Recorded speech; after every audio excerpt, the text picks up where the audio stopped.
Hardcore Leveling Warrior, once the undisputed rank 1 player of Lucid Adventure, stands amidst a crowd of cheering spectators who desperately want to see him fall. In this virtual world governed by brutal systems and unforgiving quests, a challenger has just demanded the unthinkable, a permanent account deletion if the former legend loses.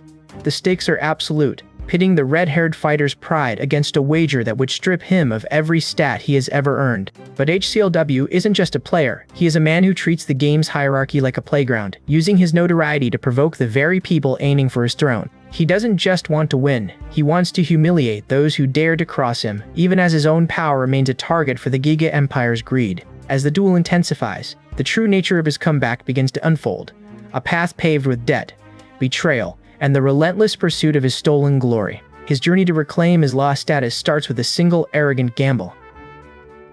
Hardcore Leveling Warrior celebrates obtaining a rare piece of golden armor, laughing maniacally at his own good fortune. He laughs so hard he slips and breaks his phone screen, but he simply shrugs and replaces it, because he is rich enough to ignore such trivial damage. A notification from Harthader Nim demands repayment, reminding Hardcore Leveling Warrior that his debt collector monitors his deposit times closely. He prepares to enter Lucid Adventure, a virtual reality dream world, so he can earn more money to fuel his lifestyle. Hardcore Leveling Warrior logs in to confirm the dungeon as a top-secret government project. The system announces the arrival of the first rank player, and Hardcore Leveling Warrior materializes in the Northern Kingdom. He tells his companion to wake him upon arrival, nursing a grudge against those who wronged him, while looking for his next quest. Players gather to curse Hardcore Leveling Warrior for ruining their quests, but he only mocks their frustration, dancing to provoke their jealousy. When a naive newcomer asks him for gold, Hardcore Leveling Warrior reacts with contempt, though he soon reveals a bag of 1,000 gold. He suddenly kills the new player, and the surrounding crowd panics as a guard NPC approaches to arrest him for being a player killer. Hardcore Leveling Warrior bribes his way out of the arrest, leaving others to vow future vengeance against him. Later, Hardcore Leveling Warrior meets Hearteater, a loan shark, to discuss an SS Grey quest while Rim serves them coffee. Hearteater warns him about the price of unpaid debts, but Hardcore Leveling Warrior impatiently demands the quest and signs a new contract. He scolds a client for poor manners, maintaining his arrogant demeanor even while conducting business. Disregarding the fine print, he dismisses the contracts and demands the quest details from Hearteater immediately. Hearteater mocks his haste, holding the offer of an SS Grey quest with a 40 million gold payout, figure worth 20 million real dollars. Hunting for the source of the payout, he confronts a mysterious immutee terrorizing local traders, sensing an unusual aura radiating from the beast.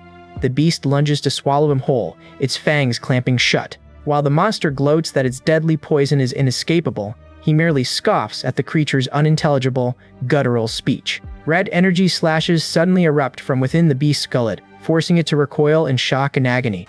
He cuts down the monster, but finds the victory hollow and the creature disappointingly weak as he prepares to collect his fee.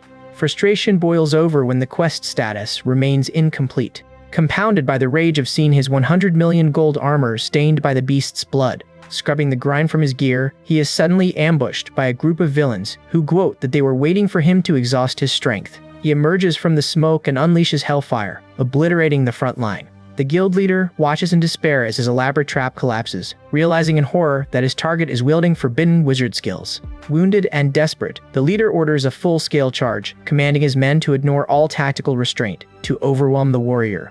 He declares himself the only player to possess all stats, his eyes burning with fury that these nobodies dared to dirty his armor. Weaving through a barrage of incoming projectiles, he finds his own counterattacks missing their mark, forcing him into a frantic dance of movement. He kneels and drives his blade into the earth, pouring his fury into the ground. Rising with a heavy strike, he slices through the surrounding stone structures as if they were made of paper. He dismembers the enemies and wipes out the group with one final blow.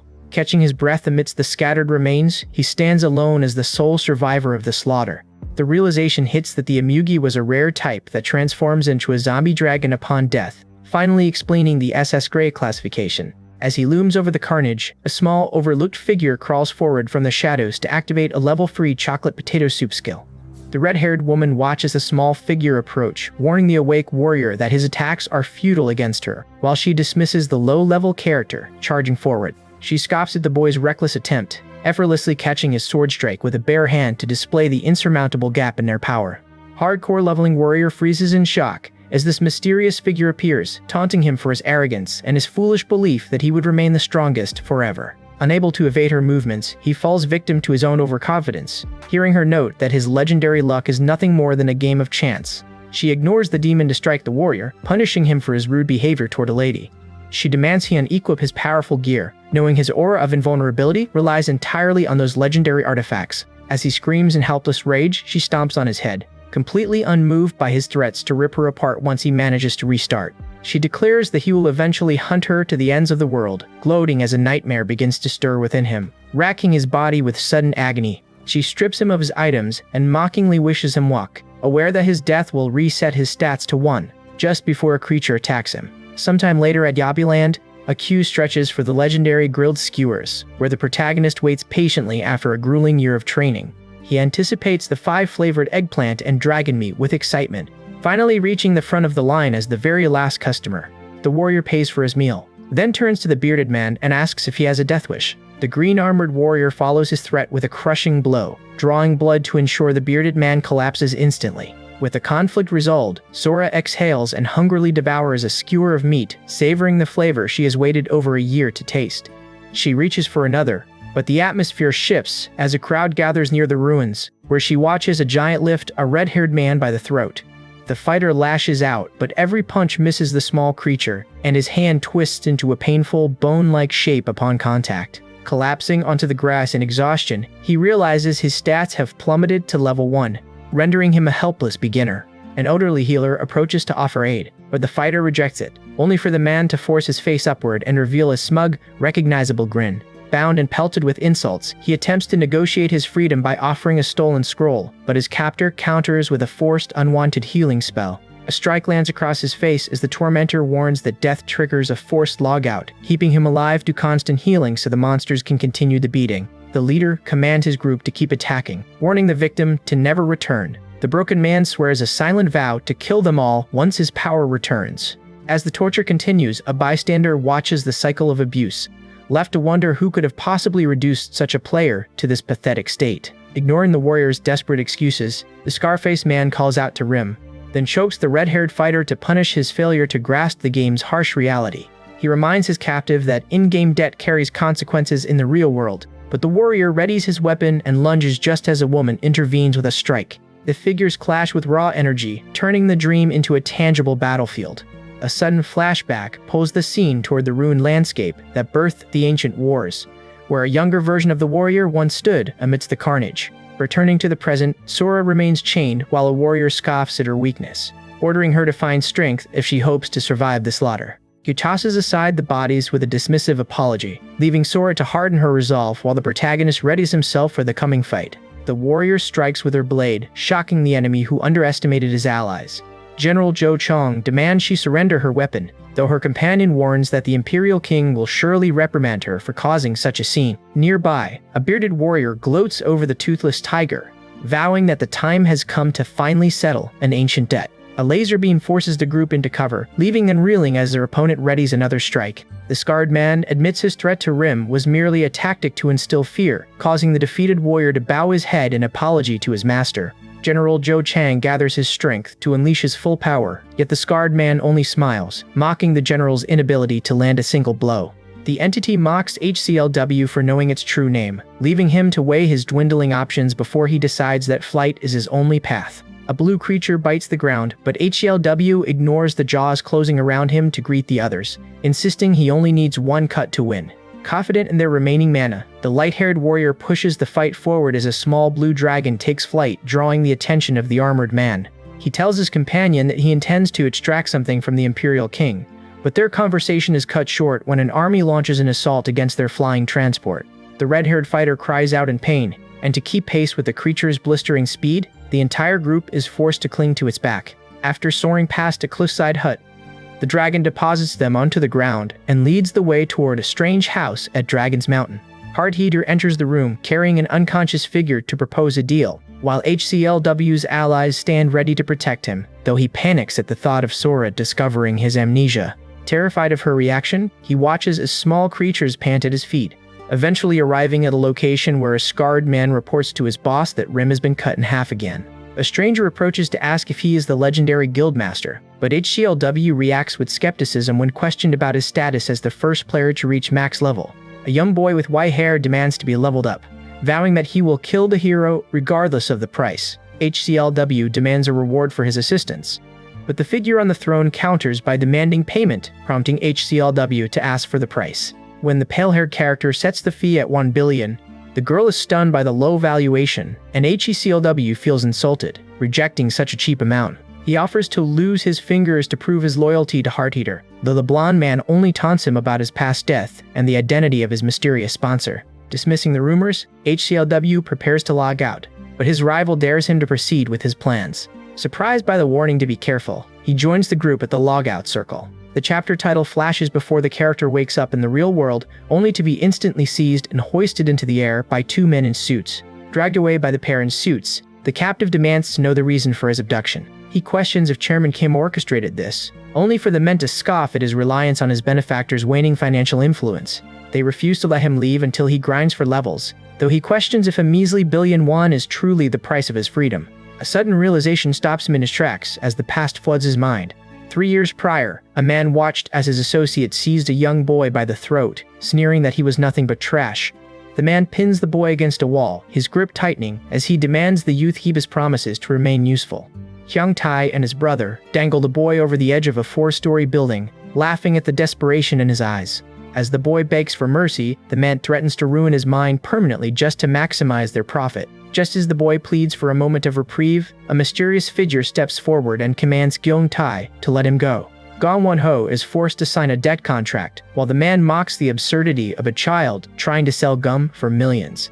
The man explains that the currency within Lucid Adventure is destined to skyrocket in value, turning the game into a goldmine. He offers the boy a place in the workhouse, a cold reminder that every debt must eventually be repaid. Despite the man's predatory grin, the boy secretly resolves to carve out his own path. He eventually discovers that others are playing the game, finally spotting an opening he can exploit to turn the tables. HCLW logs back into the digital world, finding his allies waiting for him to share a meal. He probes them on how they knew he was in danger, suspecting a secret connection to the chairman. When the contact denies any link, HCLW immediately pivots to demanding 3 billion for further information. The deal is struck, and the party gears up to begin their climb in levels together. Sora joins the gathering, leaving the group to wonder if their combined strength is enough to secure their success. A wave of déjà vu washes over HCLW as the party touches down in Newbie Land, the capital of the Eastern Kingdom.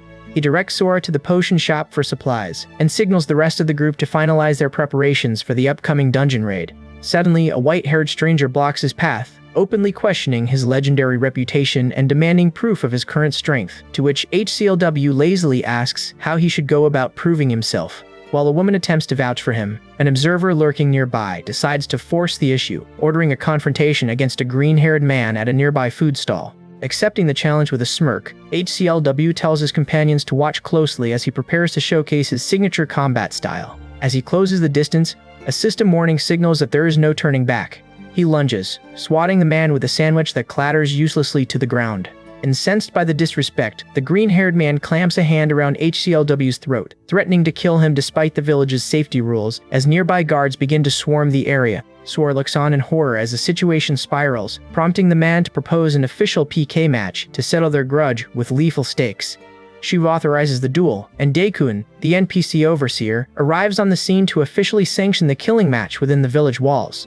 The challenger demands that HCLW delete his account if he falls, while HCLW counters by wagering all his stats. A move Daekun notes is only possible due to the warrior's unique class trait. HCLW taunts his opponent for fearing a level 1 fighter, but he is caught off guard and knocked back by a counterattack.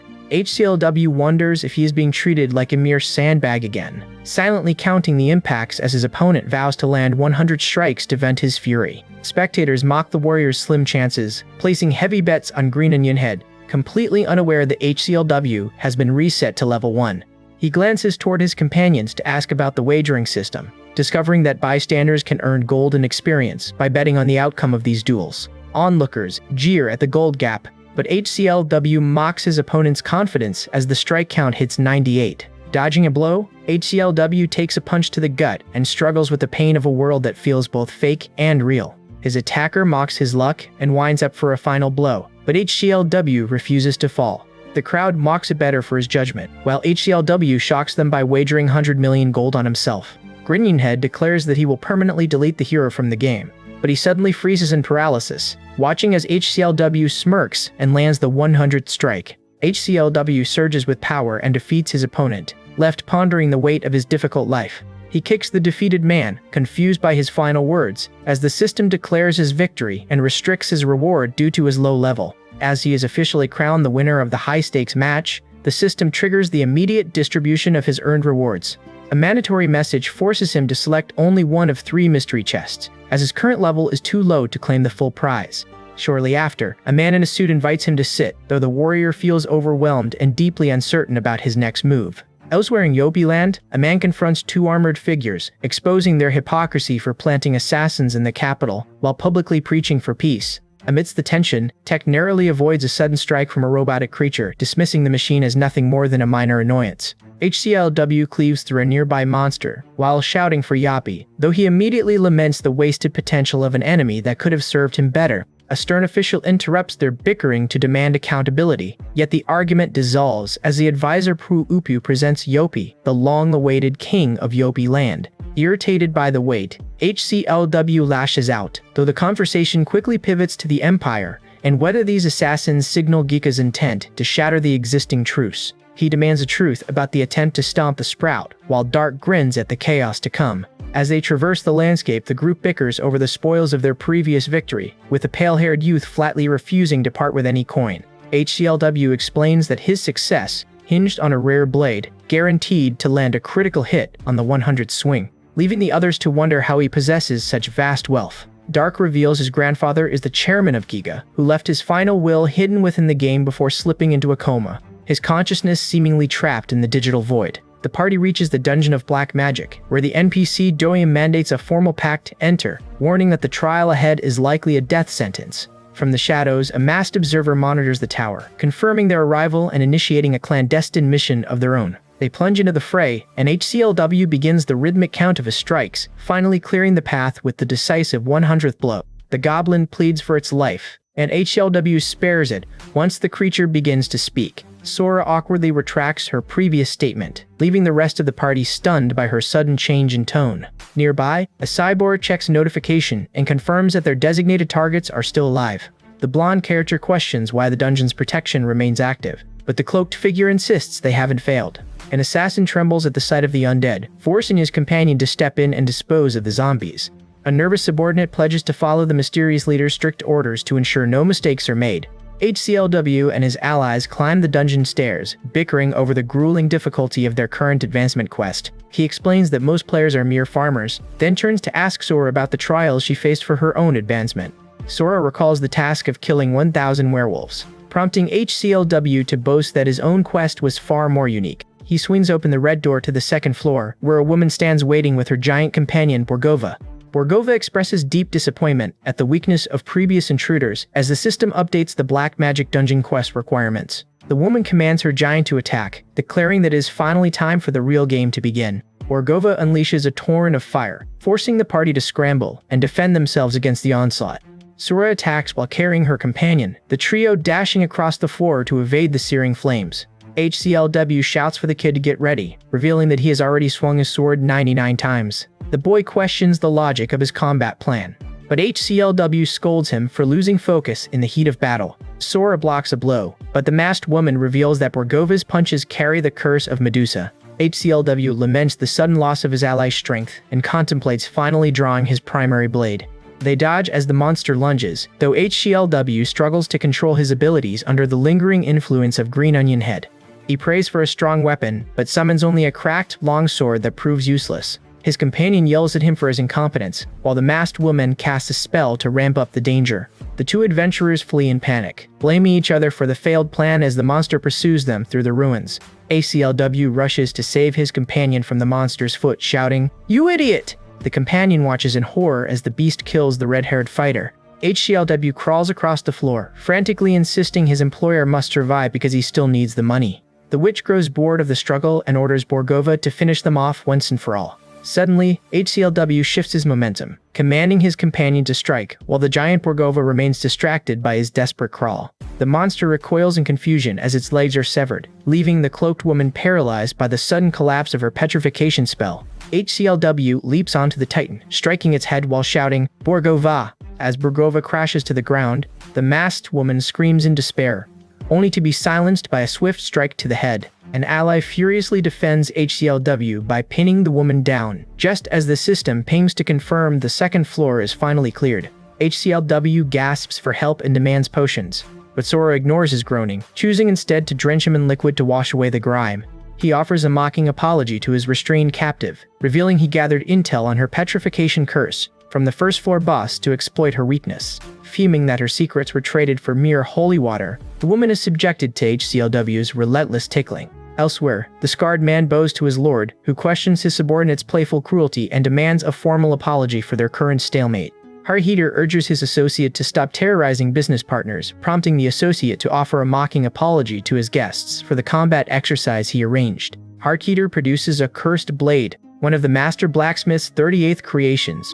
HCLW tests the steel, sensing a raw power that promises his eventual success. A rival glares at him, yet the protagonist ignores the hostility, staring ahead with a focused intensity that draws a sneering amusement from his antagonist. The party sorts through their spoils, finding Medusa's combat gloves and Borgova's pants, though Sora notes that her own steel panties offer superior protection. As they ascend the spiral staircase, HCLW breaks down the nature of archdevils for the others, warning that the third floor holds far greater dangers. Stepping onto the third floor, a white-haired, pointed-eared companion warns the group to stay sharp, but the doors reveal a corpse that brings them to a sudden, chilling halt.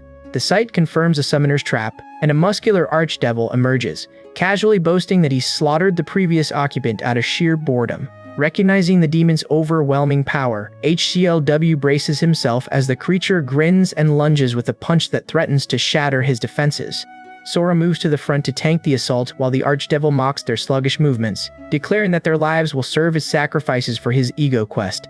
HCLW shouts orders to coordinate a finishing blow, yet the demon merely sneers at their holy water, dismissing the liquid as repulsive as he prepares to crush them. The blue-skinned warrior exhales and says, "That fighting spirit? I like it." The monster mocks him, 50 points, then catches the blade and asks, "Aiming for my neck? Are you an idiot?" Sora lunges, but the demon asks, "You threw your sword away for martial arts?" before declaring, "That judgment, 0 points." She activates her glove, shouting, "Petrification," to trap the demon and signal, HCLW Nim. The plan was a success.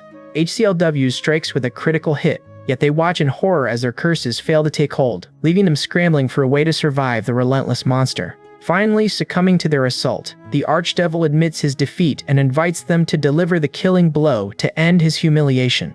The archdevil scoffs at the fallen, his mockery ringing out while HCLW watches with bloodstained, intense resolve, acknowledging that in this reality-distorting dream, even fake-looking wounds carry lethal weight. A lingering voice suggests they may meet again once he is sealed away, prompting the system to generate a new quest centered on Reizi's ego. The pale antagonist turns his focus toward the group, declaring them his final victims and demanding they die for their inherent weakness. As a creature lunges, HCLW prays, "Please," while preparing his random sword ability again. He manages to block a punch with a bubbly sword, though he quickly realizes the situation is becoming truly hopeless. The antagonist mocks the group for forcing him to strike a jelly sword, inadvertently revealing his bizarre weakness for cute objects. Seeking a holy blade, HCLW prepares to activate the Goblin King's Pendant, a one-time consumable that scales strength based on the gold paid. Seeing the counter, the antagonist recoils in shock, while the spirit warns the boy to conserve such precious power for more extreme dangers. Leaping into the air, the boy channels a golden aura and lands a direct punch against his opponent. HCLW watches in disbelief at the boy's immense display of wealth, yet he uses the momentary distraction to maneuver into a better position. A surge of newfound strength rushes through the boy, giving him his first taste of what it truly feels like to be powerful. The antagonist notes that only one opponent remains, and the boy feels a jolt of shock after landing his first successful physical strike. Dismissing the hit as low grade, the antagonist nevertheless admits his young opponent is now worthy of fighting on equal grounds. The boy realizes with sudden alarm that his paid buff is counting down, leaving him wide open and unable to dodge the final incoming attack. As the paid buff fades, the antagonist laughs and counts down the final second before promising to return soon. A mysterious hand descends from above, reaching toward the survivors. HCLW stands his ground, brandishing a legendary holy sword he claims to have forged himself. Exhausted and annoyed by the delay, Dark watches as HCLW prepares to strike with a golden blade, lamenting that this specific weapon has limited utility. HCLW fights through the pain of his surging blue energy, refusing to fall in this desolate, ruined place. He unleashes his third stage of void magic, gasping as he shouts, "Hellsing!" His opponent loses track of him amidst the wreckage, only for HCLW to reappear behind him and launch a surprise assault. He dodges a lethal blast by borrowing divine stats from an angel to avoid certain death. As the archdevil falls, the hidden observer smiles, signaling the nightmare is not over.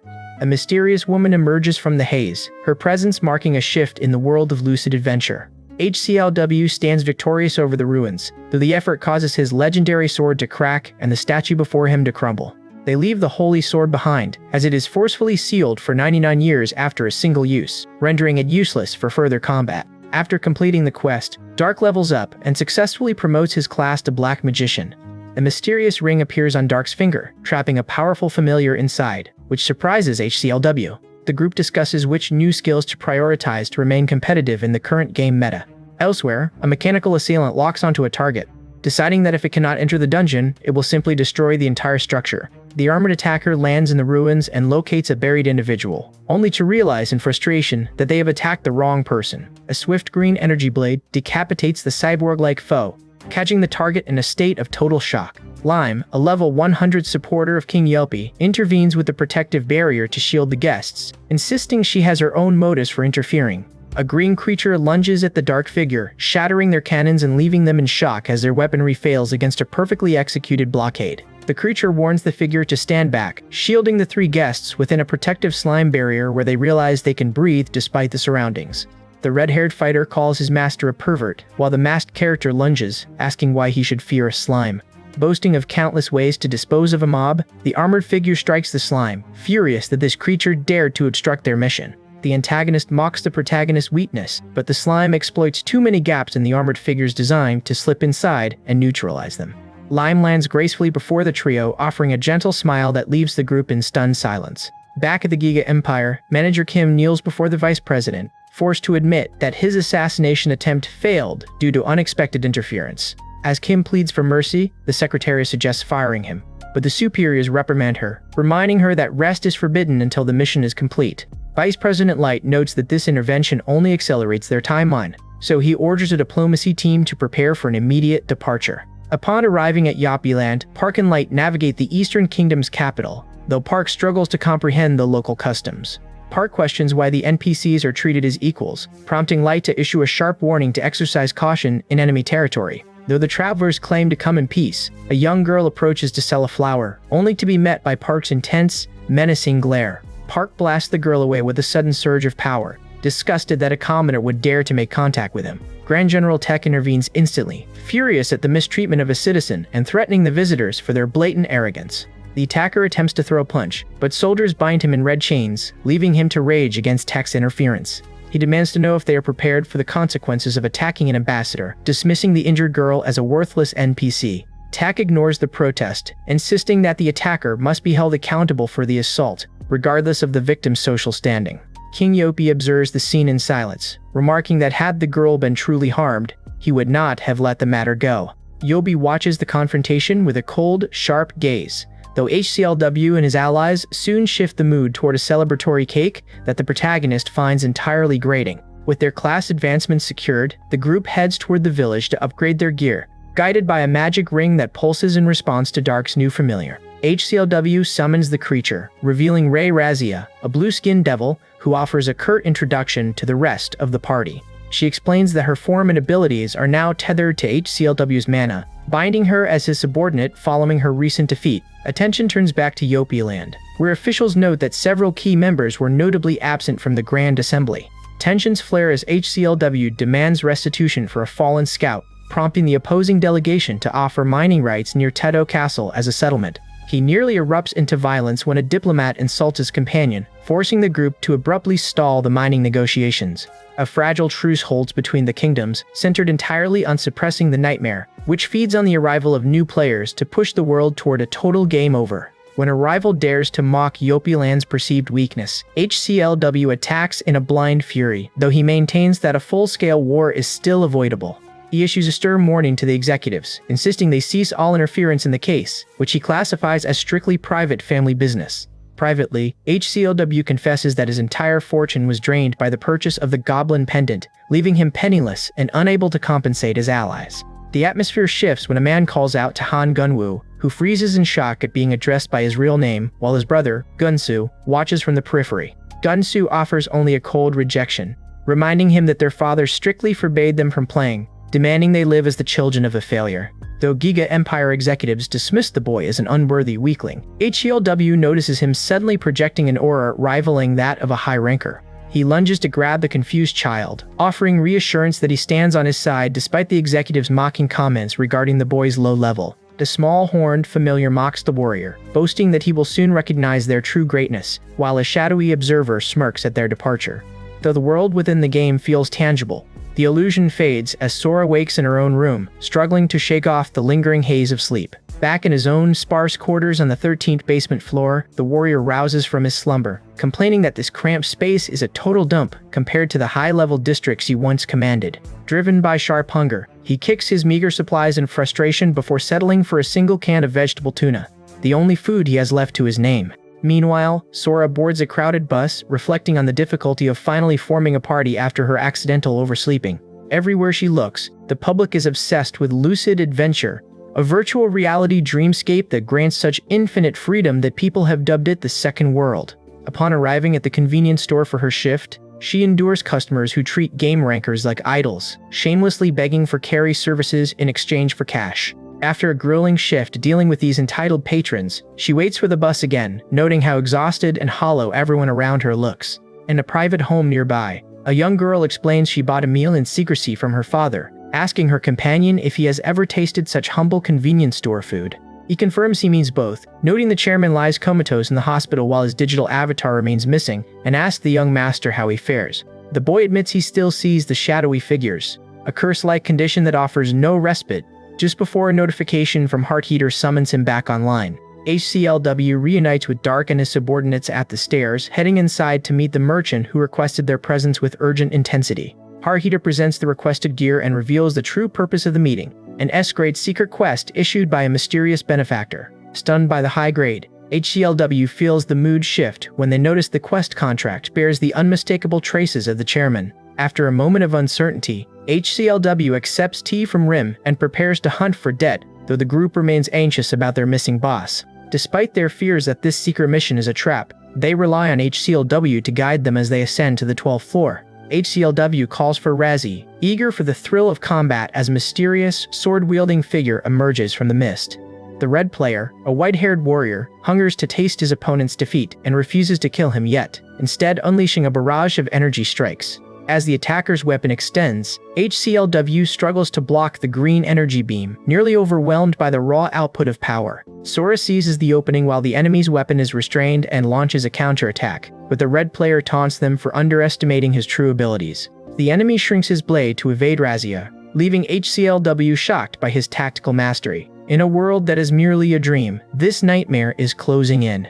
As the clash intensifies, HCLW trades blows with the armored figure while the party retreats to the summit of a stone tower to prepare for the ascent. Clearing the 5th floor pushes them to level 30, shifting their focus toward the 20th floor and the hunt for the elusive red player.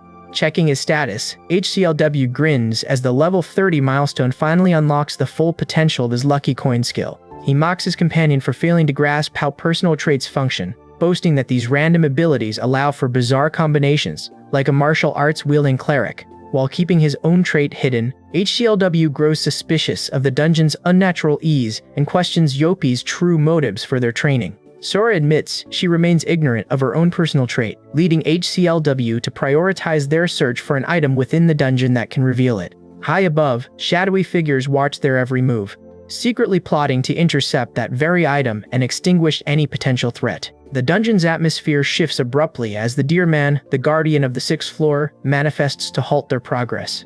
Activating his lucky coin, HCLW watches the outcome swing in his favor and readies himself for a decisive strike. With a single, fluid motion, he cleaves the guardian in two, loudly celebrating his own fortune. The red-haired character asks if anyone saw his victory, unaware of the trap closing in. The Grand Thief Canes emerges from the shadows to mock their predicament, demanding that HCLW hand over his equipment and his prized dagger. Far from the tower, a messenger of Lord Crow narrowly escapes an assassination attempt, warning his attackers that defying his master is a death sentence. Back in the trap, the group bickers over their predicament, slowly realizing their captors are the very red players they were tasked to eliminate. The party learns their secret quest is to clear the Leaf Dungeon and defeat the red players, a sudden objective that leaves them scrambling for answers. Canes realizes the rumors of their party have spread, so he and his red player cohorts threaten the captives, demanding total obedience to ensure their survival. Though HCLW attempts to intimidate the elf-like thief, Canes recognizes the unique item he used at Yobiland and covets it to secure a tournament victory. As HCLW hangs helpless in magical ropes, Canes activates Ransack to strip his inventory, proving that in this dream world, nothing is ever truly safe. Suddenly, HCLW manages to loot a paralysis sword and a dagger from his captor using steel, turning the tide as he exploits the lack of proper party distribution. He fails to consume a raw deer horn in the scuffle, while Canes boasts of his speed as the fast hands of Yopiland to mock his prisoner. Learning his tormentor is from Yopiland, HCLW surprises him by inputting the secret shop's trap release code to break free and launch a counterattack. Canes reels in shock at the secret code reveal, leaving an opening for HCLW to land a punishing strike with his blade. HCLW taunts the stunned thief, reminding him that a former rank 1 player knows every shop's secret and mocks him for failing to bring a master tier magician.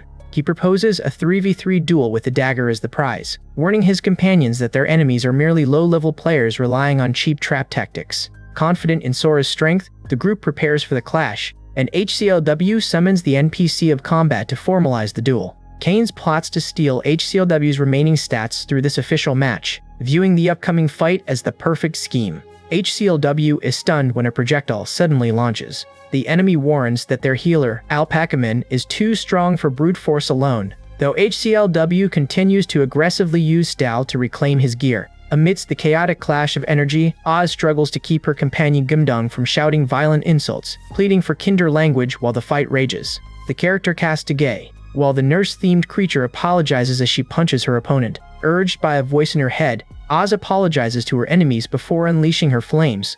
Despite the chaos of the flame ball, HCLW finds himself staring at a game over screen, only for Sora to suddenly leap into the fray and shock everyone with her timely arrival. Months prior, the Canes party strode into the tournament arena as heavy favorites, but their confidence shattered when they faced the Caching Mania team, a group of brutal mercenaries clad in expensive premium gear. The masked Caching Mania fighter dominated the exchange, mocking the Canes team as he battered them, though he narrowly missed decapitating Canes with a frustrated, wild kick. This knight openly taunted Canes for his lack of skill, sneering that cash-bought equipment easily eclipsed years of training, a declaration that whipped the betting crowd into a frenzy as they clamored for the Canes team's demise. Returning to the present, HCLW braces for his final defeat, but Sora intervenes just in time, casting a 2-second circle bone wall spell that shields him. Dark exhales in relief at her appearance, though he quickly chides her for the reckless mana cost of her spell, while HCLW watches silently,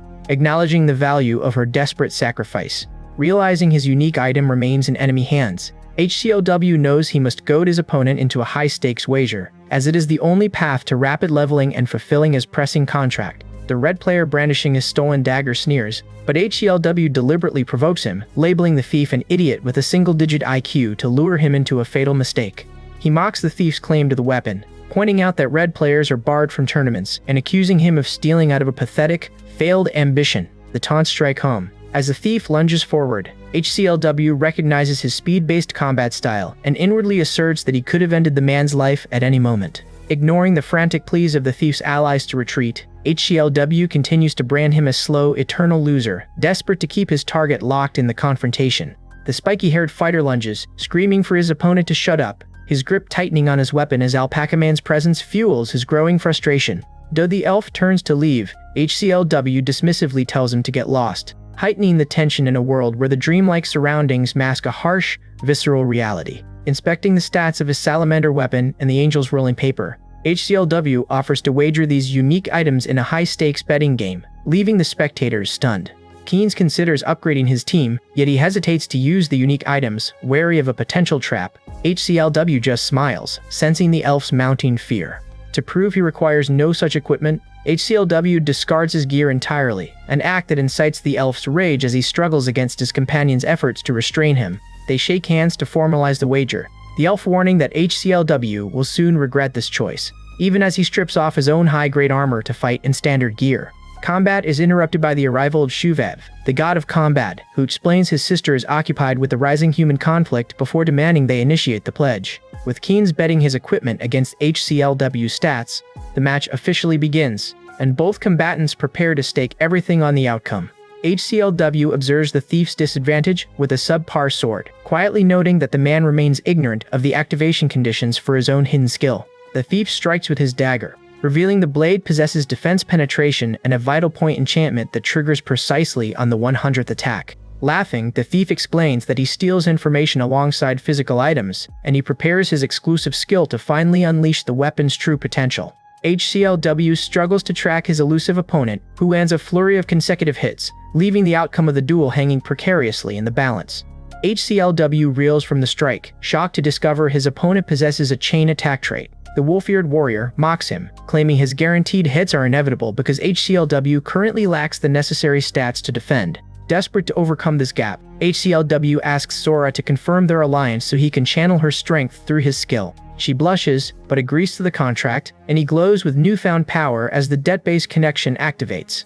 The antagonist dismisses the effort, slamming him into the ground with overwhelming force. HCLW lunges, striking the earth to send debris flying, though his opponent scoffs at the crude tactic. He shatters the barrier and braces against the falling cylinder, realizing the dream world is a lie. When the opponent accuses him of using bugs, HCLW mocks the claim, insisting the technique is simply something he learned. Sora watches in surprise as he instantly mimics the specific combat technique she previously displayed. The opponent activates his ultimate skill, creating real clones to amplify his attacks to 9 per strike. With these duplicates ready, he prepares to stack paralysis effects, hoping to end the battle immediately. HCLW counts his strikes while struggling to keep pace with the relentless speed of the incoming blades. Though the constant taunting irritates him, he resolves to hold his ground, eventually landing a sharp counterstrike. He insists the thief will lose because he overlooks a crucial detail, though the man defiantly refuses to quit. Kynes triggers an explosion, but the observer realizes HCLW's health remains unchanged. HCLW realizes he has outsmarted Keen's, mocking the thief for wasting his flurry of attacks on a mere summoned skeleton. He grunts, rising to his feet to strike and shatter one of the creature's appendages, proving his absolute dominance in the ring. Spectators watch in stunned silence as HCLW demonstrates his ability to borrow skills, while a desperate Kynes loses health and demands the fight end. Allies feel their own power mysteriously draining, questioning if HCLW leached it away while accepting the potions they provided. Clarifying his technique, HCLW explains he can borrow both stats and skills, mocking his opponent's inability to effectively wield a simple dagger. With only one clone remaining, the thief is left helpless against HCLW's superior speed and his cold precision in targeting weak points. HCLW catches the dagger, telling his opponent that 100,000 stabs will not kill him. The thief screams that HCLW is cheating, and HCLW asks if he really thinks it is unfair. Keen screams that HCLW is cheating, but the warrior retorts that the world is inherently unfair and cruel to the weak. Furious at the turn of events, Kynes declares the duel invalid and insults the god of combat for permitting such a rigged match. The judge restricts Kynes for abandoning the fight, causing the virtual space to glitch. Elsewhere, Puupu questions why the king would assign such a high-stakes secret quest to a party of low-level indebted players. Arriving at Tito Castle, the king complains that he must conduct this meeting in person to avoid Giga surveillance. They join the gathering of lords representing various nations to formulate a strategy against the rising Giga threat. Yobi leads the assembly, revealing that he recently held a tense meeting with the chairman of the Giga Empire in his private office. The gathered leaders are shocked to learn that the chairman intends to attend the arena tournament in person.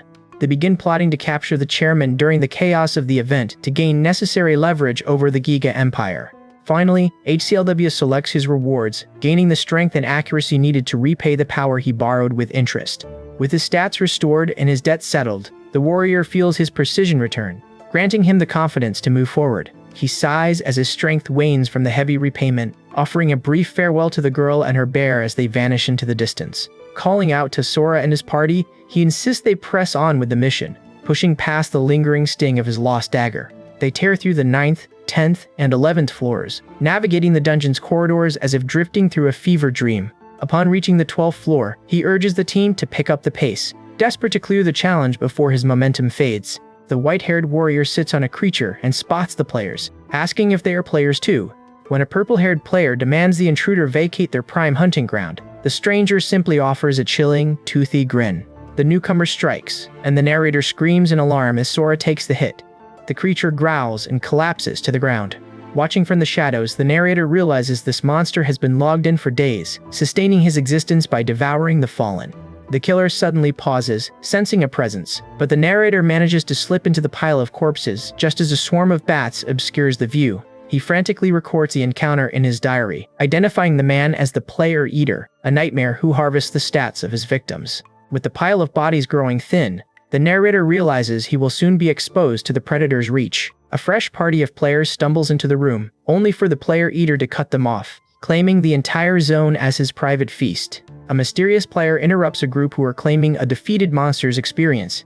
Toying with his prey, the killer retracts his weapon, deliberately wounding the boy further to prolong the agony. He signals Razed to prepare a combo, while the predator revels in the sadistic tension before launching his next strike. A blast of green energy slams into the narrator, and he grunts, desperately bracing his defense against the lethal follow-up. The coin toss lands on Tails, and as the failed attempt leaves him vulnerable, the Player Eater slashes across his chest, sending him reeling. The creature tries to bite the warrior, but curses that his armor is too durable. Laughing at the creature's failed bite, he realizes he narrowly escaped fatal damage because the entity chose its fangs over its blade. The white-haired antagonist recognizes his face, sneering as he taunts the former rank 1 for his rumored loss of power. He threatens to add the warrior to his collection of heads, rattling off a list of past victims until the warrior questions his sanity. He questions the monster's mental state and reclusive behavior. Refusing to be intimidated by such taunts, he kicks the shadowy figure away and retorts that he is no longer a child to be bullied.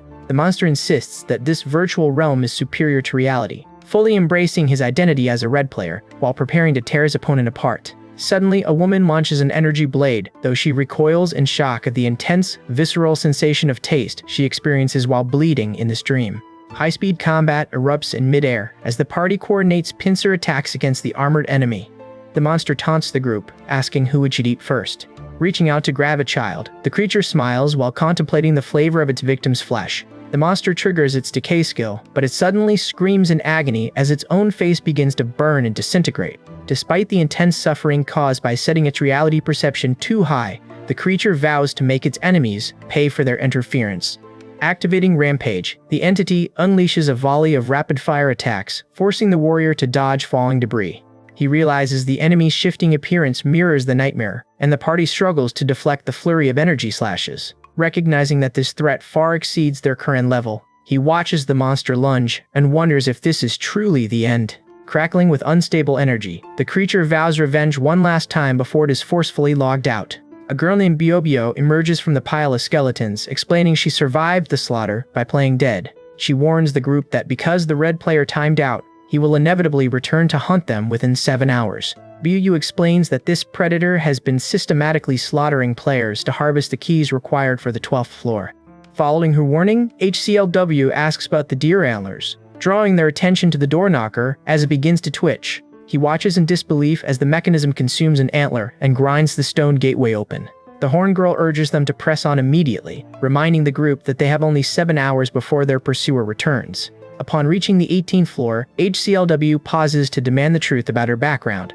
She triggers a narrative skill, revealing she was once a simple explorer who memorized the dungeon secrets from a guild master, narrowly surviving the massacre by posing as a corpse. Once the gravity of her story sinks in, HCLW insists they must clear the remaining floors before their enemy reconnects. As they prepare to ascend to the 19th floor, she realizes that bloodstains have unfortunately obscured the essential guide text. With no other path forward, they resolve to proceed blindly, with the girl suggesting they stand their ground and fight if necessary. Dismissing the possibility of losing to a mere beginner, HCLW grins and leads the charge into the unknown. He charges the 19th floor, telling his team they can make a plan on the spot. Startled by a cloud of dust, they discover the air is thick with fungal spores, as the fallen leaf spirit pleads with them to retreat. Ignoring the desperate warning, HCLW surges forward to strike at the timid spirit. The spirit immediately manipulates the spores, manifesting 2 spectral human warriors to guard the floor. HCLW freezes in place as the spirit casts a skill, conjuring a perfect phantom of his own grandfather. As the golems charge, the girl identifies them as spore golems, constructs shaped by the caster's own perception of power. While they mimic legendary figures, she notes they possess only standard stats, though they remain dangerous opponents. Recognizing the need to neutralize the source, HCLW summons 3 skeletons and pulls up his skill window to secure the upper hand. Testing if his restrictions have finally lifted, he checks his interface and discovers the Hellfire ability is active. He commands his summoned skeletons to assault the forest spirit, whose terrified screams echo through the clearing. With a fluid motion, he unleashes a green energy slash that shatters the skeletons, leaving his opponent visibly frustrated. She executes an octagonal slash to dismantle an armored foe, while another in white armor falls to a sudden, coordinated strike. Regeneration forces her enemies back onto their feet, prompting the group to abandon their position. He flips his lucky coin and casts a team-wide buff, preparing the party for a decisive counterattack. He casts Hellfire, unleashing a high-class flame pillar.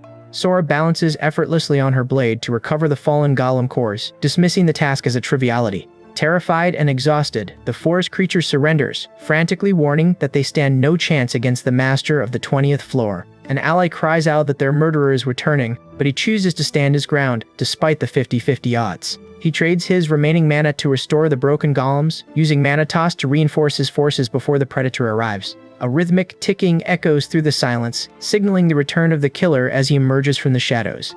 The antagonist grins, revealing he savors the realistic sensation of tearing flesh because it mimics the agony he once endured. He confesses that slaughtering other players has become his only source of genuine amusement. Having grown bored of weak prey, he explains how he claimed a predation of the strong skill to feed upon corpses. He declares that the game is not about the grind of leveling, but the visceral thrill of pure violence. Finding his own reality to be nothing but rubbish, he revels in the twisted satisfaction of this world. He stands his ground against this twisted predator, ready to face the encroaching nightmare amidst the ruins. Unleashing a surge of golden energy, the entity activates its Berserker class to crush the party. Sora and Dark hold their position, quickly shifting their strategy to counter the Berserker's overwhelming power. They engage in a fierce melee, yet the warrior struggles as the creature's relentless strikes breach their defenses. Sora takes a hit, noting she is almost out of health after just a few blows. She thanks Dark and calls for the team to switch out as planned to win. The creature mocks them, using bone blades to strike her down, fully aware of their growing vulnerability. As she bleeds out and gasps for his name, he screams in despair at the sight of her defeat. With his first plan ruined, he forces himself to execute his second strategy to avoid total failure.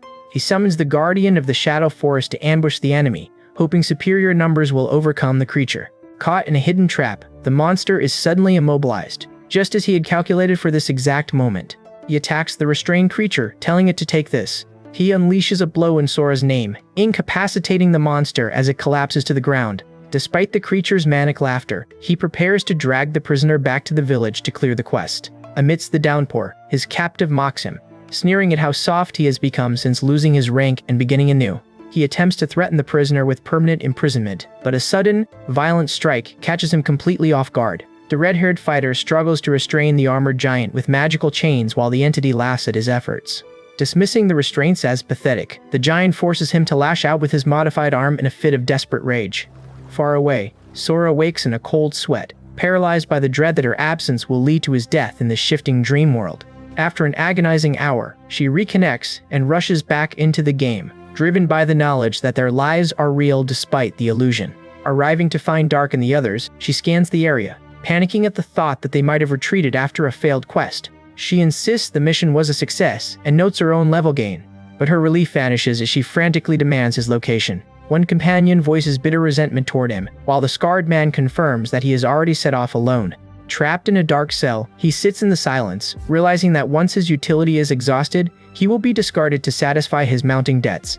He understands that clearing the child's quest is his only path to survival, wondering bitterly why he is denied the chance for a normal life. The antagonist hoists him up by the throat, scoffing at how far the former rank 1 has fallen, and how weak he has become. Terrified that another death will reset his progress and make his debt impossible to repay, he frantically triggers a hidden gate to escape. The dark monster stares in shock as HCLW frantically activates his lucky coin skill to survive. A magical symbol manifests, but the monster only laughs, finding the struggle to be much more entertaining. HCLW forces an ability through intense pain, yet his adversary strikes him down mid-air. As the monster recoils in confusion at the sudden shift, HCLW undergoes a painful, forced transformation. The onlookers recognize the black skill window, whispering that using such a bug invites immediate punishment from the system. Landing before his foe, HCLW ignores the mockery of his broken armor while preparing a counterattack. The creature attacks by unleashing a barrage of bamboo spears. Coughing blood from too many wounds, HCLW stares in disbelief at the overwhelming assault. Multiple black lines slice into him and he screams as he realizes the agony is bleeding into reality. Defiantly, he boasts that his regeneration is boosted 77 times, though the monster threatens to simply decapitate him. HCLW suddenly shatters the creature's weapon with a punch, declaring his own strength is also increased 77 times. While the monster claims its berserker ability grows stronger as health drops, HCLW tells it to stop talking. After a sharp command to be quiet, he executes a moonlight flash to strike the creature down. As the monster screams in pain, the survivors discuss using the binding tool Harkeater, provided to finish the job. The beast is captured in a small capsule, and the duo prepares to ascend to the next floor before the buff expires. Reaching the final ornate door, they encounter the master of the Leaf Dungeon, the Horned Green Dragon. The sword master, Gunjae, appears on a branch, declaring his intent to conquer the final floor. Young Gunwoo looks up at the ethereal figure. The small characters scold the panicked elder for abandoning them while their household remains in chaos. The white-haired man questions if his secret is compromised, prompting him to tell the creature he must depart. He vanishes through a portal, leaving the others behind in a world where answers are as fleeting as dreams. HCLW successfully clears the 20th floor and the Leaf Dungeon, offering a final word of encouragement to his allies before he fades from view. He sets his sights on the upcoming tournament in 2 weeks, convinced that victory there is the fastest path to leveling up his boss. They promise him a country to rule if he wins the tournament, but he worries if he can actually survive it. The protagonist contemplates the upcoming tournament and the possibility of encountering his family. Chaos erupts as fighters clash throughout the temple grounds, causing the woman to warn the boy to stay close so he doesn't get lost in the fray. Premature brawls reveal the glaring weaknesses of many hopefuls, leading a Mam's eye patch to decide against participating himself. When they attempt to register anyway, he scoffs and rejects them, mocking them as future laughingstocks who will surely fail the qualifiers. The woman and boy protest, citing their recent combat experience, so he decides to demonstrate the lethal gap between a high-level monster and an average human. With a swift, precise move, the human obliterates a blue giant, leaving onlookers stunned and sending the betters into a frantic scramble. The man identifies the fighter's spectral aura as the replication trait, a rare ability that allows the user to perfectly mimic a role model. He explains that the victory came from technical skill rather than raw stats, mocking the rest of the crowd for their lack of tactical intelligence. He warns them that their own latent traits are likely replication or vocation, both of which require specific, secret conditions to unlock once they hit level 40. Time is running out, so he orders them to follow him to the only person capable of unlocking their true potential. Security guards frantically scour the rocky, orange-lit landscape, hoping to track down their target. They find dragon feces and realize a monster is nearby that they cannot defeat. HCLW, currently wallowing in sticky sludge, hauls himself out while cursing his wretched luck. Navigating these familiar hunting grounds, he notes that the dragon's pungent scent acts as a natural deterrent for lesser monsters.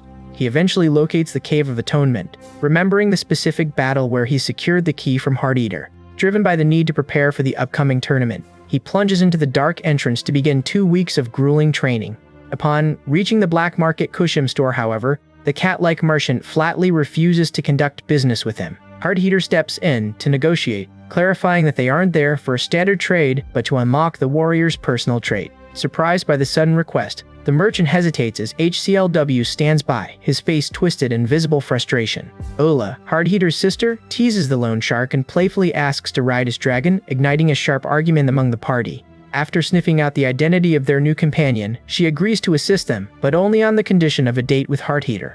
Though he recoils in disgust at the proposal, Ola excitedly accepts his silent concession and leads the way forward. At the Best Dressed restaurant, the group verifies Sora's identity while she scans the extensive menu with hungry eyes.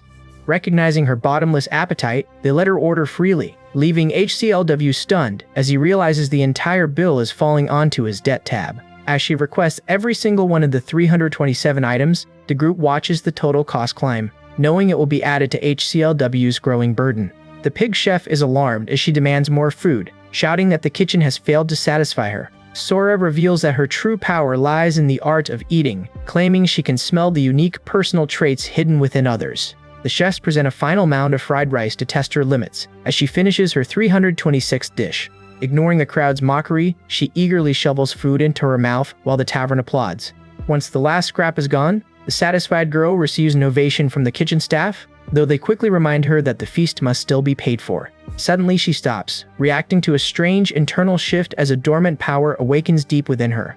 She has become a devourer, unlocking the Rosetta Stone of Flavors skill, which allows her to permanently gain stats from whatever she consumes. A blonde stranger approaches the table, noting that Heart Heater smells like trouble, before fixing an unsettling, sinister gaze on the boy. When the stranger declares the boy is something far beyond ordinary, he stares back, unflinching, and promises to kill him. Meanwhile, at a nearby bar outside the War Deity Temple, desperate adventurers and ruthless headhunters gather to scout fresh talent for the upcoming tournament. Recruiters from factions like Giga and Yachtbiland scramble to secure Scylla, a rising star who possesses the rare and coveted replication trait. Scylla dismisses the value of her own legendary gear, casually tossing a staff to a bystander as the room watches in silent awe. When a fan attempts to win her favor with a fine beverage from the Giga Empire, she punches him in the face for his unwanted intrusion.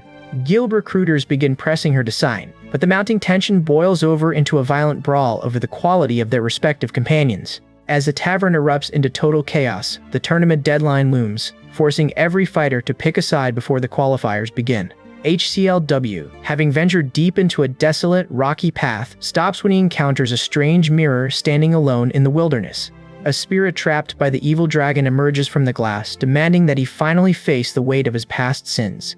He denies knowing the entity, but a sudden flash of light forces him to confront his history. Shadowy monsters manifest around him, claiming to be the physical embodiment of his past misdeeds and shattering his belief that this world is merely a game. Determined to break free, he activates his Lucky Coin skill and charges headlong into the darkness, refusing to let his history define his future. He strikes with his shadow soldiers, determined to dismantle these manifestations of his past to finally cleanse his soul.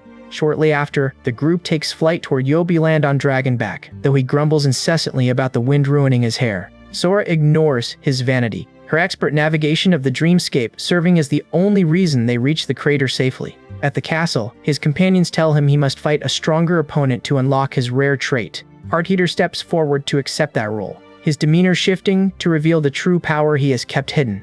The warrior realizes he has never actually seen the lone shark fight, but the sudden, oppressive aura signals that the trial for his potential has begun. He summons skeletons and magical armaments to initiate the assault, while his lender watches, convinced his boss is finally beginning to show his true capacity. When the minions fail to land a single strike, he pivots to a new strategy, scanning for the slightest opening in his opponent's impenetrable defense. The merchant dismisses the projectiles as cute before firing an energy blast from his fingertip. He summons a stone golem to block the attack, saying, "Don't panic, let's block first, then take my chance." Seeing to the ruse, his opponent unleashes a torrent of dragon magic flame breath that incinerates the golem and drives the protagonist into a corner. After defeating the creature, he wonders if he went too far, only to be kicked by a hidden attacker. He reveals he had been camouflaged beneath the golem's remains, a cunning trick that earns the lone shark's begrudging pride as they resume their high-speed duel. Heart Heater retaliates with a precision strike, catching the warrior off guard with a blow that sends him reeling. Mocking the merchant's effort, the hero brushes off the damage while the scarred man claims he is merely executing his employer's orders. Nearby, the small creature cowers, paralyzed by the sheer dominance of the display and deciding that surrender is the only option. Undeterred, the merchant smashes his fist into the earth, triggering a tremor that threatens to swallow the creature whole. Narrowly dodging the impact, the scarred man pivots to sprint toward the child, callously remarking that this pursuit is strictly business. Before the boy can react, a lightning-fast kick connects with his skull, leaving him breathless and reeling from the sudden assault. Panic sets in as the system notification blares, signaling a fall and leaving the warrior to wonder if this is truly the end. Fueled by raw frustration, the hero turns his aggression toward the dark monster, raining down blows with desperate intensity. He notices the shadowy figures perfectly mirroring his own techniques and scoffs, disgusted that they believe mere imitation makes them his equal. Shifting his stance to adapt, he discards his usual rhythm while carefully avoiding his own hellfire to ensure he does not burn himself out. After the skirmish, he gasps for air and notices his experience bar rising, but his relief vanishes the moment he senses a presence behind him. He steps through a portal to confront his double, declaring, Those shadows were empty shells. I'm the real Sen. They stand back to back as one warns the other. Easy, put those down. I could easily slit your throat. Locking eyes with the gambler, the hero suggests they settle their dispute with a game of chance to determine their final fate. The entity pauses, realizing the hero's unique trait might override the game's internal logic, and offers a desperate gamble to secure his freedom. A deal is struck. If the shadow wins, the hero must submit to a ritual that will permanently cleanse his soul. Leaning into the chaos of pure randomness, the hero opts for a high-stakes game of offensive and defensive dice. The entity cackles at the choice, shrieking that the hero is a fool who will never overcome the odds. Demanding proof of the soul-cleansing process, the hero bristles as the entity threatens to rip his memories from his mind. The shadowy figure reveals that their memories are encrypted on the server, a punishment for the time they harassed a dragon's lover. HCLW demands the mirror spirit slow down and start the challenge properly, fearing memory manipulation if he loses, but the entity denies any such intent. He taunts the spirit, revealing he summoned a moderator to ensure the rules are followed, noting that this world is a dream where nothing is as it seems. They establish the stakes. If HCLW wins, he hides his sins. If he loses, he is trapped. A moderator warns that any cheating will result in his hands being crushed. The moderator assigns 30 hit points to each, explaining that white dice dictate attack or defense, while blue and red dice determine the type and magnitude of damage. Rules clarify that magic and physical stats dictate the outcome, and simultaneous attacks cause mutual damage, while defense draws a reroll. After the moderator confirms they understand, HCLW invites his reflection to roll first. The spirit lands a magic attack for 5 damage, but HCLW retaliates with a physical strike for 4, leaving him at 25 and the spirit at 26 health. A physical blow followed by a magic strike from the opponent reduces HCLW to 14 health, causing him to cough up blood. Mocking HCLW for losing to his own reflection, the spirit claims he has already read his memories and secured victory. Refusing to yield, HCLW snaps that the battle is not over yet, even as his opponent dismisses him as a future sacrifice. He offers a piece of advice: never show your true strength at the start. Intentionally taking 6 physical damage to drop to 8 health, HCLW bets that losing can be a strategy to make his opponent reckless. While the spirit laughs at his low health, confident in his own 26 points, HCLW prepares his final play. A triple roll forces a favorable reroll, leaving the spirit frustrated and in disbelief. Tapping a vial, HCLW forces the entity to question if victory is truly impossible. The spirit dismisses the 4 damage attack as ineffective, completely unaware of the trap. HCLW rolls triple 4s, leaving his opponent in a state of manic disbelief as he mocks the spirit, asking if the unpredictability of gambling is finally sinking in. The entity hopes its defense stat will hold, but HCLW rolls triples again, forcing him to ask, what, but how? Rolling again for a total of 130 physical attack, HCLW brandishes his flaming sword, causing the game reality to shift and accommodate his sudden overwhelming power. Faced with total defeat, the spirit attempts to use a memory manipulation skill to rewrite the outcome, laughing manically as it claims to have secured a victory. Suddenly, a system alert triggers and a judge intervenes, slamming the cheater with a hammer of justice for its blatant violation of the rules. Realizing its skill cannot affect HCLW, the spirit begs for mercy, but the warrior ignores the plea, declaring that his true trait is absolute luck before landing the final blow. The mirror spirit is obliterated as its hit points plummet to 0, and 2 weeks later, a frustrated Sora waits at the temple of the war deity, wondering why HCLW is so late. A knight offers to join their party, but the reunion is abruptly interrupted when HCLW appears, taunting them all with a mocking, arrogant greeting. The group reaches the central market, a hub expanded to support the tournament, as merchants compete to sell their loot. HCLW observes the sheer scale of the market, but quickly turns his attention to Sora, insisting she upgrade her gear since she is level 70, equipped with pathetic level 40 items. He warns that she cannot ignore the basic laws of RPGs, as high-tier equipment is essential to overcome a 10-level gap, and she hesitantly agrees, while the red-haired fighter offers to pay with their 1 million gold. He tosses the bag of gold to Sora, insisting she upgrade her outdated gear before the tournament begins. Ignoring the flashy, common displays, he scoffs at the idea of prioritizing appearance over genuine dungeon-grade stats. A fraud merchant soon beckons them to his stall, practically salivating at the prospect of his first big sale of the day.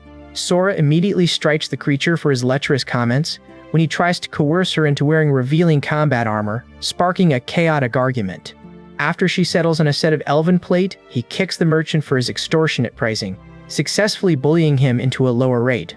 The frog quickly pivots to an apologetic tone, pleading for friendship, and she finds herself surprised by his loneliness as they exchange contact information. He suddenly freezes, spotting a familiar sword embedded in a stone, the very same blade he once failed to draw. He spots the sword and tries to buy it, but a rival steps in, shouting, "What? This is mine!" The man mocks him for finally keeping company with friends, then attempts to outbid him for the weapon, turning the encounter into a tense standoff.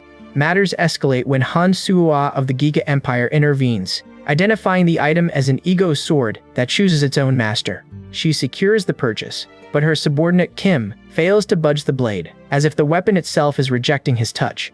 As Kim struggles in vain, he watches the scene unfold, his mind racing as the truth about the sword's nature clicks into place. Since the ego sword chooses its own owner, the orange-haired man declines to try, leaving Sora to face the challenge instead.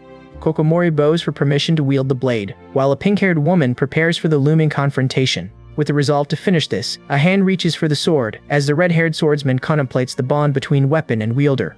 As the sword is presented, a claimant demands it, only for HCLW to aggressively block the pink-haired woman from moving first. The orange-haired man insists on going first because his party already paid for the privilege. Both warriors clash midair, prompting the pink-haired woman to decide the man-child requires discipline. A bystander warns that fighting the day before the tournament will result in disqualification, forcing a standoff. To avoid elimination, they agree to settle the dispute with rock, paper, scissors, though the merchant secretly hopes the Giga representative wins. After the game, the contestants prepare to pull the sword, knowing its potential to grow based on the wielder. HCLW explains the sword is restricted to the swordsman class, leaving the horned character skeptical. Sora channels her chi as instructed, but fails to extract the blade, leading the Giga contestant to try next.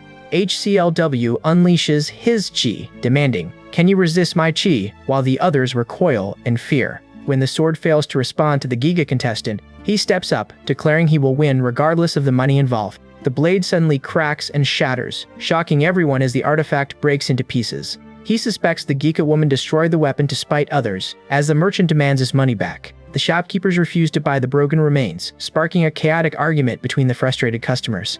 HCLW offers to buy the liquid to comfort the crying creature, though it remains despondent over its lost dreams. He leaves the money behind, only for the girl to be distracted by a sudden, bouncing orange slime.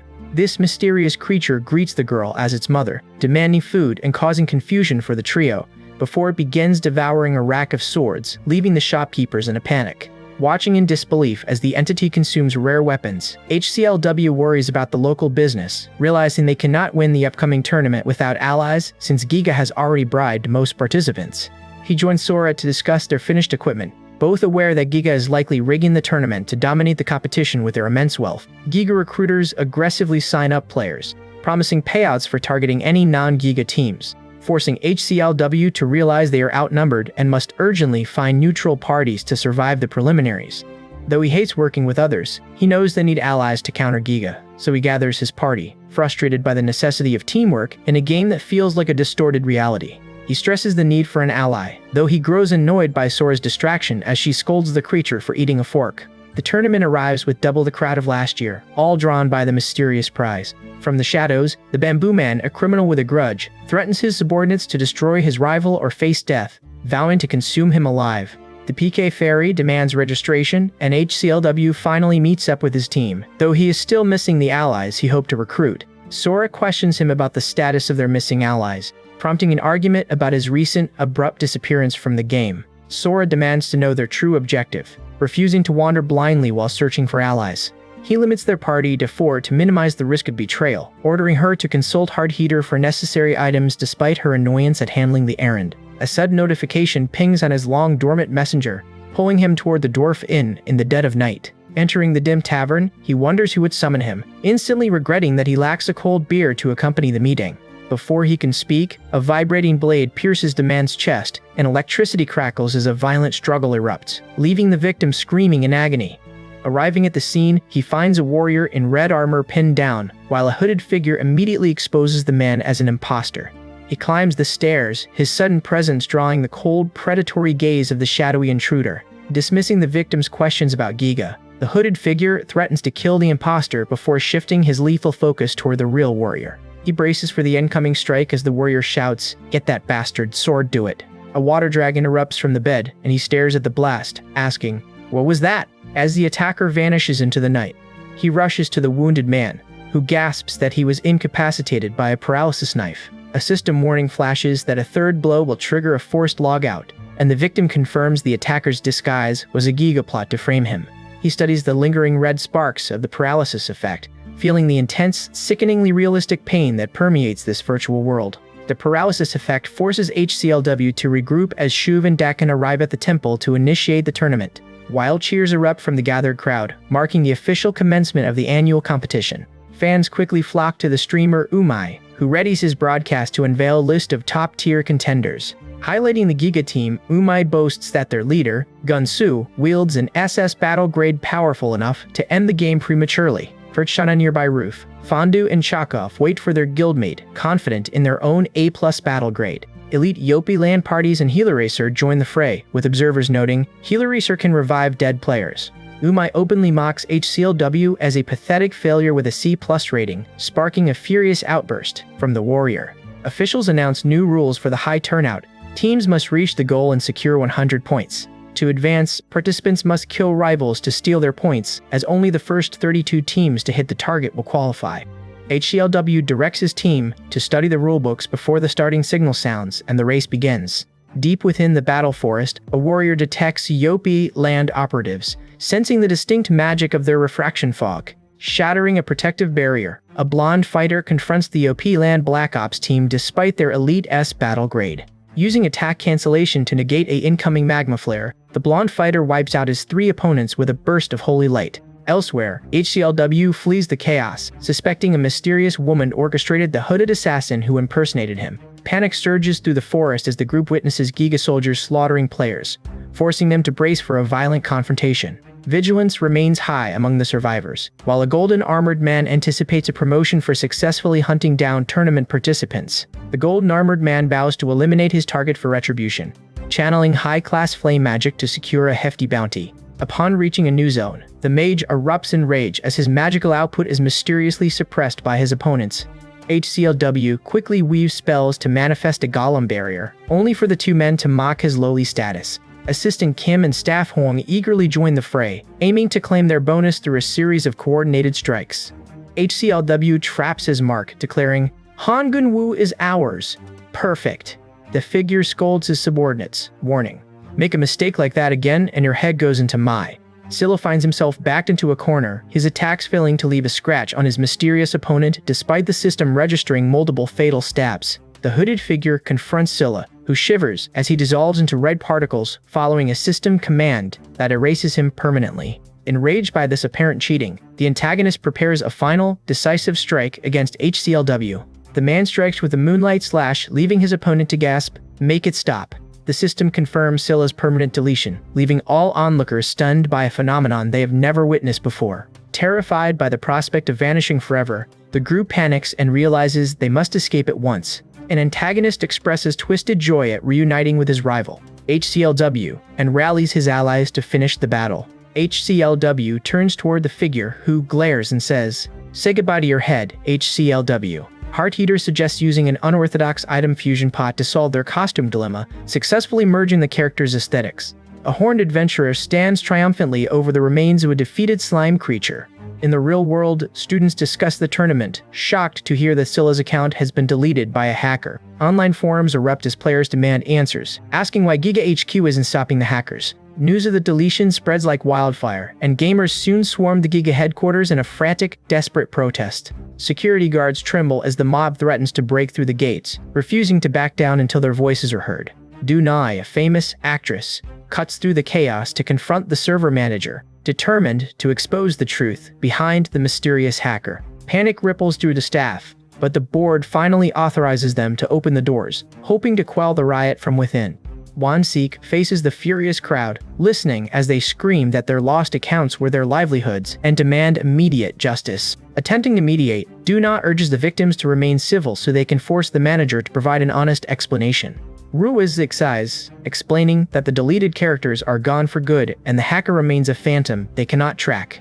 He attempts to placate the mob by offering 10 million won to each person, inviting them to join the Giga Guild instead.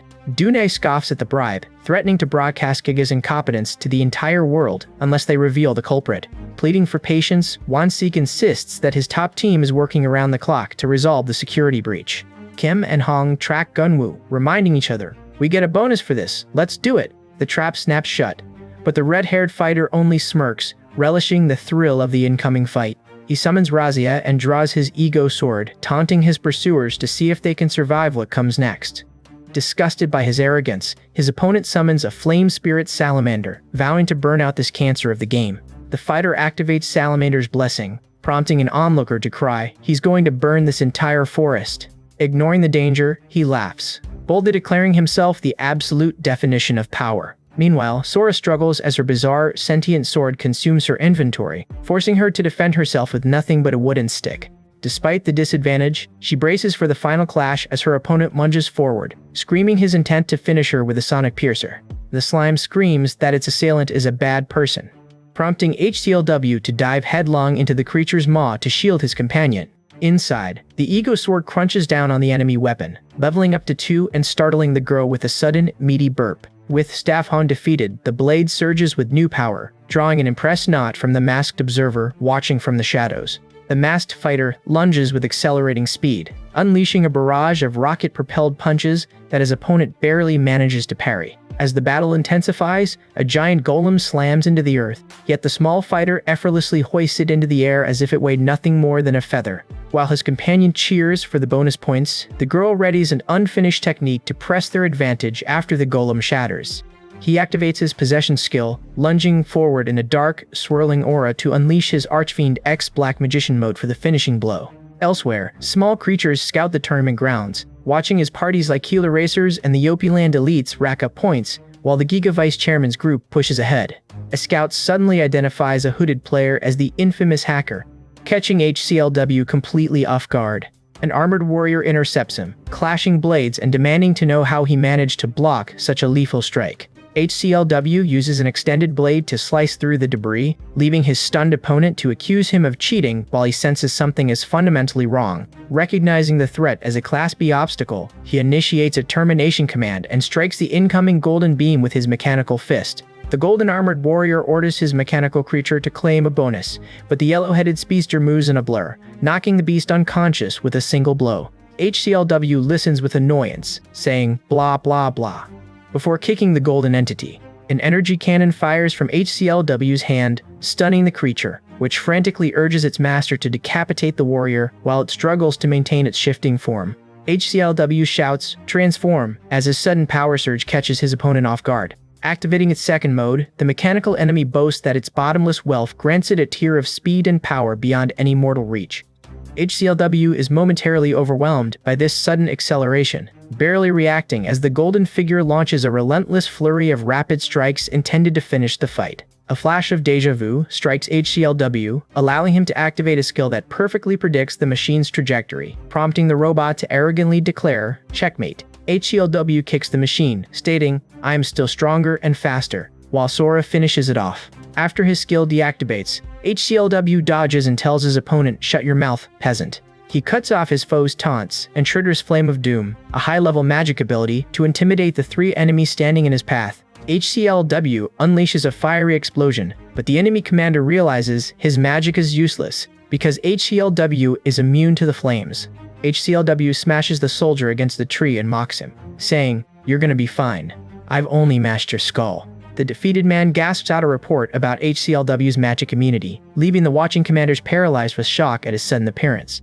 Confused by the impossible existence of 2 HCLWs, the commanders conclude that one must be the rumored hacker and resolve to eliminate both targets immediately. Later, HCLW, Sora, and their allies take a moment to rest in the forest, their bodies heavy with exhaustion and the lingering, painful effects of poison. Passing a mana potion to the group, HCLW offers Sora a plate of detox seasoned meat, as they have no other healing items left to restore their depleted health. While they recover, HCLW asks his companion why he pours billions into this game. Once again struck by how this dream world feels undeniably real, Dart jokes about his inheritance, admitting that after his grandfather's health declined, the family spread rumors that the top Lucid Adventure player would be named the sole heir. Because he was his grandfather's favorite, other relatives have hunted him in-game to sabotage his prospects.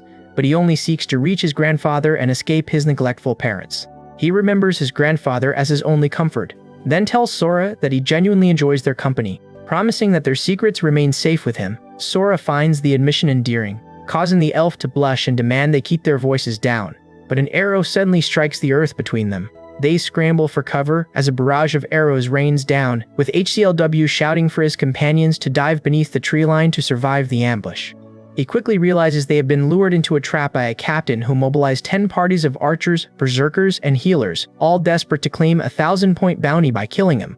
As his companion activates a golem for defense, HCLW prepares a counterattack, smiling at the challenge as an opportunity to demonstrate his true strength. The enemy archers fire recklessly, striking their own allies, and HCLW seizes the opening to command his group to strike back, while the opposition wastes mana on mass healing. He cuts down the wounded soldiers to put them out of their misery, finding the vivid sensory details of the game both impressive and deeply disturbing. Hellfire erupts from his blade to incinerate the archers, while Sora and Dark successfully eliminate the healers, leaving the remaining soldiers in total disarray. Confident and grinning, HCLW decides to face the 10 remaining maniacs alone, laughing off the danger as he eyes the $1 million protection fee. He executes a flawless 9-head combo, cleaving through the remaining warriors and monsters with ease to maintain his lethal momentum. Standing over the defeated captain, HCLW looms above him and orders him to warn the entire world that the hardcore leveling warrior is back. Amidst the carnage, a mysterious figure slashes through the forest, weaving combination magic to overwhelm foes with movement spells, buffs, and hallucinations. The white-armored warrior struggles to track the barrage, while his opponent dismisses the sword's threat, unleashing holy chains of light instead. The roped man notes that only Giga members usually evade his light, while his opponent reflects on the world order his father built before activating a forbidden skill. Recognizing the lethal threat, the fighter switches to manual mode, confronting the blonde character before vanishing off the cliff edge. Two soldiers watch the horizon, wondering if he will return, while the blonde character demands to know if the target has been eliminated. As the sun sets on the final hour of the preliminaries, the men decide to stop wasting time and hunt the other target. Shuv oversees the feeding of monsters in the red-hued sky, using his powers to levitate and ignite pigs for the creatures to devour.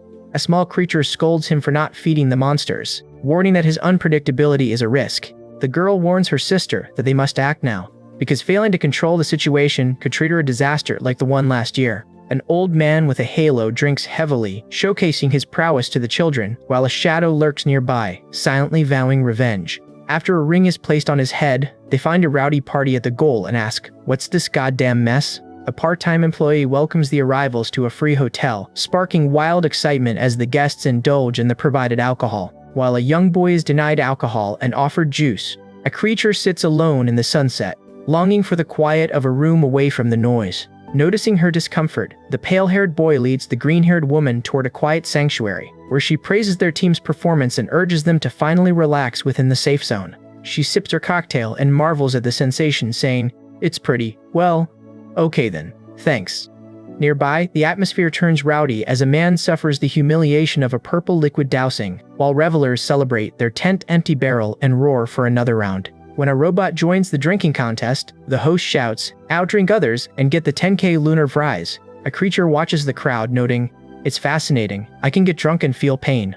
He briefly considers joining the giggle to finally solve his dire financial woes, but his companion warns him that they came here specifically to forget such burdens. Whispers ripple through the crowd about the tournament prize being valuable enough to secure their freedom, fueling the desperate competitive spirit of every participant present. A fraud merchant watches the festivities spiral into violence as the red-haired fighter smashes a barrel over an old man's head, leaving others sprawled face down in the mud. Because the trays reaches its breaking point as the participants struggle to finish their 29th and 30th barrels, resulting in a messy, mist-filled collapse for the defeated robot. Noting the girl's impressive victory, the blonde warrior suddenly freezes as a tall, winged war deity looms over them, forcing the entire group to flee as the landscape erupts into flames. The trio scrambles through the dense forest toward a distant, flickering light, realizing with alarm that only 3 qualifying spots remain before the sun fully sets. Their path is suddenly blocked when a white-clad figure descends from the sky, and the group gasps in shock as they recognize the voice of Gunwoo emerging from the body of Gun-Soo. A soldier raises his hand to halt his comrades, warning them that this newcomer is an unidentified threat and likely the notorious hacker, demanding they move with extreme caution. He immediately activates his illusion puppet skill to conjure a duplicate, ordering his team to sprint toward the goal while he stands his ground to confront the warrior alone. HCLW prepares to strike, unleashing hellfire to test his opponent's reaction. Even as the world around them feels increasingly like a fragile, shifting dream. The flames consume his target, but he suddenly realizes the light-based attacks surrounding him threaten to kill Sora and Dark, forcing him to shift his focus. He dodges and deflects the incoming light streaks, though the impact causes him physical pain, taunting his foe as a bluffer. He is caught off guard by a powerful kick that forces him to vomit blood, confirming that his magic immunity is not enough to stop a skilled close combatant. The opponent realizes he is immune to magic and presses the assault, leaving him gasping for air as he struggles to maintain his footing. After being kicked away, he hears Sora's name and reacts with alarm, fearing for her safety in the chaos. An ally warns the group to watch out as they are sent flying, prompting the activation of a protective luminous blessing. After an explosion, a horned girl pins him down and asks, "HCLW, are you okay?" To which he replies, "Getting hit in the face hurts." They coordinate a new plan to neutralize the magic, with him preparing to block while the others strike. He confidently taunts his opponent while dodging strikes, shouting for his team to block the incoming projectiles. The enemy unleashes a holy light shower, overwhelming the group with more projectiles than they can possibly block. Desperate, the girl apologizes to him before grabbing him to use as a spinning human shield against the barrage. He endures the stinging light beams, and she seizes the moment to command her allies to attack. The team leaps through the trees to launch an aerial assault, forcing a last resort maneuver amidst the magical energy. He activates a spark skill, but pants in exhaustion as he struggles to stay in position. Failing to intercept his targets, he finds himself suddenly teleported to safety, barely surviving the encounter. A mysterious figure in a hat warns them that death is not an option yet, as the team reunites to discuss their survival against the Giga forces. He and his companions acknowledge their powerful allies, noting they are the 31st party to reach the goal, with only one spot left. Crossing the magical boundary, the group confirms they have already accumulated the 100 points required to advance. Tempest suddenly descends, brandishing a firearm and accusing HCLW of being the hacker who targeted Swag, pointing to their shared red hair and mysterious blade as proof. Denying the charge, HCLW insists he was occupied with his allies, but Tempest remains unconvinced, refusing to trust a stranger even with Swag's endorsement. Labeling Tempest an ignorant mongrel for relying on mere rumors, HCLW provokes a sharp escalation as Sora watches on in tension. He proposes a high-stakes gamble to settle the matter. Tempest must fire at point-blank range, with the Alliance's survival hanging on whether he lives or dies. Sora and Dark later debate the encounter, questioning whether such a reckless bet was truly part of a calculated strategy. HCLW confronts Tempest for actually pulling the trigger, though the bullet failed to penetrate his magical immunity. He explains that since the projectile was magically infused, it was powerless against him, though he concedes a physical bullet could still end his life. Boasting that he only engages in games he is certain to win, he shifts the conversation toward the tournament's upcoming stages. He outlines the structure hunt, siege, and brawl, and insists their party must maintain a strict balance of tank, dealer, healer, and support to prevail. Satisfied with the strategy, the allies agree to log out, with HCLW offering a final, sharp warning against tardiness. As the virtual world dissolves, the weight of the looming tournament settles into a weary, cynical gaze. The weight of his mounting debt consumes him as he wakes in his sparse room, shivering on the cold floor. Two collectors enter, casually discussing donuts and upcoming rewards, intent on keeping him shackled to his labor. They corner him while he remains vulnerable on the bathroom tiles, looming over him to present a cruel gift for his recent efforts. When he scolds them for the intrusion, they retaliate by slamming a heavy bag directly into his face. The collector kicks him, declaring, "I told you, you are below human until you've paid all your debt." The masked man denies him food for 2 weeks, threatening to feed him to the fishes if he fails to show total compliance. Left trembling beside the discarded donuts, he resents his pathetic reality compared to his hollow prestige as a lucid adventure VIP. Hunger gnaws at his gut, but he vows to escape this hellhole, knowing that reclaiming his fortune is his only path to freedom. Later, he watches a companion consume boxes of donuts with gluttonous intensity, disgusted by the sheer excess. A spirit creature heals the group and repairs their gear, ensuring they are ready to hunt in the war deity's ranch. He clutches his rulebook tightly, ready to teleport, as clearing this hunt is the only way to secure his liberation. Upon arrival, he carries a companion, warning her to remain silent so they avoid drawing any unwanted attention. they witness a powerful one-star field boss crushing unsuspecting players, forcing them to proceed with extreme caution. He decides to rendezvous with his allies, using a translocator to coordinate their next strategic move. Earlier, the group defined their combat roles to gain essential buffs: DPS, tank, healer, or support, before facing the varied monster rankings. They deliberate on their logistical challenges, noting that 15 teams have already joined Giga to systematically eliminate rivals. With only 4 teams remaining on their side, the 13 neutral parties face immense pressure from Giga, threatening the possibility of a fair victory. Someone suggests avoiding Giga entirely to focus on hunting monsters, emphasizing that high-star field bosses require precise tactics and perfect teamwork. The group defines their roles: a magician, a swordsman, and HCLW, who loudly boasts of his unique immunity to magic. A dark magician and a swordswoman join the ranks, the latter brandishing her ego sword that hungers for enemy weapons.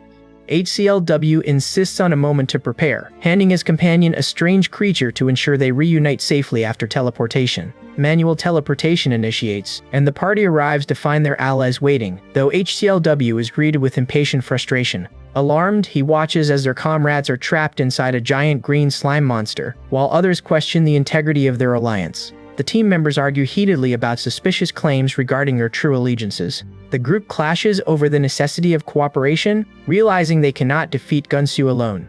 They conclude HCLW's magic immunity is essential to their survival. HCLW arrogantly challenges his detractors to a rematch, while others mock the naive idea of their group possessing anything resembling a beautiful friendship. He points out a reptilian monster and shouts, "Justice Punch," while striking its head to vent his frustration. After diving into the creature's maw to secure the kill, the team stands before the fallen dragon, dismissively refusing any further help. The man clarifies he was not talking about the small worm as a red dragon roars above them. Shocked to discover the beast is a 3-star threat, they watch as the tournament organizers observe their desperate struggle from afar.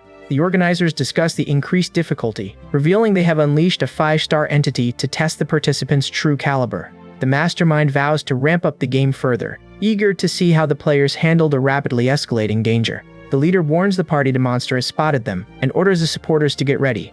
They lash out with the Golden Lion's skill to bind the beast, but their efforts falter as the creature shrugs off the restraint with its 1-star power.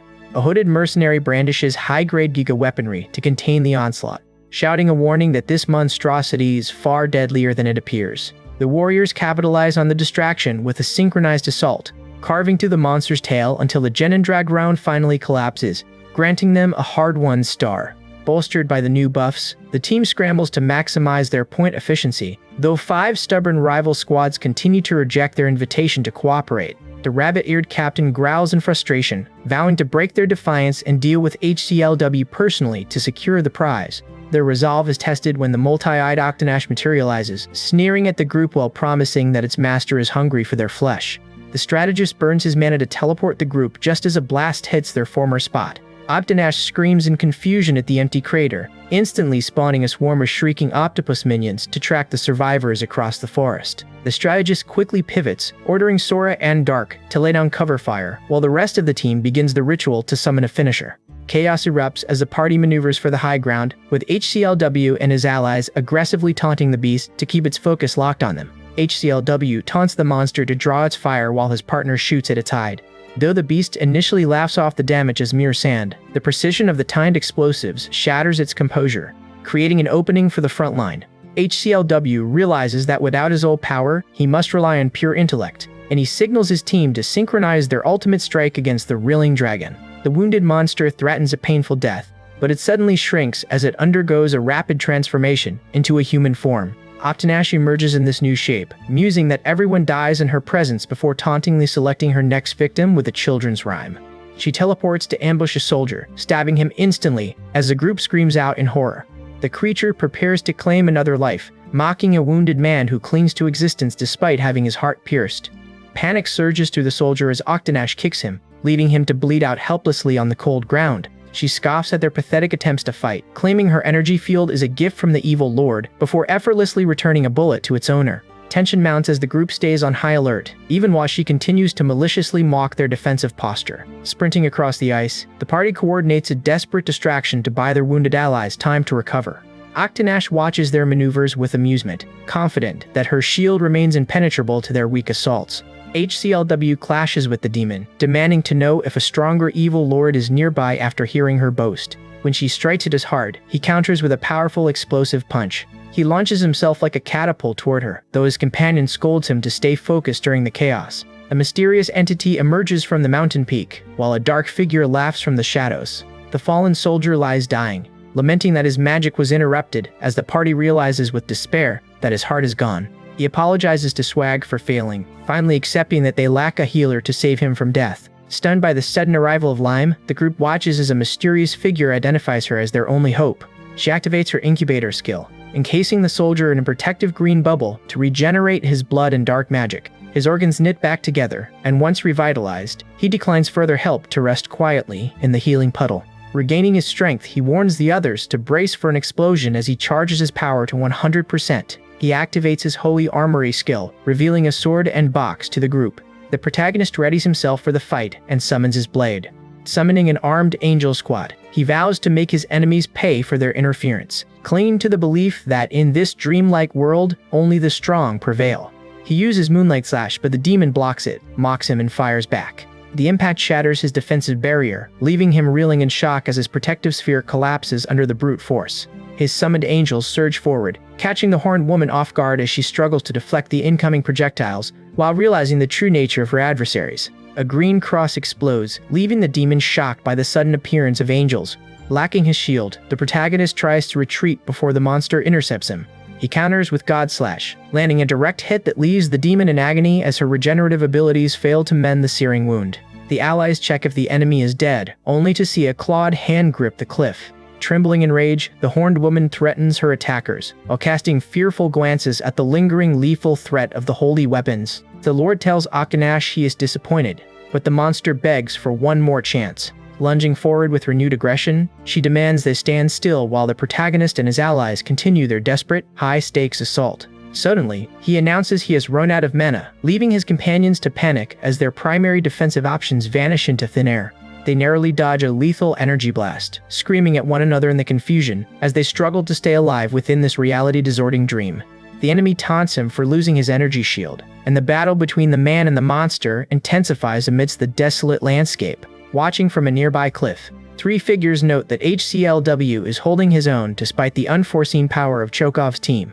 They marvel at the group's ability to fell a 3-star monster a task, typically requiring 50 players, and greedily eye the holy weapons displayed. Sensing their targets have exhausted their ultimate skills, the hooded warrior urges his companions to strike before they can recover. The masked leader senses the monster's evil aura still lingers, proving the threat remains.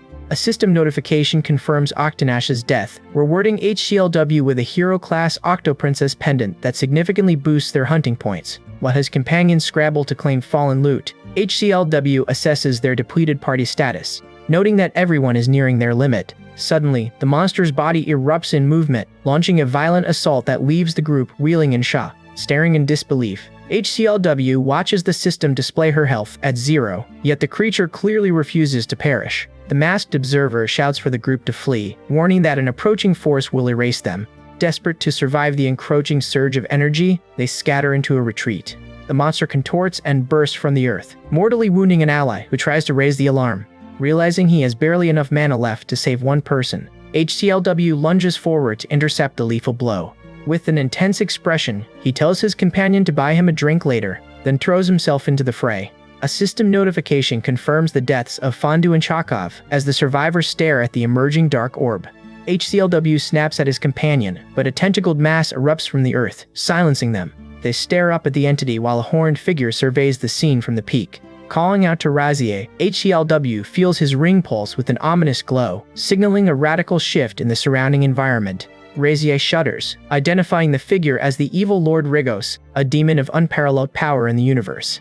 The entity remains silent, his chilling aura confirming that the dread permeating the battlefield stems directly from him.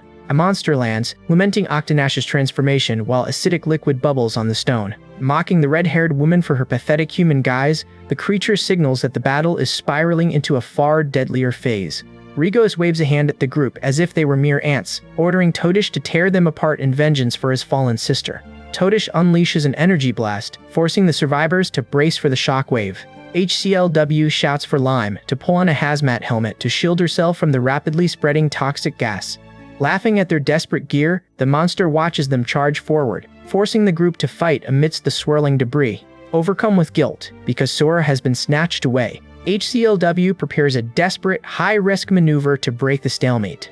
Dark triggers his rewind skill, hoping to reverse their fortunes and spare the woman from her agonizing fate. She blinks in confusion as her old equipment reappears, while Pu-Upu warns them telepathically that the monster tracks their every move through sound. Toxic fumes threaten to melt HCLW and Tag, forcing one of them to step forward as a human shield against the corrosive spray. The woman triggers Instant Ghost, but the monster's immense weight crushes her spirit as she begs Tempest to unleash the holy weapons. Tempest confirms he holds one final, powerful armament just as the beast looms overhead to liquefy their flesh. They clash, but the creature writhes in agony while wielding its own sister's corpse, sneering that this world is a dream that feels all too real. Leaping high, the monster sprays concentrated acid, intent on melting the heroes within this reality-distorting medium. As the remains disintegrate, the party stakes their lives on Tempest landing a critical hit while HCLW prepares a final desperate strike. HCLW signals Tag to launch him toward the frog-like demon, soaring into the sky atop a concentrated burst of energy. The monster greets his arrival with a grin, only to recoil in sheer terror when it recognizes the holy blade he draws. He activates Kamikaze, sacrificing the weapon to drive his attack home, whispering an apology to his companions for his failure to clear the round. The ground shudders from the resulting explosion, leaving the survivors to wonder if the demon has finally fallen as HCLW undergoes a violent transformation. An armored warrior looms over the wreckage, declaring their struggle futile because they are merely inferior beings. HCLW shouts for the others to retreat, while Liam activates night mode to tether his ghost skill.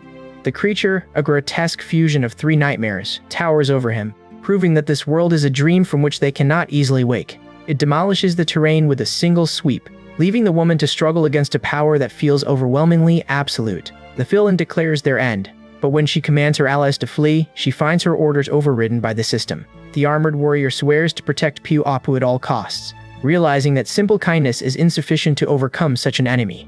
Frustrated by the stalemate, HCLW steps between the clashing energy blasts, bracing himself for a desperate final strike. He unleashes the frozen blade, determined to shatter the conflict before they are all erased from existence. The blade bites deep, enveloping the screaming monster in a surge of freezing energy. Victory feels hollow for the armored creature, who mocks the fallen party as inferior beings. Heels click against the scorched earth as Rigos appears, his presence radiating an ominous pressure that leaves the survivors breathless. A horned entity confronts the warrior, who instantly recognizes this devil from their past life.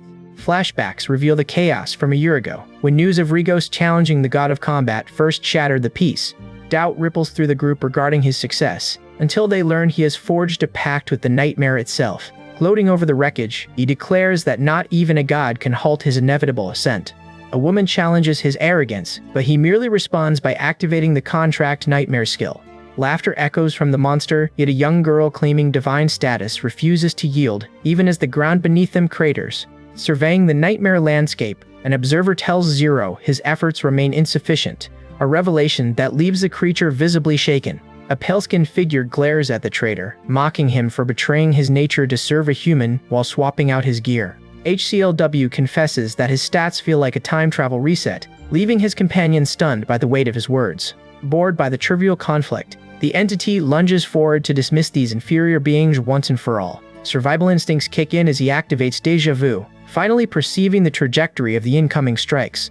The future shifts as he sacrifices his safety, clutching a golden coin in his palm. Irritated by the pressure, he executes a swift, powerful kick, followed by a precise blade strike against his armored opponent. Stunned by a counter hit, he activates self-burning to stall, unleashing a final energy strike. As the entity prepares its strike, HCLW realizes a golden lucky coin is his last hope, flicking it to trigger a system boost that guarantees every one of Dark's skills hits their mark. Taking the opening, Dark leaps onto a jagged rock and drives a pink energy blade into his opponent's neck, forcing a cry of agony from the beast. The monster claws at the air, only for the Dark figure to kick it, triggering an explosion. Staggering, the fighter activates a skill and uses an artifact to rewind time after their defeat. Shadows shift as an impact rocks the ground, leaving the creature looming over a glowing figure. Though the armored brute sneers at the cycle of resurrection as a meaningless trick, He recoils in shock when he feels a surge of immense energy radiating from a mere human. HCLW steps into the barren landscape, a wave of relief washing over him as he reveals his presence to the stunned, armored figure. He turns back with a confident grin, bracing for the inevitable challenge, while the monster wonders if this human's sudden strength is tied to the Horned Boy's strange skill. The protagonist is baffled by an undetectable skill, while the armored figure lunges to test him, taunting. This is interesting. HCLW watches the creature prepare a lethal strike, the two colliding in a high-speed impact that sends shockwaves thundering through the wasteland. HCLW grins at the entity, certain he has found his target, just as an explosion rips across the peak. Infuriated by that smile, the creature bellows in rage, prompting the hero to cloak himself in blue energy as his foe unleashes a destructive wave of power. He leaps through the biting blizzard to close the distance, but the creature catches him midair, encasing him in a solid, high-tier block of ice. Calculating he has only 6 minutes remaining to clear the stage, HCLW triggers his Hell Explosion skill, shattering the frozen prison to intercept the dark figure's assault. Channeling his remaining energy into a violent shockwave, he leaves the antagonist reeling in disbelief that his powerful magic was so easily dismantled.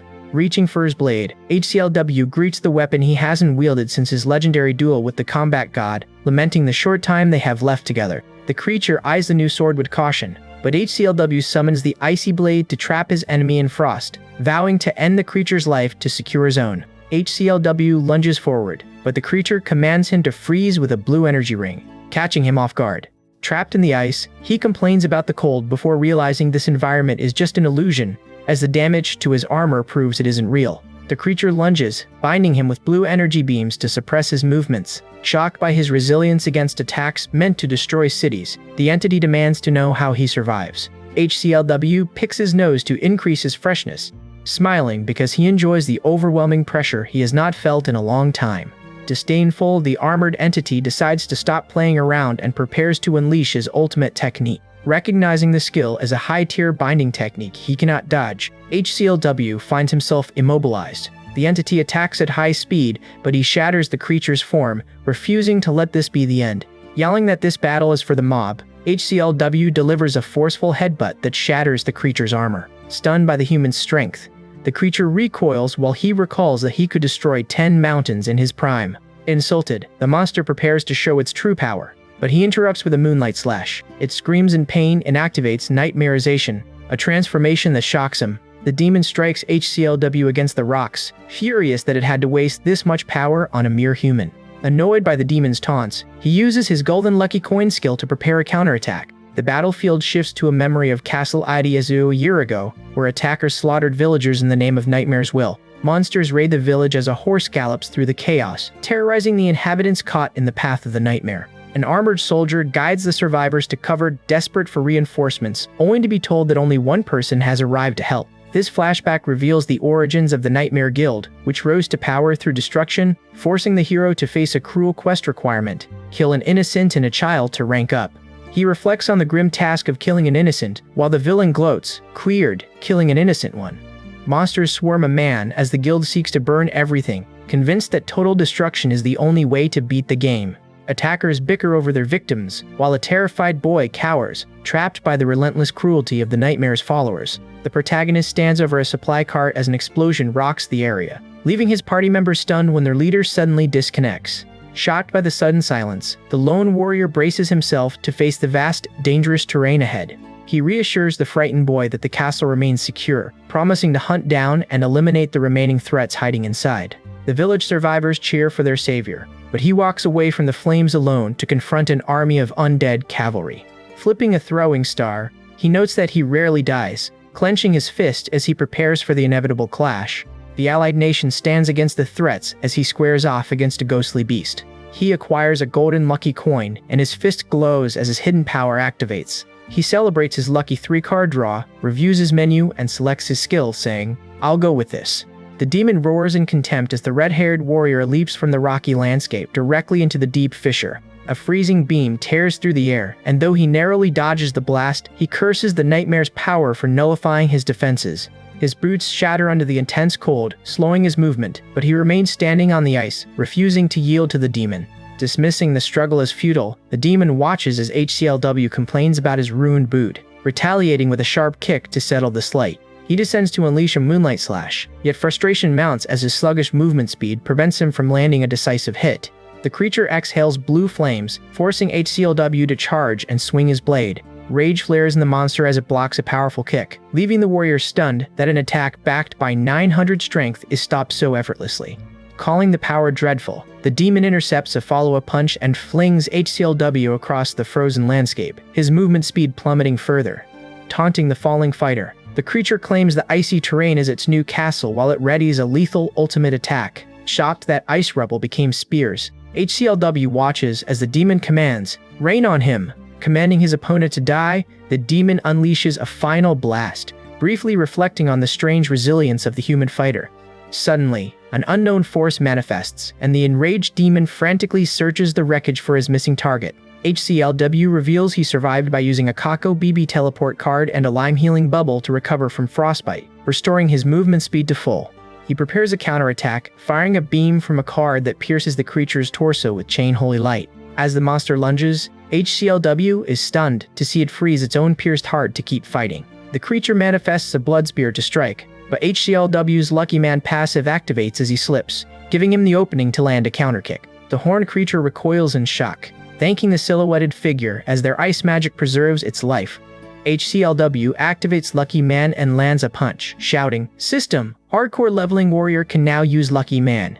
A massive explosion engulfs the battlefield, striking the creature with a lethal, world-shaking force. As the monster faces its end, the warrior stands victorious over the ice-encased remains. A mysterious chest and a fiery cube manifest in the air, signaling the spoils of his hard-won victory. Realizing his skill is rapidly expiring, he rushes to secure the loot before his stamina completely fails. He strikes the glowing rock, desperate to claim the artifact before his strength fades into nothingness. His fingers close around the Tear of Lorenas, a legendary relic capable of resurrecting his entire fallen party. With his internal clock ticking down, he begs for just one more second of awareness before collapsing face-first onto the ground. System notifications confirm their victory, leaving distant observers stunned that the former Rank 1 somehow emerged alive. Elsewhere, Giga agents track the party's coordinates, plotting to lure wild beasts into the area to finish the job. The streamer Umai announces a $50,000 bounty on each survivor, turning their desperate struggle into a public spectacle. A greedy pursuer pins the injured HCLW. But the warrior warns the opportunistic hyenas to back away. Though the thief manages to snatch the tear, HCLW forces its activation to trigger the mass resurrection of his allies.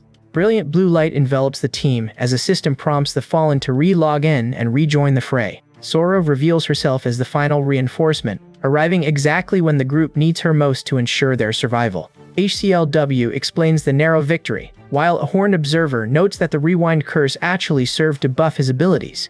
HCLW stares at the horizon, frustrated by their sluggish progress while they wait for their missing ally to finally reappear. To ensure his team remains focused and motivated, he begins distributing the spoils of their recent victory among the survivors.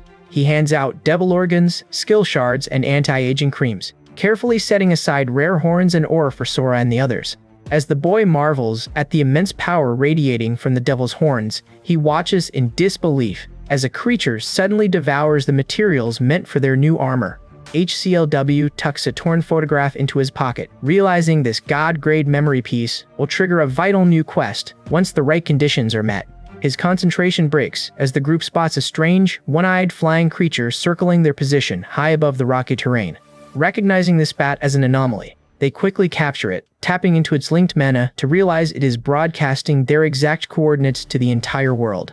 The streamer Umai immediately reveals their location in the southwest field, and the party realizes they are now the primary prey for every bounty hunter on the server. HCLW recognizes this threat is far more dangerous than any boss encounter, so he signals his allies to rush forward into the incoming chaos. With rival teams closing in from all sides, they realize there is nowhere left to hide now that their position is public knowledge. The device analyzes the mana, but it overloads as the system reports, way many backtracing transmitted.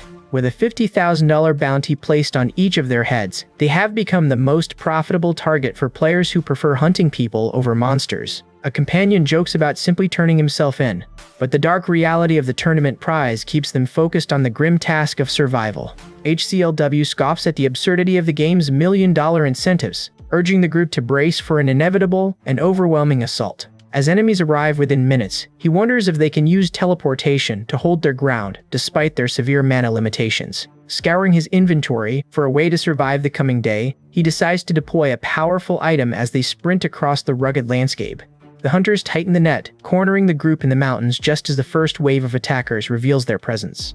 A hooded warrior mocks their perceived weakness and lunges into the fray, forcing the team to prepare for a relentless onslaught. The attacker mocks them before unleashing a blue explosion, signaling the start of a desperate battle. As the blast fades, the masked hunter tracks their coordinates to the broadcast signal, sensing their mana reserves are rapidly failing. A golden-haired figure studies a photograph of two targets, marking the closest objectives to eliminate first. The streamer Umai informs his audience that the party has scattered, while an entity pinpoints the cloaked figures' locations. These figures sprint across the terrain, donning pink hoods to obscure their identities from the closing hunters. HCLW notices the imposter mimics Zero's techniques, his mind flashing back to the night the master swordsman was ambushed. He realizes the spectral form and the dagger used against him share the same effect. A new quest notification blinks onto his interface, revealing that the murderer he was sent to hunt is still active in the field. While his allies panic over his absence, a companion urges the group to prioritize their survival above all else. A masked man reads a note,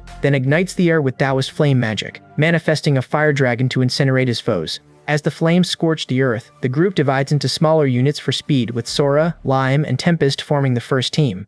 A blonde challenger demands to see the power of the Ego Sword, prompting Sora to leap forward and engage.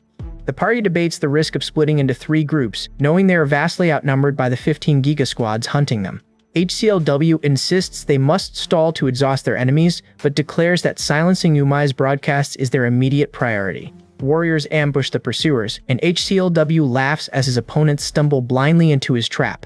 Though a mysterious figure tries to snatch the Ego Sword, the group presses on, confident their enemies have severely underestimated them. The woman demands Sora show her strength, prompting a strike that a hooded figure intercepts. Taunting her opponent's lack of finesse, the hooded figure forces Sora to grit her teeth in frustration as she performs a desperate acrobatic flip to avoid a follow-up attack. The woman defends the kid from her trainer, while the hooded figure demands to know her identity. Lila steps in to defend the novice, demanding the trainer ease up, but the hooded figure only recoils in confusion as bizarre food items materialize across the battlefield. Explaining that she has converted their lethal energy into culinary ingredients, Lila reveals her Ego Sword's true nature, just as 3 mysterious allies emerge to join the fray. Taoist Kim immediately unleashes a flame tiger and icy projectiles, but the master stands unfazed in the center of the chaos, having orchestrated this confrontation to guide Sora toward her potential. Demonstrating the true art of the Ego Blade, he uses a cleaver and a precise ice-based chop to slice through the incoming magical barrage with ease.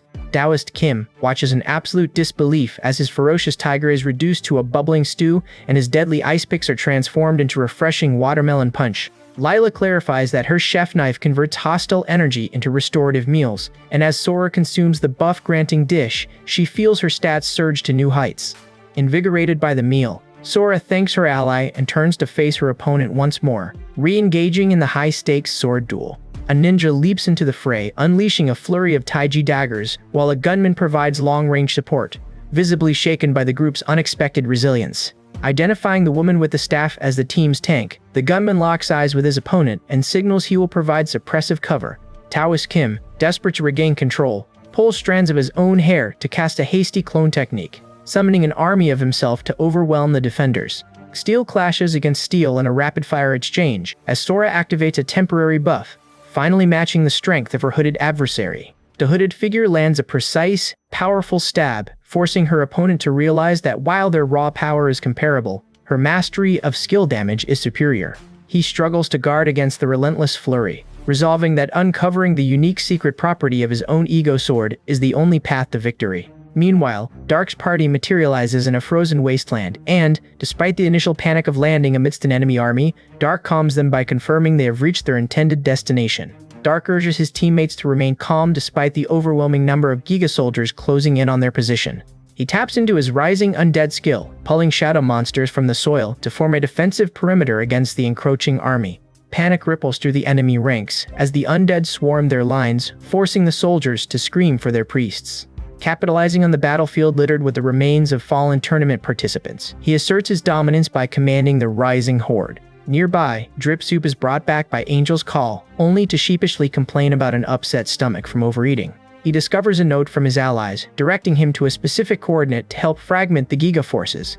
On the front lines, a masked warrior berates a terrified manager for failing to handle the basic zombies, demanding the Giga party rally. As the enemy regains its footing, the white-haired commander resolves to field her own champion to turn the tide. She weaves a soul whisper to animate a fallen knight, dragging the General Lich back from the grave to do her bidding. The resurrected leader rallies the undead to recall their past combat skills and become stronger. While Giga soldiers break in terror at the sight of zombies utilizing advanced skills, the commander confirms her strategy of assigning roles to scatter the enemy. Dart prepares to face a fresh wave of foes solo, while Puu pushes Coco Bibi to initiate a teleport for his next objective. Upon arriving at the new destination, Dark and his crew spot 9 reinforcements sprinting towards Sora's location. He triggers soul reading to track the lingering spirits, determined to demonstrate his mastery over the complex tactics his mentor required. Ignoring the specific guidance he was given, he summons his own skeleton army, intent on proving he can dictate the flow of the battle. Meanwhile, HCLW tracks down the streamer broadcasting their location, barely weaving through a lethal barrage of arrows from the archer above. HCLW clashes with the creature, realizing these foes are not just lucky novices. The man mocks his opponent for relying on vision sharing after landing a punch. He effortlessly catches the incoming arrows with his bare hand, taunting the archer for being too sluggish to pose a real threat. Confronting the stranger, HCLW challenges his claim of being BJ Umai, noting that he recognizes the real streamer's distinct archery style from watching his broadcast daily. The masked fighter threatens to use his bow as a club, but amidst the chaos of explosions, a turtle-like creature lands a heavy strike and bellows his own dominance. HCLW counters the creature's next lunge with a mid-air kick, pinning his foe into the earth before mocking him for falling for the trap of exhausting himself. Landing a moonlight slash on the ghost of Tak, the warrior pauses to ask if it is over, only to flinch back in genuine, instinctual fear. Tak is forced to retreat as the attacker moves, making the others realize they are losing. Recognizing that his opponent is not actually Umai, the protagonist feels a chill as he realizes this foe commands a power far beyond any mortal archer. He swings at a confused figure wearing a backpack, but as the stranger dodges with a grin, he taunts HCLW to guess his true identity. Summoning a third dagger, the masked man threatens to erase them from existence, and HCLW feels a jolt of shock as he recognizes the specific, lethal blade. A system quest flashes before him, offering Zero's memories as a reward for identifying the murderer, or a crippling luck penalty should he fail. The group spots the enemy on the mountainside and initiates their attack. While a cat-like creature charges into the shadows, the protagonist notes his familiarity with such threats, even as a man nearby easily crushes the skeletons like cheap cannon fodder. The summoner senses 9 powerful souls nearby, but lacks the talent to resurrect them, while 2 warriors mock their trapped opponents for teleporting into a death trap. HCLW activates his own necromancy to call forth his own skeletal army, triggering Deja Vu to read and anticipate his enemy's movements. The skeletal warrior engages the group, and a bat-like creature leaps to strike the hooded figure, but the beast misses its target entirely. The bat creature winces, as the horned character claims Rigos's horns, prompting his master to muse that the boy's rapid growth is unsettling, given his lack of a normal childhood. Watching from the periphery, the muscular man notes the speed of his student's progress, wondering if he is ready to be recommended to the master swordsman. The hooded warrior mocks his opponent's strength before slashing her with his blade.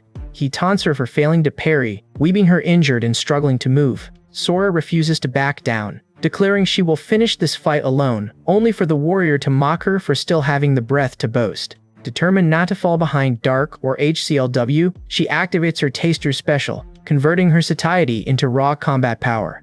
When the hooded figure lunges for the kill, Sora aggressively intercepts, aiming to cripple her opponent with a precise strike to the leg. She struggles against the barrier, while the hooded warrior threatens to cut off her arm to force a surrender. She pivots, using her ego sword to shatter the enemy's weapon, realizing that the blade has been devouring her opponent's steel with every successful clash. Sora shouts her thanks to Ego, while the blonde observer remarks that a weapon which consumes its prey is just as intriguing as its wielder.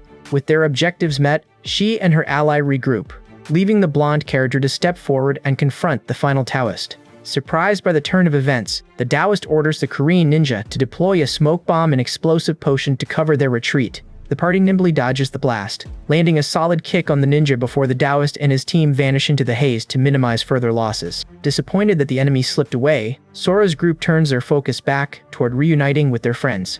Meanwhile, HCLW receives a system subquest to identify the mysterious murderer, an opportunity he seizes for the chance to claim Zero's memories. A notification blares as a private PvP match initiates, sealing off the arena to ensure no other players can interfere with the duel. HCLW flips a lucky coin and dares the masked figure to strike, noting that his opponent must have maxed out his evasion to keep dodging his blade. A system warning flashes that HCLW is paralyzed and facing permanent death, forcing him to immediately activate a borrowed skill from TAC to survive the incoming strike. He refuses to dodge, catching the opponent off guard before delivering a crushing blow that erupts with raw, explosive force. Relying on his lucky coin's guaranteed accuracy, he lands a precise counterattack, revealing that his earlier missed strike was merely a calculated trap. As the masked figure kneels in exhaustion, HCLW taunts them, declaring that he cannot be outsmarted by such amateur tactics. Noting their dangerously low health, he remarks that their current state is a far cry from the person he remembers. The opponent laments that their current form prevents them from fighting properly, but HCLW just laughs, insisting that their form changes absolutely nothing. He recalls his past as a lonely loser defined by failure, a history of suffering that fuels his desperate, burning need for power. After a tragic car accident left him an orphan, he faced relentless bullying, which cemented his bitter belief that life was inherently unfair. Dropping out of school to live in poverty, he eventually turned to gambling to escape his loneliness, only to fall deeper into a cycle of crippling debt. Driven to the brink by ruthless collectors, he found a mysterious phone on the street that served as his gateway into lucid adventure. He decided to enter the game, desperate to secure the fortune he could never hope to earn in reality. Inside the virtual world, he finally felt like the luckiest person alive, rising to become the best to compensate for his miserable, empty past. That sense of perfection shattered the moment he met a mysterious girl who ambushed and humiliated him, leaving him at the mercy of a lethal, gaping monster. Now confronting that same woman, he screams in pure rage, demanding to know exactly why she betrayed him. Fighting through the paralysis with sheer resistance, he lunges at her, ignoring her chilling taunts that he will only go crazy trying to track her down. He lunges forward in a desperate, explosive struggle for survival, his weapons clashing against her with a surge of electrical energy that leaves him crying out in pain. He throws a dark coin, shouting, "Use skill, dark coin, fling," before following up with a punch that unleashes dark energy. Horrified by the sudden appearance of a dark rift, he activates 50% of his nightmarization power, grinning as his eyes begin to glow with a menacing dark aura. As he plummets toward her with his sword raised, she readies her floating scythe and blue blades, preparing her secret technique to dismantle him mid-air. He crashes through a barrier, and as their fight carries them over the water, she swings her blade to execute the 30th sword technique, guillotine. Caught in the trap, he struggles, shouting, "Ugh, I can't move," but scoffs at her warning, claiming, "Shh, you can't kill me." Utilizing a copy skill, he shatters her weapons in a single motion, declaring that she is the one who will die here. She insists he must be removed because he does not belong in this world, but he ignores her, shouting that this is his real world. He activates his ultimate skill, All In, Live or Die, and screams as their clash generates a sphere of energy. Stunned by the raw power of the collision, he recoils from the impact just as his allies arrive, confirming their plan has been executed and the conflict is settled. Writhing in pain during a sudden transformation, he leaves his friends shocked. In the ensuing silence, he regrets that he missed his chance to hold on to her. He hobbles forward, leaning heavily on his sword as the system confirms his victory and grants him the Sword of Honor, the Seven Truths. A giant fish bursts from the earth, roaring as he holds up a golden object and dismisses the creature, saying, "Shh." Lucas uses his new Holy Light explosion to subjugate monsters, successfully climbing to 5th place. Diga's vice president receives a warning that their assassination teams failed because HCLW is once again using system bugs to trap and capture their members. Determined to intervene, the blonde operative decides to hunt them down personally, while HCLW prepares for the next phase of his plan. By deploying BB's custom teleportation traps, he lures Giga parties into dangerous monster-filled zones, mocking them before they vanish into the void. The strategy forces his enemies into areas where Dark and Poo-Poo have summoned undead, effectively neutralizing the opposition. Lime scolds the remaining soldiers, threatening to turn them into undead if they keep fidgeting, so they stay in line.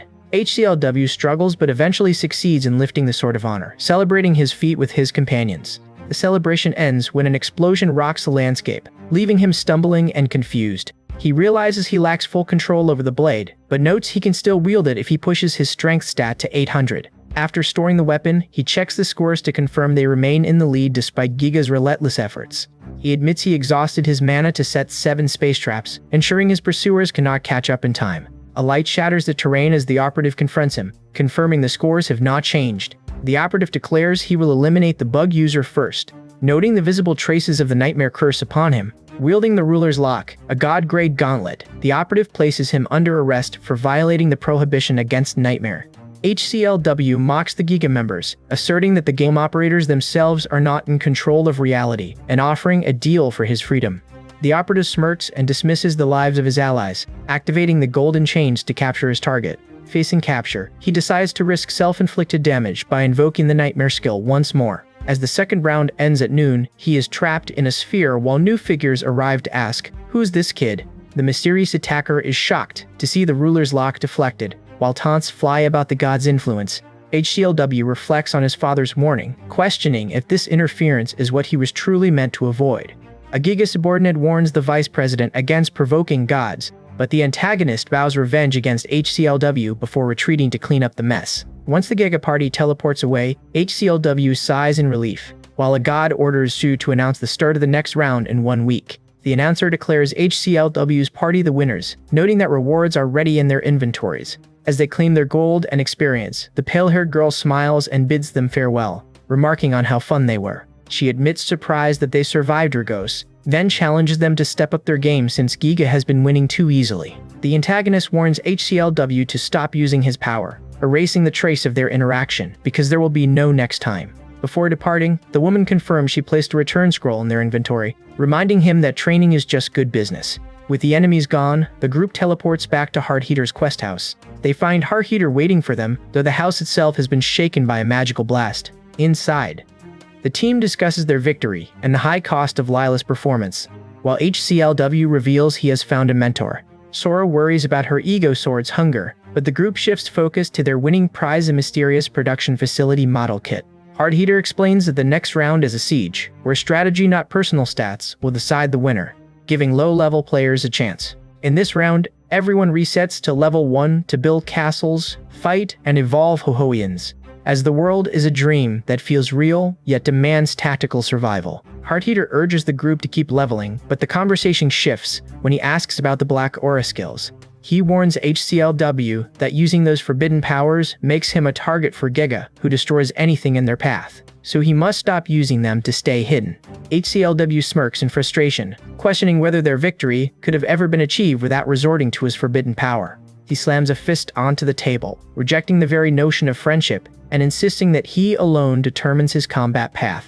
Dark, Sora, and the rest of the party watch in confusion, while Heartheater sternly warns him to check his volatile attitude. Ignoring the concern, HCLW storms into a guest house, leaving his companions to wonder if he is finally losing his grip on reality.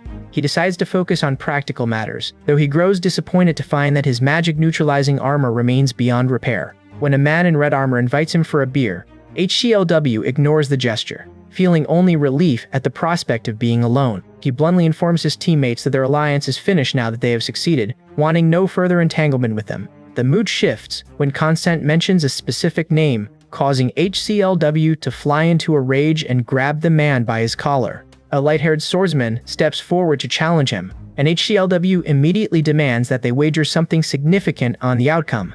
The swordsman agrees to the terms, but HCLW questions his ability to actually win as he tests the potential of his lucky coin skill. They engage in a high-speed duel, and HCLW demonstrates his dominance by slicing a floating rock cleanly in half. He follows up with a precise moonlight slash, defeating the swordsman, who tumbles through the air in total defeat. Stunned, the swordsman acknowledges HCLW as the first person to scar his forehead and asks what his demands are. A winged woman intervenes, suggesting the swordsman recruit HCLW, though she pauses with visible hesitation. The swordsman demands only a single gold coin, knowing that a forced recruit would never fight with any true conviction. Urged to respond, HCLW flicks his finger at the coins and flatly refuses to join any guild. The swordsman points him toward the Cobalt Castle North Gate, but HCLW remains lost and confused while wandering the streets. HCLW finally reaches the Cobalt Castle North Gate, but the trip turns sour when a sudden, deafening noise startles his companion, causing her to drop her book. He quickly apologizes, checking to ensure she remains unharmed.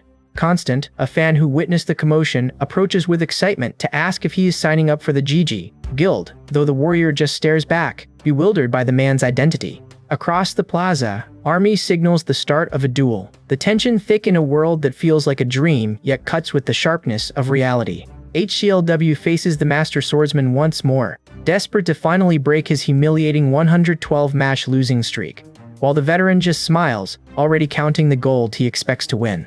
Opening the match with a stolen electric skill, he lands a blow that catches the swordsman off guard, leaving the older man to wonder if this specific ability was chosen just to negate his water-based defenses. Despite his best efforts, the clash turns one-sided, and HCLW suffers his 113th consecutive defeat. The swordsman mocks his reliance on cheap, copied tricks and tosses him a single gold coin as a final insult. Refusing the meager payment, HCLW challenges the swordsman to a dungeon raid instead, insisting they need to properly celebrate Constant's recent career change.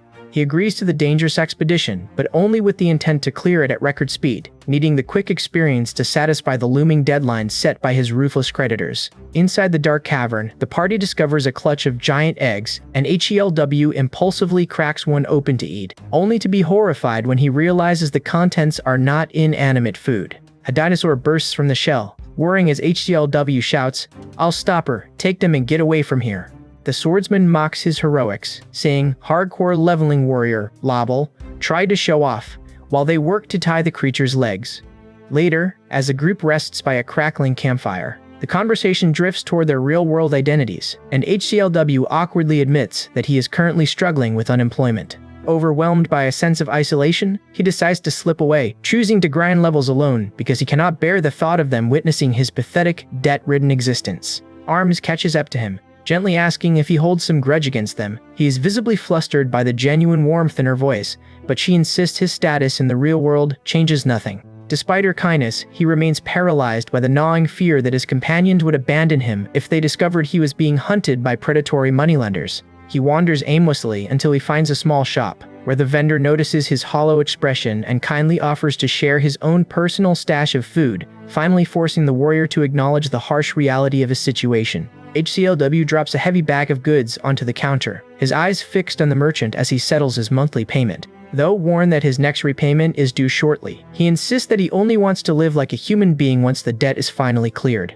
Strolling through the outskirts, he runs into Constant, who is busy searching for rare herbs and curious about his progress in the area. He admits that he only wandered into the guild territory after suffering another humiliating defeat at the hands of the Master Swordsman. While they discuss their guild's ambition for conquest, both acknowledge that the Master Swordsman remains a monster they stand no chance of defeating. Finding the guild raided, HCLW shouts, "I'll clean it up down there," and rushes to save Army, screaming, "Arms, hang in there!" He finds the perimeter swarming with undead creatures embedded with explosives, all coordinated to target the guild while the main force is away. As the bombs begin to detonate, he realizes the sheer scale of the destruction is a carefully planned ambush. Explosions rock the surrounding hills, yet the guild members feel a surge of relief the moment they spot HCLW returning. Arm explains that the undead explode on contact, forcing the defenders to struggle for survival as the guild's walls begin to crumble. A shadowy entity emerges from the smoke, prompting Army to scream in frustration at HCLW for interfering in the chaotic fray. The creature lunges and crushes Arms into the dirt as the world warps around them. HCLW screams in horror, though Army insists they can still hold the line before the game system forces a reset. He uses Tornado Slash and demands the Player Eater reveal himself. Player Eater steps into view, mocking their futile efforts and claiming they have no hope of escaping his reach. After Healer rushes to tend to Armies, she lets out a sharp laugh, teasing her guildmates to call her their savior. A mysterious figure pauses to thank the others for their help before vanishing into the distance, leaving the survivors to gather their wits. HCLW logs out of the game, leaving the weary guild members behind to recover what they can from the ruined site. They agree to log out as well, planning to regroup tomorrow to rebuild everything they have lost. Back in the cold reality of his prison cell, he wakes up, momentarily shocked by the harshness of his actual circumstances. Driven by a desperate need to become stronger, he sits in the silence of his room until a voice breaks the quiet, greeting him as Jun.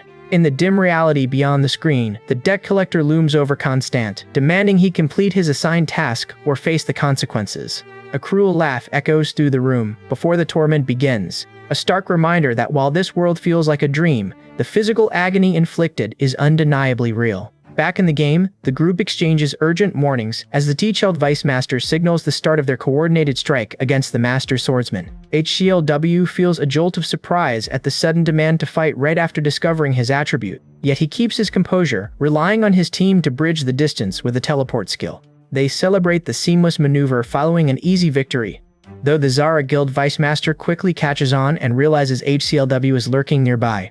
Infuriated, the Zara Guild members immediately pivot, charging toward the castle with the singular intent of taking down their lone target. HCLW mocks the approaching soldiers, only to be cut off by the Tech Guild Master, a headless armored giant who demands to know if they are truly hunting the Absolute Quest. The Zara commander lets out a furious scream, still reeling from the destruction HCLW wrought on their territory and the injuries sustained by his men. HCLW challenges the giant to a duel, and the giant agrees to surrender the page if he wins. HCLW uses Lucky Coin to double his speed and land a strike using his 800 strength stat. He shatters the giant's outer plating, though the unexpected density of the armor leaves him momentarily taken aback. As they fight, the giant shifts into his nightmarization form. Fragmentation follows, forcing HCLW to scramble and dodge as the ground erupts around him. Armies shouts a warning, revealing that their foe is actually a stone golem, which explains why conventional blades struggle to bite into his hide. Every player present understands the stakes, knowing that guild masters who conquer the world earn the book as the ultimate reward for the Absolute Quest. To complete the quest, players must steal pages from one another to upgrade their books, a mechanic that sharpens guild rivalries. HCLW and ARMS confirm their stone book is 70% complete. They head toward Cobalt Castle, and HCLW worries about the strong NPC ruling the city. The mood shifts when a companion complains about HCLW's lack of gratitude for being saved, causing armies to panic that their deepest secrets might be exposed. As Constant returns to the fold, the group debates the heavy mana cost required to heal their members, though HCLW remains fixated on their immediate survival. Nearby, a blocky creature flees in terror, fearing retribution for using a forbidden power, only to be immobilized by a Giga security team tasked with hunting Bud players. Nathan Hahn appears to warn them that the nightmare is spreading as a dangerous bug, instructing everyone to report any further sightings of the corruption immediately. Word spreads that players are turning to the nightmare to gain rapid strength, a corruption that twists both their skills and their personalities. Giga members corner the Zara Guild, acknowledging their progress in the Absolute Quest before demanding they join the Empire or face total destruction. Armies rejects the recruitment offer, prompting a mysterious figure to bid them a cold farewell before vanishing into the game world. She warns the others that submitting to Giga would reduce them to mere servants and cost them the Absolute Quest, insisting they finish the journey as a team. To shake off the lingering tension, the guild hosts a celebratory feast, urging their chefs to prepare a grand meal for everyone. A companion regrets that Army refused the money for her treatment, but she brushes off the concern, choosing instead to cherish their remaining time together. By the flickering fire, HCLW encourages Constant, suggesting that his missing personal attribute might simply be too powerful to manifest at his current level. Constant shares a fruit, while Armies toasts the group for their victory at Tete Castle. Arms cheers for her soldiers, urging them to commit to this journey for the rest of their lives. The ensuing silence hangs heavy until HCLW breaks it with an uncharacteristically shy celebration, drawing genuine laughter from the group. Surprised by the sudden intensity of the moment, the members rally their resolve to clear the Absolute Quest and prepare to roll over Giga. HCLW begins planning the infiltration of the supposedly impenetrable Cobalt Castle, coordinating a detailed strategy with the Zara Guild. 2 weeks pass in the real world before the assault finally begins on the fortress, which is defended by magic soldiers and powered by the land's own blessings. The team breaches a hole in the castle's magical shield, prompting HCLW to activate a mana amplification skill to handle the immense strain. He unleashes a shockwave that shatters the shield, leaving the defenders stunned by the sudden surge of magic. As magic archers fire a volley, the team executes a counterattack, successfully redirecting the arrows to strike the attackers down. Despite orders to remain calm, the defenders falter as the Master Swordsman carves through their ranks with his Rainfall Slash. Because the soldiers' default mana shields make them difficult to defeat, he focuses on clearing a path while the Zara Guild follows the plan. The commander of the magic soldiers rallies his troops, while Constant watches in fear until HCLW pats his head and promises protection. After a party buff increases their stats, the group prepares to open the main gate from the inside, the only way to let their troops enter. They rush forward, only to be stopped by the appearance of the Cobalt Golem, a level 90 guardian crafted for magical ore. As the golem prepares a physical attack, HCLW activates Lucky Coin to block the blow. The golem's stats surge, as it lifts a stone block, and HCLW urges the team to hold their ground.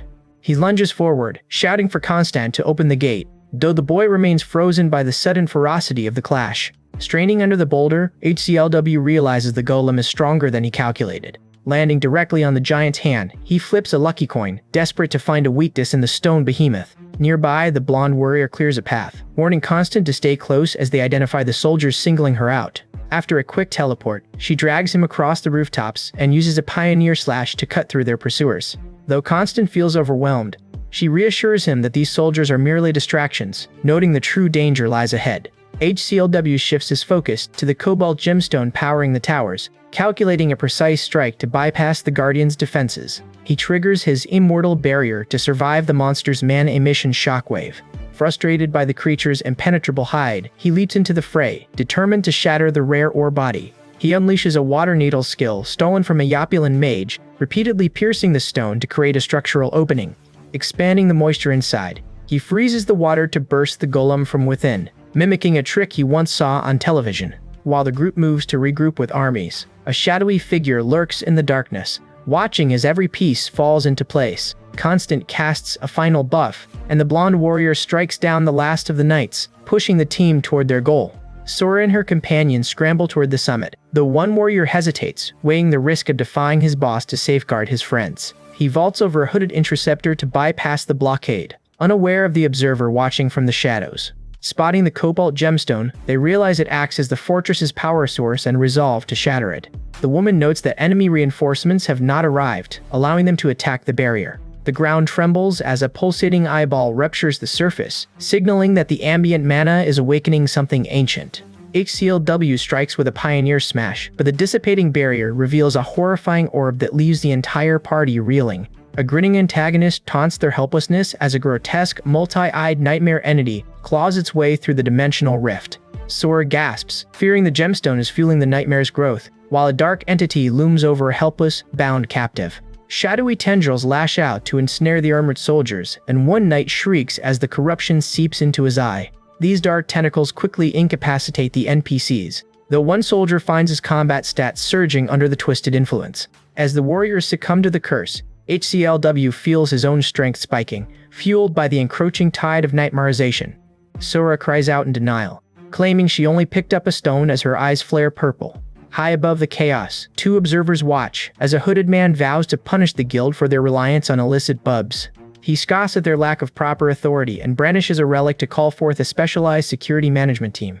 The hooded squad descends with lethal speed, zeroing in on the players to excise the bug users from the system. An explosive blast scatters the nearby crowd, providing an opening for a corrupted warrior to gleefully slaughter his former comrades. A beam of yellow energy pierces a dark silhouette, forcing the terrified boy to recoil as the carnage claims the battlefield. Observers identify the dark aura suffocating the warriors, as security guards realize their squad has been compromised by the nightmare. A hooded figure dismisses their pleas, while 7 identical silhouettes descend to confront the players labeled as bugs. Constant struggles to maintain his composure in the face of this chaos, knowing that while the world may feel like a fragile dream, the lethal reality of the situation is undeniable.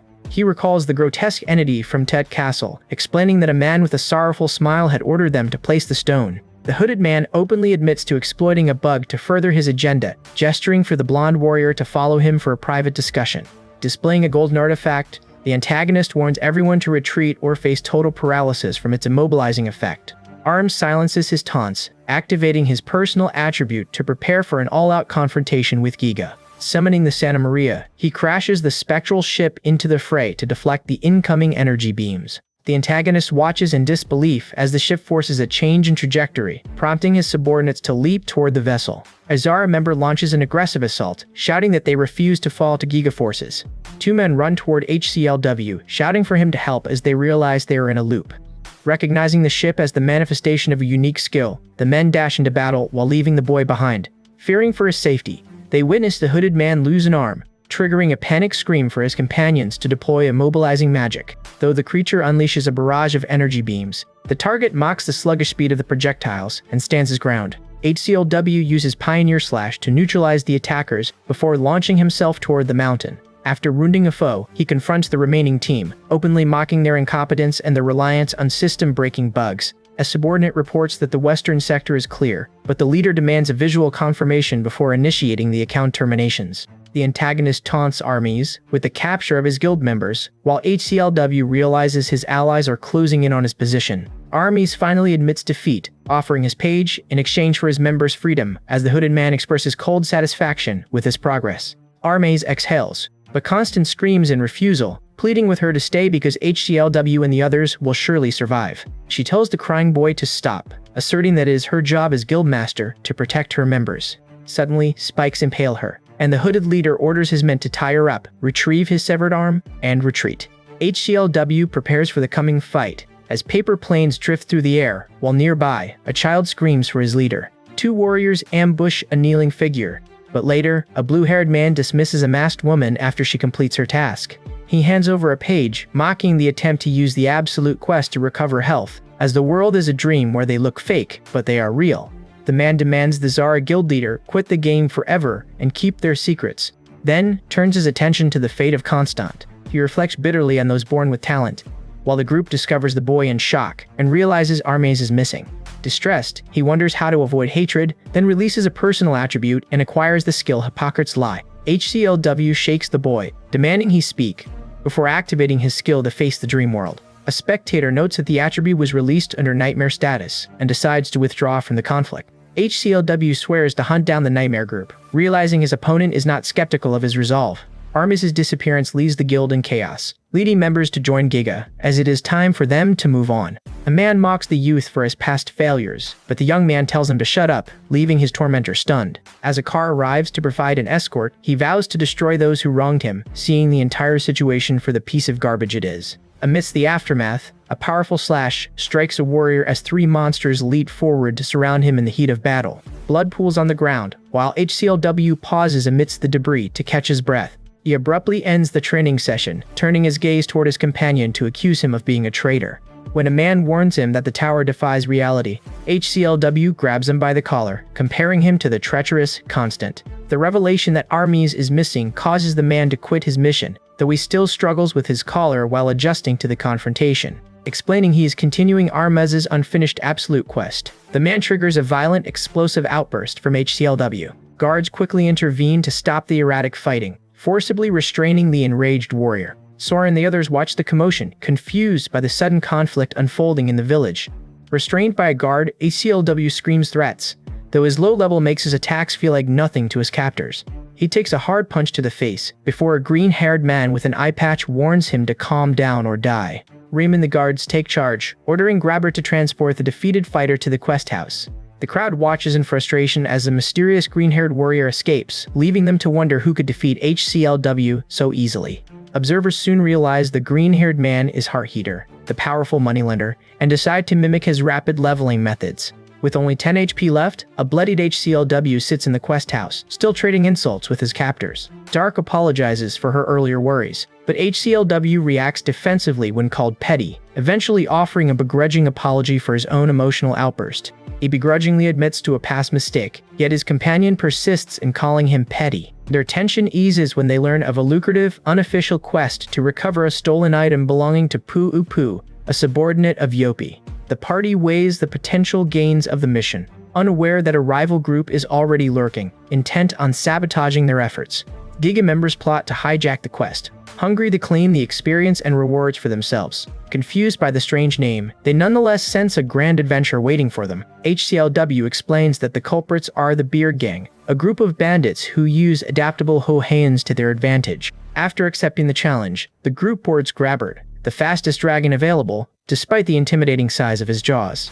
They find themselves trapped inside the dragon's cavernous mouth for the duration of the flight. As they depart, their rivals frantically secure their own mount, brazenly charging the hefty cost to a nearby witch. Beard Gang guards on the ground spot the approaching dragon, and immediately fire anti-air missiles at the beast. The dragon sustains a direct hit, sending HCLW and his companions plummeting toward the dense forest below. Explosions rock the sky, forcing the group to crash land into a nearby lake. Onlookers watch the wreckage, well aware that a deadly pink bear creature stalks the forest floor. HCLW emerges from the muddy ground, shocked to find himself transformed into a tiny Hohoyan. His allies, also shrunken, confront him, though they are too busy struggling to swim to stay angry. Their bickering stops when a pink bear stomps into view, and the group cries out that it is cute. The pinky-licking pauses its meal to fix a gaze on the newcomers, a low-level predator that feasts on Hohoians by liquefying them into a puddle. HCLW scoffs at the beast as a trivial annoyance, signaling the group to charge forward for a quick kill. He unleashes a moonlight slash, but the creature retaliates with a long adhesive tongue that snares him, threatening a total reset should he be dragged into the Hohoian lake. Panic surges through the party as he thrashes against the constricting vines, while the monster lets out a bizarre, grating howl. Realization dawns on them that they severely underestimated the predator, having wrongly assumed its lack of obvious teeth and claws made it docile. Terrified of losing his progress, HCLW struggles to break free while his allies arrive, identifying the creature's rare, open eyes as its vulnerable point. They pelt the beast with rocks to draw its attention, but it remains relentless, forcing the group to scatter as he shouts complaints about his disheveled hair. Utilizing an observation skill, the party uncovers the monster's mechanics. When enraged, it rises onto its hind legs to lash out with venomous tentacles. Spotting an upside-down heart pattern on its hide, they recognize this as the critical weak point required to secure their survival. HCLW spearheads a coordinated assault, chaining a 4-hit combo of his signature strikes to overwhelm the beast's defenses. With the creature collapsing, the system confirms its defeat and manifests a reward chest amidst the settling dust. Inside the chest, they discover a map that initiates a new quest involving the Hohoian bandits, potentially holding the key to their restoration. Despite their mutual reluctance, the party accepts the mission, trekking through the dense undergrowth as the map guides their tiny forms. As they move, a rival group shadows them, swearing to crush HCLW in the upcoming siege, while the party asks the local bamboo spearman to extend his weapon as a makeshift bridge. HCLW fumbles with the familiar-looking sword, but they sync their timing to activate the stretch skill, launching themselves into the air to clear the forest's obstacles.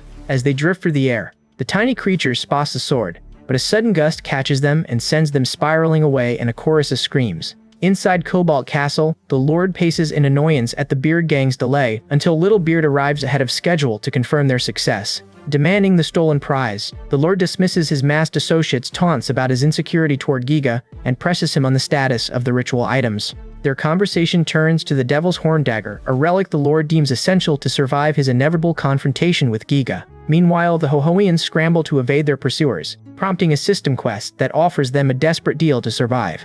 The Hohoian gang boss steps forward, promising to reveal the secret to restoring their human forms if they help him dismantle the Beard Gang. He explains that his people were ruthlessly exploited, forcing them to hoard the stolen item as a desperate way to fund their own village. As their plan takes shape, a magical ring pulses, and his subordinates struggle to contain the dark, surging power emanating from their master.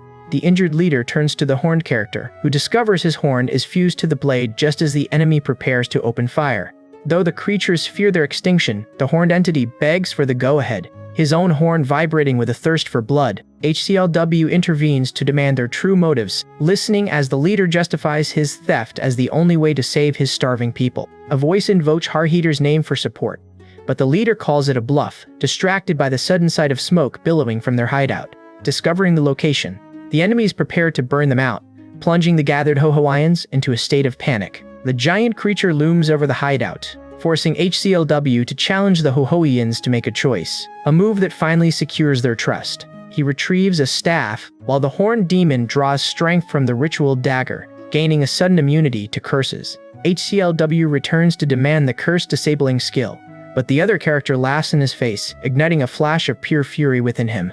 Just as the Beard Gang moves to incinerate the whole, a sword-wielding girl strikes from the shadows, leaving their leader stunned. Sora stands amidst the fallen attackers, her hesitation growing as she surveys the endless waves of remaining enemies in this lethal, dreamlike reality. Dark unleashes a violent mana storm that tears through the Beard Gang, the environment warping under the pressure as he claws back a fraction of his lost strength.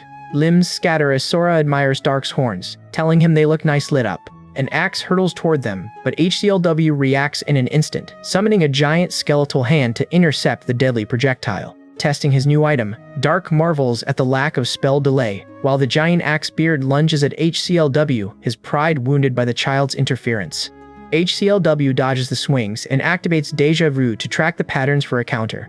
The resulting shockwave devastates the landscape, prompting HCLW to mock the Beard Gang elder, refusing to show respect to someone so easily bested. When the elder threatens them with punishment, HCLW dismisses him as a mere quest objective. noting that Dark's body is too weak to sustain this intensity for long. Dark feels his stamina rapidly fading, while the four-armed warrior boasts that he remains invincible as long as the forest keeps providing him with new axes.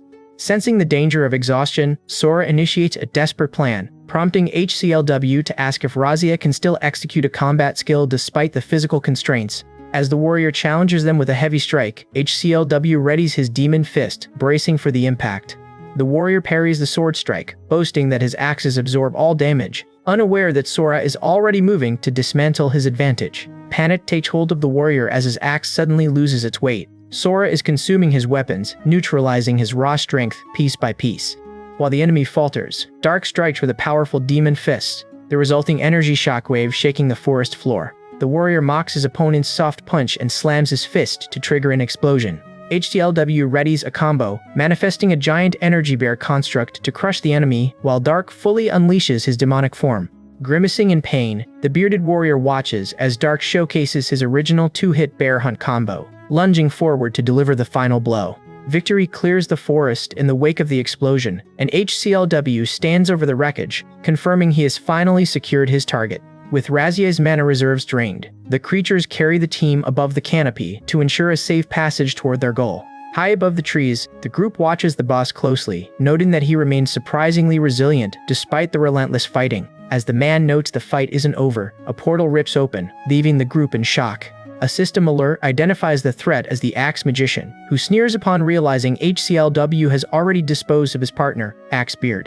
Chanting a dark incantation, the magician summons a multi-headed pink chimera, forcing HCLW to shift his focus to this new, summoner-type adversary. The villain gloats, revealing that he forged this monstrosity by twisting the Forest Guardian pinky-licking with corrupted magic. With a cruel command, he directs the chimera to incinerate the intruders, and the beast immediately begins spewing torrents of acidic green slime. Sora lashes out with an energy whip to counter the assault, while Dark falters as his mana runs dry, leaving her to shield him from the encroaching rot. Admitting he needs a moment to recover, Dark steps back, while Sora grits her teeth and resolves to hold the line alone. From their hiding spot, the Hohoians realize with horror that the corruption of their forest guardian is the root of the madness consuming the woods. Sora triggers her ego transformation and flings the creature through the air, mocking their desperate defense. The magician turns his attention to the cowering Hohoians, who are spotted and exposed by the chimera's gaze. HCLW throws himself into the path of the spray to shield the creatures, leaving them stunned by his sudden, selfless act. Scolding them for exposing themselves, he calls on Lazi for a health-consuming technique, activating blood burning to override his lack of mana. As the chimera's corrosive saliva eats away at his vitality, HCLW curses his empty mana pool, realizing he cannot sustain such constant damage. The magician orders his pet to unleash a lethal acid rain, and Sora screams a warning as Dark's health bar plummets toward the critical zone. Laughing at their struggle, the antagonist boasts that the chimera's passive damage makes their defeat an absolute certainty. Refusing to yield, the Hohoians rally together, channeling their collective essence into their own magician to bolster HCLW's failing strength. Surging with an overwhelming foreign vitality, HCLW feels the raw energy flooding his veins and stares in uncertainty at the source of this power. Grateful for the support, he focuses his intent, gathering the influx of energy to unleash a final, tide-turning strike. A companion warns that physical attacks are useless against the regenerating chimera, so HCLW shouts to ignore the doubt while he prepares his ultimate strike. He lunges forward, while Lazi uses a combat skill, leaving the pink creature startled. Declaring the beast a fake, he readies a skill designed to shatter its underlying curse. The spiky-haired fighter mocks his opponent's delayed reaction, yet a green tentacle strikes him, sending him flying across the clearing. As he falls, a group of Hohoians swarms the boy to shield him, proving that in this dream world, even artificial creatures act with genuine loyalty. HCLW watches in shock, confused to be addressed as their boss by the small, huddled creatures. He confronts the chimera once more, claiming he has already deduced that the secret to their vulnerability lies within their eyes. The teddy bear creature activates its Shobaloob skill while HCLW reveals a lucky coin, forcing the system to double his strength and equip the Sword of Honor. Refusing to yield, the chimera attempts to strangle the intruder, but the move fails as HCLW recalls similar encounters from his past. He slashes through the beast as it tries to consume its own fragments, eventually severing a limb to end the violent struggle. Sora calls for HCLW to strike, and he slashes the bear in half with a blue energy blade. The system confirms the quest for Puupu is complete, and the warrior stands amidst the forest as his subordinate notes the narrow margin of their victory. Turning to the dragon-like creature, he scolds his allies for hiding information about the lake before using an expensive scroll to initiate their return. The Hohoians excitedly beg to be taken along, and he reluctantly agrees to let them follow the group. Elsewhere, a pale woman threatens a thief who stole her item, demanding the boulder be returned before she feeds the culprit to maggots. The group consults a merchant, who identifies the stolen object as a remnant of the servant spirit's own body, which the woman then surrenders to them. He agrees to take the item and release the Hohoians, acknowledging the strange interest others have in his decisions. The party prepares for the tournament while the Hohoians cheer for their new boss, leaving onlookers to wonder who is truly in charge. When the creatures plead to be returned to their original forms, he uses a skill to break their curse, much to the amusement of his companions. With the quest finished in just half a day, the group walks through the town square to find a meal. As they hunt for a meal, he brushes off the notion of Sora acting as an explorer, instead shifting the focus to her cravings. Nearby, one of the Hohoians questions HCLW about his intentions, still reeling from the warrior's selfless sacrifice on their behalf. These creatures pledge their absolute loyalty to him, though a subordinate remains skeptical, warning that their kind is notorious for double-crossing their masters. He waves off the concern, choosing to protect them because his grandfather instilled in him the importance of keeping one's word, and subsequently asks Heartheater to grant them sanctuary. The creatures erupt into cheers, leaving him visibly flustered by the sheer intensity of their sudden devotion. While a stranger beckons Sora toward an abandoned village, HELW ignores the invitation, preoccupied by the frustration of his ruined, irreparable armor. He resolves to hunt for new gear, his mood darkening as he realizes the deadline to pay off his debt to Chairman Kim is only 24 hours away.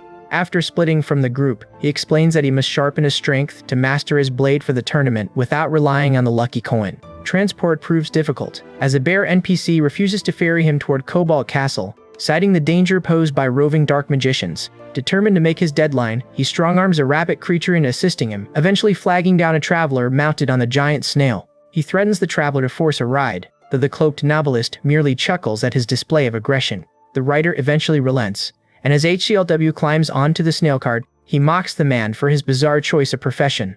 The novelist notes that he writes to achieve fame, revealing his book is titled Lucid Adventure, a title HCLW immediately dismisses as dull. Recognizing his passenger from the tournament broadcasts, the writer probes him about the undead menace currently strangling the road to Cobalt Castle. Hungry for a compelling plot point, the novelist asks whether he would choose to save the real world or the game if one had to be destroyed. He bluntly chooses the game, scoffing when the writer suggests he should show more respect for his elders. When the conversation shifts to his allies, he dismisses Dark as nothing more than an irritating brat from a wealthy household. He admits he pities the boy for his family's financial struggles, prompting the novelist to muse that everyone in this realm carries their own heavy baggage.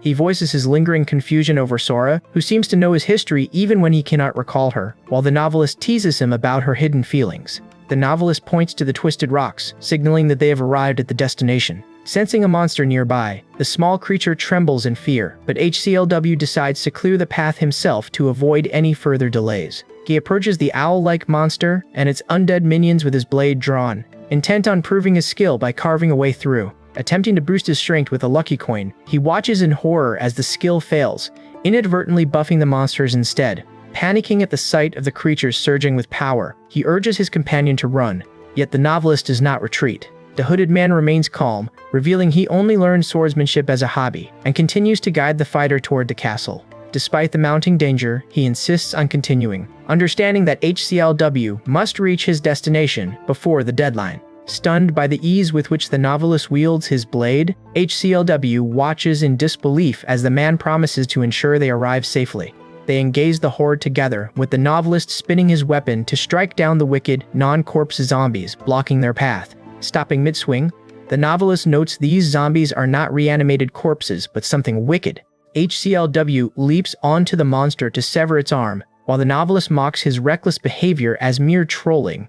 The fighter confronts the monster by using its own techniques, but the hooded man claims the Moonlight Slash as his own. Preparing to demonstrate the true version of the skill, the novelist leaves HCLW shocked by his hidden power. With a flash of energy, he effortlessly bisects the shadow creature, dismissing the display with a casual apology. The stranger critiques HCLW's combat technique, noting that he must slice enemies clean to prevent regeneration, leaving the red-haired fighter stunned by a sword style he has never seen.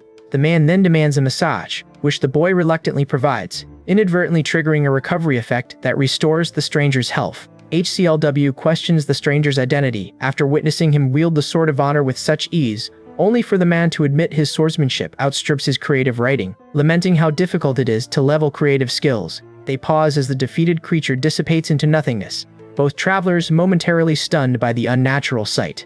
Nearby, a man in a hoodie writhes in agony while a pale, undead-looking figure groans helplessly on the ground. Recognizing the dying man as the merchant Lali Luga, HCLW frantically demands to know what happened, receiving a desperate warning about strange, corruptive magic plaguing Cobalt Castle. HCLW turns to his companion, who confirms that Lali Luga is indeed a local merchant who should have been dead already. Though HCLW questions how an NPC could become undead, the older man urges him to prioritize the mission, signaling that there is much more to discuss later. As they approach the castle gates, a guard blocks their path, citing a lord's order to keep all outsiders away. HCLW yells in frustration, but his companion attempts to calm him while reporting the deaths of Lali Luga and other civilians to the sentinel. The guards remain unmoved by the news, flatly refusing entry into the fortress regardless of the situation. When HCLW demands entry, the guards issue a final warning, prompting him to ready his weapons for a fight. He attacks with a turret in a blind rage, though his companion insists they must find a more tactical way inside. The older man orders HCLW to stop and follow him to a hidden spot, claiming he has a better plan. He presents a written quest request, catching HCLW completely off guard. The man demands research into the wicked undead at the castle, threatening to withhold the secret of entry unless HCLW helps, despite the boy's lingering skepticism. HCLW negotiates for the man to teach him his unique sword skill as well, to which the older man eventually agrees. Upon accepting, HCLW officially receives the Lacerate skill as part of the quest reward. Desperate to clear his debt, HCLW demands the entry method, while the older man offers a knowing grin. HCLW stands before the spectral figure, watching as the system confirms he has officially accepted the quest. Before HCLW can react to the prompt, Han blasts him through the masonry with a sun's spell, forcing them to shatter the seal and escape the approaching guards. He curses the old man for his reckless strategy while scrambling up the fortress wall, acutely aware that this world is a dream where reality remains fluid. Diving through the air, he narrowly evades the patrol of pursuers as they swarm the stone corridors below. Armored soldiers shout for him to halt, their boots thundering across the cracked ground in a desperate attempt to intercept him. Frustrated by his mentor's lack of a plan and his own debt, HCLW charges the mechanical pillars to secure funds. Just as he steps into the hall, a robotic laser system triggers, launching him into the air with a violent, jarring impact. He immediately activates his lucky coin to turn the automated traps against the knights, navigating the familiar defensive grid to survive the onslaught. Moving at breakneck speed, he sprints past the fortifications while projectiles rain down, shattering the walls around him. HCLW finally pauses near a fruit stall, gasping for breath as he shakes off his remaining pursuers. Nearby, a hooded figure presents a box of scrolls to Heart Heater, who begrudgingly accepts the arrival of his guest without adding extra interest to the tab. HCLW frets over his lingering debt and the encroaching undead plague, noting that the monsters have made local trade nearly impossible. An afro-wearing man curses Gekka for their twisted experiments, confirming HCLW's suspicion that they are weaponizing a new curse skill. Horrified by the prospect of controlled undead NPCs, Heart Heater explains that he has moved their collection point to Village Ipka to ensure their safety. The moneylender taunts him regarding the grim news, but HCLW smirks, confident that he can settle his balance with ease once the job is done. Heart Heater greedily bites into a gold bar as the warrior turns to leave, offering a casual, dismissive wave. HCLW inquires about secret commissions, learning from a local merchant that Giga's undead army has effectively paralyzed all regional trade. Spotting a scouting quest targeting Giga, he vows to assist, turning quickly to prepare for the dangerous mission. He crafts and dyes a bear-shaped cloak to mask his identity, knowing he cannot risk exposure to Giga's patrolling scouting units. The protagonist laughs to himself, realizing that gaining 500 strength and a new skill could return him to the ranks of the elite. He reviews the contract details, resolved to uncover the truth behind the curse phenomena his grandfather originally tasked him to explore. Discovering that NPCs were transformed while still alive, and that Giga is the mastermind, the disguised warrior taunts his contact, confirming their guilt. As he navigates the outskirts, the masked novelist pauses when a child suddenly appears, tracking his movements with an intense, unsettling gaze. After slipping out of the happy fruit shop, the boy retreats into a shadowed corner, letting out a jarring, unpleasant laugh that leaves the novelist deeply suspicious. He suspects the child is linked to the merchant and feels a pang of sympathy, but the girl nearby remains confused, pointing out that the castle gates are strictly locked to outsiders. Irritated at being addressed as an uncle, he brushes past her with a scoff, boasting that his raw strength is more than enough to force the gates wide open. He's quickly intercepted by a girl with teal hair who anxiously tugs at his sleeve, demanding to know if he has crossed paths with her missing grandfather. He tries to dismiss her, but the boy lunges to grab him, desperate for any lead because rumors swirl that the Giga Empire is systematically abducting villagers. The novelist snaps that he has no interest in Giga's business, but his retort is cut short by a sudden jarring blow that sends his head reeling.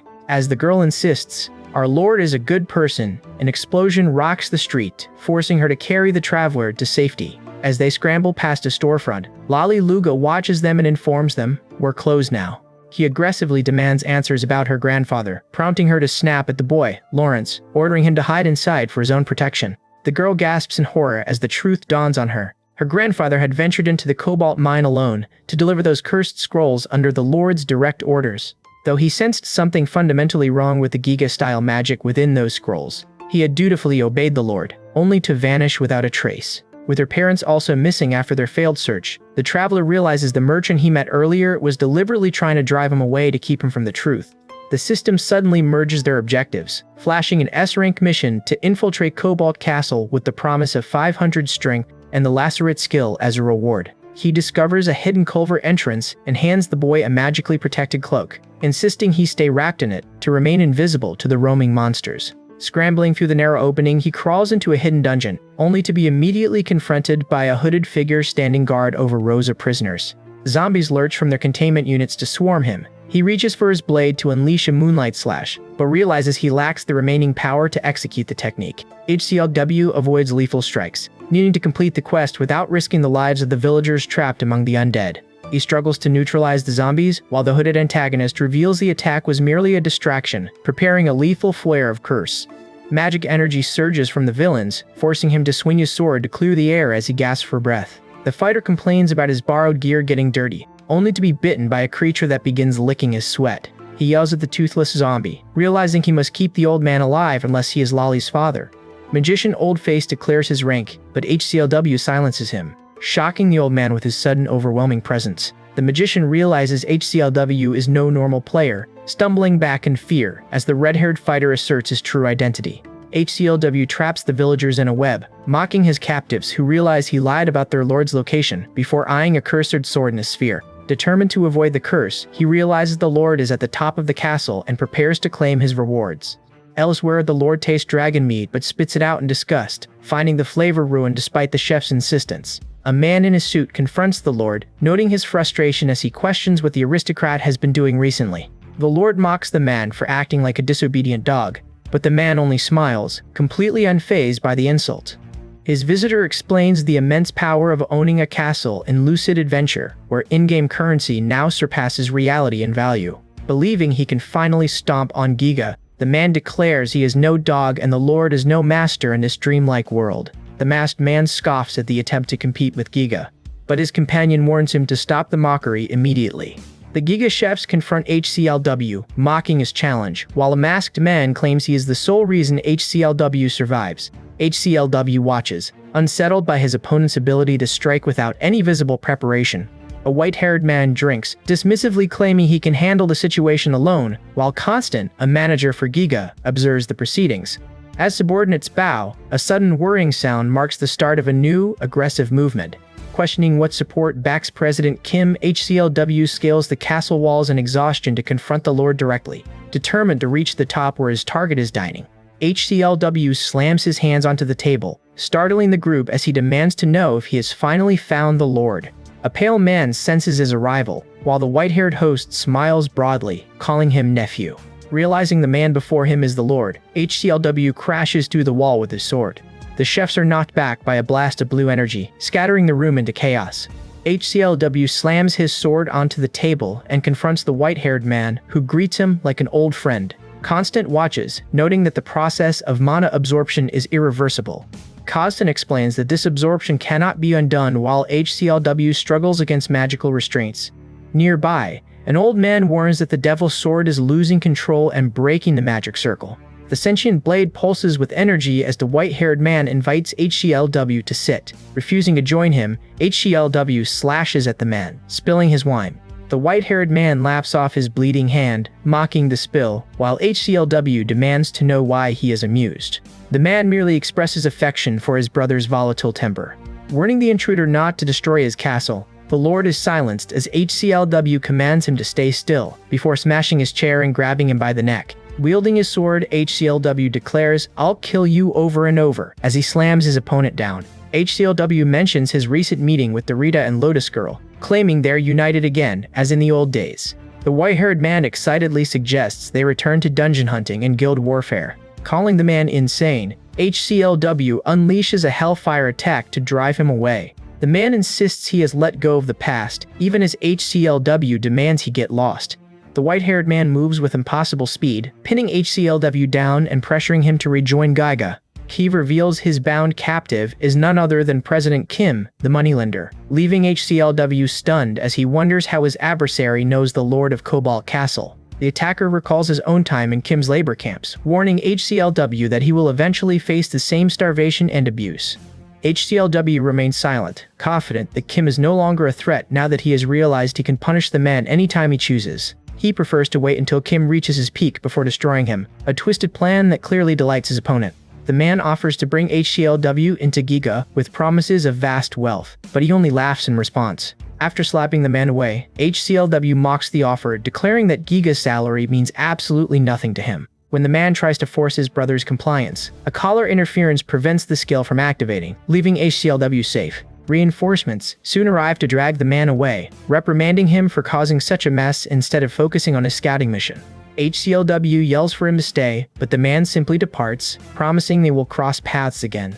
President Kim addresses the red-haired man, demanding, "Can you now get this off of me?" while indicating his restraints. Frustrated by the complication, HCLW disables the restraints, finally allowing the moneylender to move. Kim mocks the warrior for rejecting Giga, though HCLW briefly wonders if he should have simply taken the money. Using his unique skill, the Lord's Eyes, Kim scans the warrior's information within the castle grounds. HCLW remains focused on his S-grade quest, even as Kim continues to tease him for his overly ambitious path. The masked figure senses the protagonist is hunting an S-grade quest to gain 500 strength points, listening intently as the system confirms his objective: infiltrate Cobalt Castle to rescue the parents of the lolling siblings.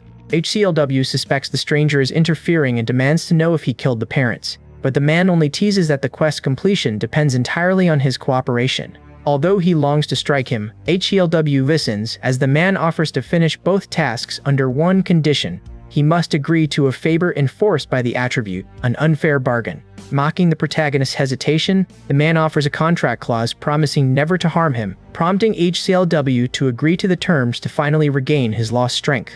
As ink stains the document, the contract finalizes, and the system confirms the location of the missing parents. HCLW completes the quest and earns his 500 strength, though he struggles to master the complex command for the new Lacerate skill, while noticing Lolling's affection for him has reached its maximum. While his mysterious benefactor prepares to handle the magical sword's dangerous transformation, HCLW smirks, feeling his true power return as he wields the weapon with newfound ease. He prepares to dismantle the giant spectral beast, but a faint whisper from a dying old man he once knew in the underground suddenly interrupts his focus. Determined to prove his control, he channels his increased strength into a single slash, targeting the devil's sword core, while shouting that he can finally fight just like he did as rank 1. Elsewhere, an associate informs a man that he is moving to the floor above, and as he departs, he mocks those left behind while offering a final meal to the struggling survivors. HCLW tears into his meal with manic intensity, forcing Heart Heater to tell him to slow down. He claims full ownership of the feast, intent on consuming every bite to fuel his rapid leveling for the tournament. Heart Heater encourages him to keep building power to reach the top floor, but HCLW scoffs, determined to exploit his creditor rather than serve him again. Watching the boy eat, Heart Heater gloats internally, fully aware of the plan to use the child to escape, and secretly plotting to betray HCLW to claim the prize for himself. Elsewhere, the construction of Yappyland continues as laborers and creatures toil to build the city, reinforcing the illusion of a world they must maintain. Rim checks on the progress, reminding his subordinates that Hard Heater will punish any delay since he despises fools who fail to pay their debts. As the lender tallies his supplies, Lolling arrives at Yappy Land on a giant bird, urgently searching for HCLW. She complains about the impossible delivery deadline, prompting Rim to threaten her, though Hard Heater intervenes, noting she is a vital trading partner. Lolling scolds him for his illegal shopping habits, but he lures her back in by offering exclusive information on HCLW's personal preferences. Sora and her companions arrive soon after, celebrating the loot and experience gained from the poison-filled dungeon, while wondering when HCLW will show up. Lolling immediately confronts them, demanding to know their connection to the Rank 1 player, while aggressively denying any personal or romantic interest in him. HCLW finally appears, sheepishly apologizing for his tardiness, a sight that leaves Lolling blushing and visibly frustrated. She warns the others about his obsession with money, vowing to become a millionaire herself just to win his heart. The team discusses their progress before the tournament, with HCLW reporting his level jump to 58, even though his personal attributes remain stubbornly stagnant. Sora shows off her new dual-wielding skills and a looted mini refrigerator, proving that even in this dream world, practical supplies are essential. HCLW warns them that their current strength will lead to total defeat during the upcoming siege round. He challenges them to analyze their enemies, explaining that identifying the true power level of opponents like the Antenna Man is their only path to victory. Joking about the need for mind reading, he acknowledges their odds remain slim as the distorted reality of the game continues to warp their perceptions. Sora hands him a collection of skill gems, artificial crystals of concentrated mana, and instructs him to consume them to unlock a new survival ability. He bites into one, finding the texture reminiscent of an apple and surprisingly warm, before successfully absorbing the maximum survival instinct skill. Testing his new perception, he focuses on a nearby rabbit, noting its weak aura, before Sora prompts him to observe a local snob instead. Gold coins seem to orbit the man, a clear sign that his soul communion skill is creating a powerful synergy effect. He prepares to analyze Hard Heater's aura next, feeling a sudden surge of intense determination and anticipation. Though the moneylender's presence sends chills down his spine, he recognizes the potential of this dragon-like skill to sharpen his combat effectiveness. He moves on to begin rigorous training, learning to identify opponent attributes, stats, and classes to better gauge their true strength. Hard Heater provides 3 magic cards, explaining that they store clones of current rankers, which manifest once mana is injected. As the figures materialize, he is shocked by their presence, even if they appear only as partially formed echoes of their true selves. Near the Master Swordsman's guild base, he discovers that Giga's mercenaries have unleashed lethal pythons to sow chaos. He struggles to evade the serpent's toxic venom, but his cleave slash fails to penetrate the creature's incredibly tough scales. The two-headed monster lunges and bites down, its jaws dripping with slime. Choco BB intervenes, noting that his current sword remains insufficient for the threats they now face in this world. She traps the monster using mesmerizing watercolor, a spell that binds the serpent firmly to the ground. The Master Swordsman arrives and swiftly strikes down another opponent, having already summoned his Moonlight Blade to assist in the defense. He watches as the serpent's head is sliced clean off, though its bladed limbs continue to lash out, striking the landscape with destructive force. Stunned by the swordsman's precision, he sighs, struggling to master the complex commands of his own techniques. Watching the aftermath, the group discusses the danger of their guild's hunting ground, noting that teleported pythons resurrect and grow stronger, so they work to keep them far from the village. They marvel at HCLW, whose past reputation for bare-handed python slaying confirms he was indeed an all-stat user who activated the legendary Sword of Honor. HCLW, currently leveling, observes his stats, noting his strength is returning, but he must prioritize increasing intelligence to reclaim his 999 potential skills. Watching from the shadows, the leader tells his allies, "I'm not fighting, just you two," as they prepare to face the 3 puppets. His companions worry about being outnumbered, but they are forced to confront one of the puppets, which seems unimpressive despite the looming threat. Smirking, HCLW challenges them to knock one out, so they choose to target the girl identified as the Chinese kid. The green-haired man commands his puppet, "Puppet, fight," stunning the attackers with its speed. Watching from cover, HCLW warns that appearances deceive because these puppets are clones of powerful rankers. She channels blue energy, displaying a mix of martial arts and summoning skills that leave her opponents struggling to counter her combo attacks. She channels blue energy, displaying a mix of martial arts and summoning skills that leave her opponents struggling to counter her combo attacks. Unleashing a slash skill, she forces the team into a desperate defense as she shifts into a tiger-like mythical Zoan form. The team deflects the projectile, realizing she uses both combat and summoning as the boy asks, "What is that teddy bear?" Struggling to keep up, the team faces Rui's mythical shot, forcing a desperate golem summon that the blue energy beam instantly shatters. A white-haired fighter winces under the pressure, then snaps his fingers to release a magical spark before hammering the giant tiger with a heavy jab. The horned combatant lets out a sharp laugh at the ensuing chaos, though his expression falters into shock when he denies the accusation that he is holding back. The women collide, trading slashes as they fight. A final strike reduces the opponent's health to 0, and the player vanishes because they have no remaining HP. HCLW scoffs at her dual-wielding style, claiming it is merely a way to compensate for her low attack power, leaving the white-haired fighter stunned that he actually managed to offer a compliment. The match intensifies into a 2-on-2, though a green-haired ally shouts a warning that their puppet opponent wields a rare, mythical, person-type attribute. While the observer notes the rarity of that attribute, a mysterious warrior watches from the sidelines, waiting for the perfect moment to reveal their foe's true identity.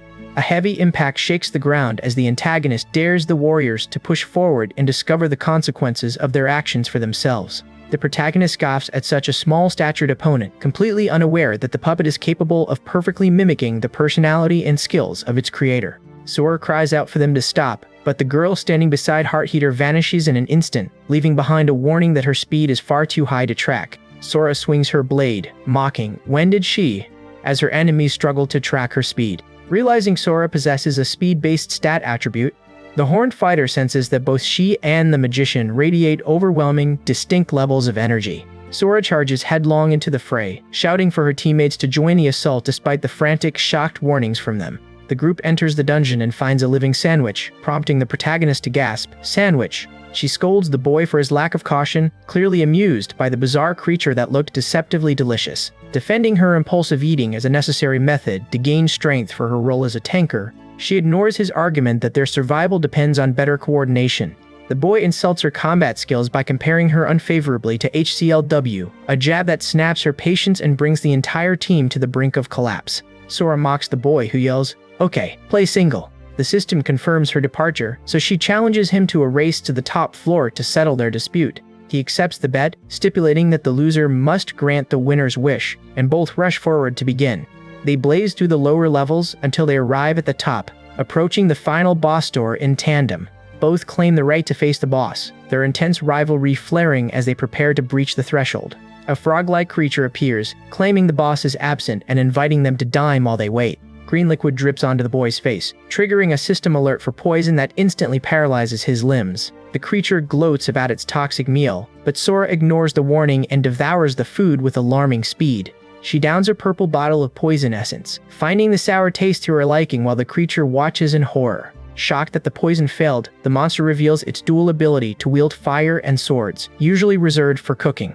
Despair sets in as its traps and weapons prove useless against her, for she remains completely unaffected. Having developed a total tolerance by eating the traps themselves, she lunges at the creature as it emerges from the void. Sora clears the dungeon, earning experience and a mini refrigerator. She wins the bet because her eating attribute is superior, and she asks the boy to buy her new armor as her wish.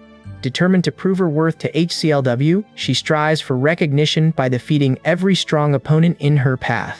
She lands a punch, leaving her opponent confused by the sudden attack. The horned fighter remains unharmed by the strikes, prompting him to mock the effort because he knows he possesses the overwhelming power of Hercules. HCLW uses his hero's fist, while Heroic retaliates, shouting, "Use skill, the cursed pile of bone."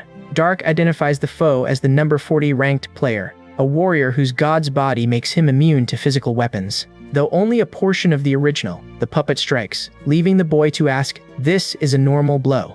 Recalling a weakness, HCLW directs Sora to take on the other opponent, while he handles the horned fighter himself. She faces a speed-type rival who shatters her sword with armor-piercing strikes, threatening to crush her against the wall. Sora activates her consuming effect skill by eating meat, transforming her weapon into a golden spoon to strike down her rival. HCLW admits the character is useful, while the fighter complains, "Damn it, it doesn't work at all." He triggers a curse to force the horned fighter into a berserk state, hoping to exploit the rage, though the enemy's power only climbs higher. Blocking the giant's blow, HCLW orders his companions to pull back before they are crushed. He manifests a golden barrier to deflect the creature's next strike, immediately following up with a searing moonlight slash. When the horned foe questions how physical damage is piercing his guard, HCLW simply laughs, boasting that he has transcended his previous limits. With the battle concluded, the trio retreats to Kusiam's black market, where a hurried merchant demands they finalize their gear purchases quickly. While his companion models a set of bulky, beetle-like armor, he suggests she choose something smaller and more agile for the upcoming fights. Leaving the others to finish their shopping, he heads off to handle final errands with only 1 day remaining until the tournament. As the start time arrives, the siege round initiates, causing the game's mechanics to warp from a traditional RPG into an AOS-style simulation. A reporter captures footage of a demon complaining about the level 1 reset, while HCLW watches the unfolding chaos from the sidelines. He notes that only players with rare personal attributes can broadcast these dreamlike battles to turn a profit. Pushing through the crowded square, he spots Choco Bibi, who has recently debuted a new hairstyle. Though the magician tries to recruit him for the Master Swordsman's Guild, HCLW dismisses the offer and labels him a turncoat. He admits he is only scouting, noting that Giga is bribing weaker squads to bow out of the competition early. Shifting the conversation, he asks about the red player who suddenly aborted his assault, as if fighting an internal command. He reveals that a nightmare, not a dragon, was responsible for his level reset, flatly rejecting the theory that the red player spared him. A haunting memory surfaces of a hybrid creature bearing the fused faces of the red player and Armies. Nearby, a Giga wrestler snaps a collar onto a cat girl to force her into servitude, proving once again that in this dream, the cruelty is all too real. Watching the wrestler's cruelty, HCLW considers intervening, but a three-eyed creature mocks his hesitation, prompting a retort that ends in a direct challenge. When the alien dismisses his demand to release the captives, he steps forward to fight bare-handed, drawing scornful laughter from the antagonist who underestimates him. The tension snaps as a formal PK match against Anchovy ending is declared, and the combatants immediately surge toward one another. HCLW observes the sudden shift in the square, realizing he is about to witness a display of power that could alter the tournament landscape. Anchovy ending reveals his grotesque personal attribute. His stats swell with a collective hatred of the crowd, and he boasts that no woman has ever bested him. The brute lunges, shouting, "I'll turn you into a jelly," but cries, evaded, unbuffed, when he misses. No Name claims victory and the tournament slot, while the crowd jeers at the fallen wrestler, telling him to cover his shame with some clothes. Watching the aftermath, HCLW celebrates the spectacle, then freezes in sudden, stunned recognition as he stares at the victor. His companions realize the girl is the same one from the Hohoian quest, her movements and fighting style hauntingly familiar to HCLW, echoing the ghost of Armis. Calling out to her, he demands to know if she is truly Armis. But the surging crowd swallows her form before he can get an answer. He searches the square frantically, his heart sinking as he realizes she has already slipped through his fingers. Knowing she has secured a tournament spot, he swears to uncover her identity and confront her amidst the chaos of the upcoming battles. Far from the square, a hooded figure leaps across the rooftops, desperate to shake off the persistent pursuers who refuse to let them go. The target calls for them to end the chase, but a dark looming creature ignores the plea and readies a lethal physical assault. Authorizing a strike, the entity summons Nightmare's clutches to ensnare the prey, who narrowly weaves through the grasping, shadowy tendrils. A witch offers aid, but the man with an energy blade warns they owe him a debt, as the creature marks all three for slaughter. HCLW browses a dog stall and buys an item based purely on its stats, leaving his companions confused by his pragmatic choice in a world where only power truly matters. He dips a pendant made from his lucky coin to the group, and though they hesitate, they eventually accept the token of his fortune. Disputes over money erupt immediately, with each demanding their share or a new purchase, forcing him to flatly refuse their requests. After bribing the shopkeeper to secure the item, he decides to take everyone out to eat, though he remains preoccupied with his mounting debt, knowing the tournament is his only path to financial freedom. The young-horned boy reflects on his own recent purchase, while his system interface grants him the archery skill, and his master confirms his true identity as an elf. Elsewhere, a masked man meets President Kim inside a red network barrier to discuss the tournament, ensuring their schemes remain hidden from the public eye. A blue-haired man taunts Manager Park about a secret gift sent through Constant, warning that he intends to attack Giga regardless of their forced withdrawal. The group gathers at a restaurant to watch the broadcast, where the combat NPC Dakin appears on screen to introduce the tournament's upcoming siege round. The rules are revealed. The tournament will feature 8 games between 16 teams, with only 8 winners advancing to the PvP round as requested by the combat god. Team Yupi Land prepares to face Team Giga number 5, but the opponent suddenly vanishes, leaving the protagonist in shock as the Giga Mercenaries and the Black Knight team are introduced. As the bracket fills with both independent and Giga-affiliated squads, HCLW ignores the surrounding tension and curtly orders the spectators to clear out. Dakin offers medical assistance while the broadcast begins analyzing player stats, prompting HCLW to boldly proclaim his intent to reclaim 999 strength. These rankings reveal Lucas leads in intelligence, nostalgia in agility, and a newcomer named Fengxian in strength, a placement that underscores the impact of the recent level reset. HCLW dismisses these rigged results, yet the crowd learns Fengxian is a Giga-scouted prodigy possessing a hero-type attribute, sparking a heated confrontation over the broadcast's obvious bias.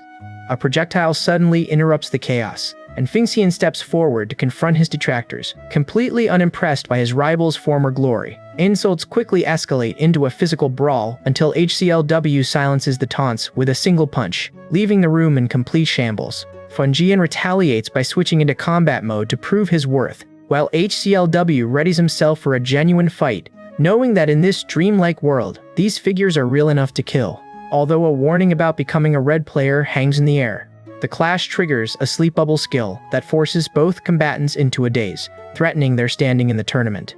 Deep within the shadows of the origin, a mysterious figure emerges, signaling that the cycle continues. A skeletal woman questions the combat god, but he ignores the looming threat, his attention entirely consumed by the tournament. She grips an artifact and selects a seeded player, deciding this person will be the beginning of the world's destruction. Nearby, a man in a suit offers to answer questions, but HCLW is found in a deep slumber, only to be jolted awake by a sudden splash of ice water. After cursing the cold, he insists they must log out to prepare, haunted by the memory of how physical exhaustion once ruined a champion's match years ago. While a demon boy reacts with disgust to the news, the woman tells HCLW to finish his tasks and meet her later. Dark meticulously prepares his gear before logging out, leaving the digital realm behind. Regaining consciousness in the real world, HCLW stares in silence at the sprawling city skyline. The protagonist stares in silence at the city skyline. She explains that the vice president sent chefs to prepare a celebratory meal for his advancement to the siege round. HCLW asks her to thank his uncle, though he remains wary of the food, recalling how a previous meal sent by him resulted in his hospitalization. He eats a triangle gimbap alone, noting that bibimbap is good too. 3 years prior, Roy Han asks about his sons. While James Han struggles to suppress a labor union strike, Lucas and Carter join their grandfather for dinner, though the tension at the table remains suffocating. After James reprimands Carter for interrupting, Roy apologizes for the friction and cheerfully invites them all to eat. He clears the room of associates, needing the president to himself to discuss the Giga game development project. The son cautions his father, Sam, that this investment carries too much risk, especially given the company's instability since his mother's death. Dismissing those fears, Sam argues that a dream-based game represents the future of Giga, rendering any talk of impossibility moot. He urges his son to track the project's progress, though the younger man remains unconvinced, fearing it will only worsen their current plight. Turning to James for his take, Sam receives only a hesitant agreement that the plan is unwise, leading him to wonder if James is still haunted by ghosts. Sam warns James that dwelling on the past invites ruin, stubbornly insisting that this game will ultimately justify the risk. Meanwhile, two men conspire in the shadows, deciding that Carter must be eliminated because he is concealing secrets regarding his wife and status. Their confrontation grows heated, as one exposes that Carter's wife was never actually pregnant, stripping away the facade to reveal the bitterness festering within the family. The leader declares that survival demands ruthless choices, asserting that even the second brother has become a liability in their power struggle. Using a strike at the meatpacking plant as a distraction, they plot to ambush Carter and leave him to face his end in isolation. Amidst the tension, Carter's grandson brings him a handmade doll for his birthday, offering a fleeting moment of genuine warmth. Sam gives the boy a smartphone preloaded with the Lucid Adventure app, a digital world of his own design meant to keep them linked. That night, the app triggers on its own, scanning Carter's DNA to begin the transfer of his consciousness into the game's digital architecture. A new character awakens in the void, plummeting through the sky and realizing with a jolt that this dreamlike world feels terrifyingly real. Roy, the first human, descends on a dragon to welcome him, offering the newcomer a choice between seeking adventure or finding others. Back in the physical world, the Watcher gazes at the sleeping form, silently hardening his resolve to grow stronger and master this reality. Back in the real world, the man receives a cold command to eliminate Carter at the meatpacking plant, his hand trembling as he accepts the grim order. He slowly walks up the stairs and sits alone in the dark, pouring himself a drink to steady his frayed nerves. Muttering complaints about being left behind, he struggles to diaper the crying baby, feeling cynical while the child remains cheerfully oblivious to the danger. An older woman suddenly forces him to take custody and flee abroad, a shock that leaves him reeling as the baby calls out again in confusion. A voice insists he is not to blame, but he remains overwhelmed by the adults surrounding him.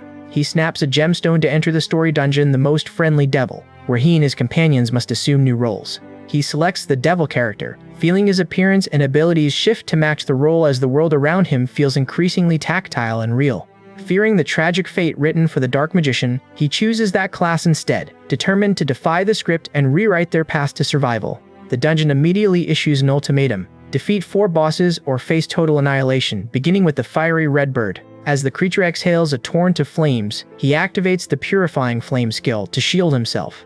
Refusing to sacrifice himself as the story demands, he unleashes a triple laser attack to incinerate the bird and claim the loot for himself. Following the warrior's death, the group panics, but the hooded figure quickly employs a necromancy skill to reanimate him, ensuring their journey remains uninterrupted. A character stares in horror at their grandson's cruelty, while a parent drinks alone, disappointed in their child. He questions his own self-worth and wonders why he is so universally disliked, acknowledging that his father has always treated him with such cold indifference. The man admits that his father constantly shattered his confidence, allowing a deep-seated sense of inferiority to fester within him since he was young. Feeling burdened by the oppressive pressure of living merely as his father's tool, he eventually staggers to his feet with a heavy heart. He resolves to accompany his brother in search of a change, and with newfound determination, he opens the door to step out into the world. While the protagonist sleeps, he reflects on the inevitability of sacrifice, justifying his cold plan to sedate the unconscious person with chloroform. He murmurs to himself before driving his truck into the dark of night, only to accidentally strike an object on the road. After defeating the Blue Dragon, he speaks to his grandfather, having successfully cleared the 4th-floor dungeon. Suddenly, the old man collapses in agony, and the protagonist realizes with horror that Carter is suffering real-world injuries being transmitted directly into the game. He frantically urges Carter to log out, but his grandfather remains trapped and unresponsive, likely due to the effects of medication. Realizing he must log out immediately to reach Carter's room, he rushes to act while, elsewhere, a kidnapper drives his victim away. As the old man screams in pain, he demands to know why the hooded figure is just watching. Right as the witch is revealed, the blue-skinned figure tells him to stop complaining and inputs the code witch to forcibly trigger a logout. Upon discovering the drugs, the entity decides to save the boy's life, though it warns that his reality will be forever twisted. The entity possesses the protagonist, causing his bones to crack as his physical form shatters under the intense magical pressure.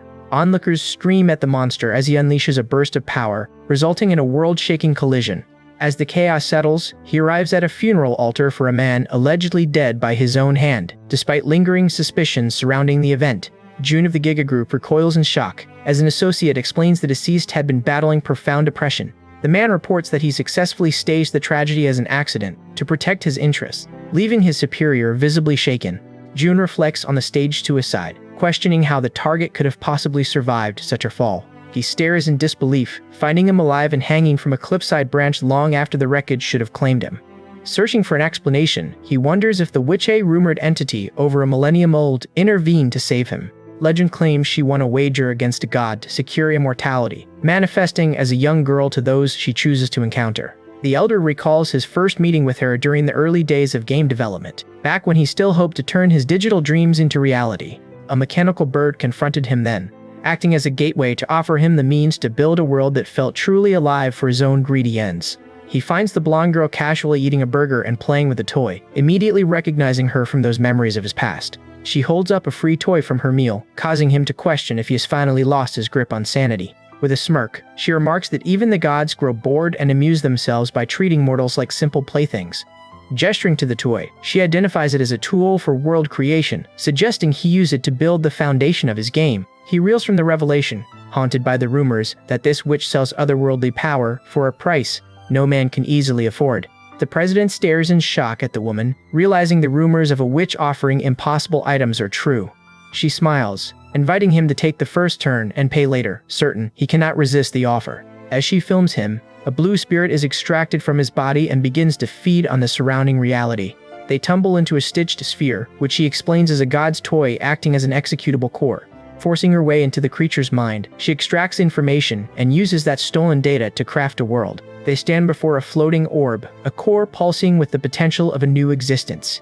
A spirit questions the universe, only for a child to reveal herself as the mediator, reducing everything to zero. The entity explains it is a fusion of the program and the toy. Despite appearing as an ordinary NPC, construction of Roy's body begins as the system grants him immortality and godlike stats to command the world. Landscape and climate data restructure the planet, creating kingdoms as the server opens for human players. The world is a dream, she whispers, reminding him that while they look fake, they are real, and the cost of godhood is steep. He collapses back into reality, just as his phone completes the installation of Lucid Adventure. Inside the game, Top Baldhead revives with an unbelievable buff, becoming even stronger than before. He strikes down the werewolf with a single punch, mocking the creature's failed transformation. With the last defense building destroyed, the castle stands vulnerable to total defeat. The werewolf is knocked out, leaving the battle as a tense 2-on-2 standoff. The announcer notes the unusual party's hidden potential, while their opponent realizes he must eliminate the robot healer quickly. He is stunned by the robot, whose buffs turn a normal warrior into an unstoppable ogre. Desperate, he shouts for his sister to support his ultimate skill, despite her shock at him using it so early. Top Baldhead stands his ground as the enemy unleashes a blood-based vampire strike, aiming to pierce them both. The robot activates its emergency defense system, just as the mana railgun charges to counter the assault. The mechanical healer's arm suffers destruction, yet it continues to function as the world drifts like a waking dream. As the vampire falls, Medusa realizes she stands alone, forced to surrender to the party to avoid total defeat. The healer's team secures the victory, officially advancing to the tournament's PvP round. Victory favors the winners, and the commentator hypes the next match between two controversial teams. Feng Jian, the holder of the highest strength stat, prepares to face HCLW, the former rank 1 whose combat mastery remains legend. Both teams start with 2 production units instead of 1, allowing them to gather resources and build facilities for their unique strategies. HCLW challenges Feng Xian to a duel, taunting him to prove his strength in this reality-distorting dream. Teleporting to the field, the protagonist insists on a center stage fight, ignoring warnings about his previous defeat. Sora finishes assembling the facility while he focuses on provoking his opponent, hoping to exploit a personal attribute. HCLW draws the Sword of Honor, ready to engage the glowing, scythe-wielding warrior. Fanasian scoffs at the reliance on items, activating his ultimate skill to maintain an undefeated record in one-on-one combat. He embodies the legend of the warlord Lu Bu, a man remembered only for his absolute unmatched strength. Because his stats are not yet fully recovered, HCLW knows he must strike first to gain the edge. In this siege round, everyone resets to level 1, giving him the unique advantage he needs to wield the Sword of Honor. HCLW executes his Moonlight Slash, though Feng Xian only offers a mocking smirk in return. He weaves through the strike with a mocking grin, banking on his experience to overcome the disadvantage of his current level. The air distorts under pressure as his opponent reveals a strength stat of 900, boasting it has been that high since level 1. Cold sweat beads on his forehead as he recognizes the lethal weight of the encounter. This is no longer a simple sparring match.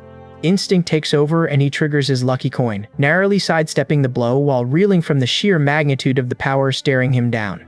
A smirk crosses the opponent's face as he explains that his one-on-one combat skill provides a 1.5x multiplier, driving his effective strength beyond 1300. Realizing that a direct physical clash will lead to his swift demise, he abandons his aggressive stance to prioritize survival. He flips another coin to surge his intelligence and mana, discarding his blade in favor of magical equipment to transition into sword mage mode. Though the cost of borrowing such high-tier gear bites into his finances, he turns a deaf ear to the taunts regarding his tactical shift. A sudden shockwave ripples outward as he dances past the opponent's reach, his reflexes outpacing the activation of any incoming skills. The enemy stumbles back as he blocks the strike with a shockwave. Capitalizing on the opening, he casts a slow area debuff, inducing a localized lag that leaves his adversary wide open and visibly rattled. He begins channeling a high-tier flame spell, the raw heat forcing his opponent to panic and trigger a defensive return ability to escape the field. The warlord retreats into the distance, his face twisted in rage at the realization that he was forced to feel genuine fear.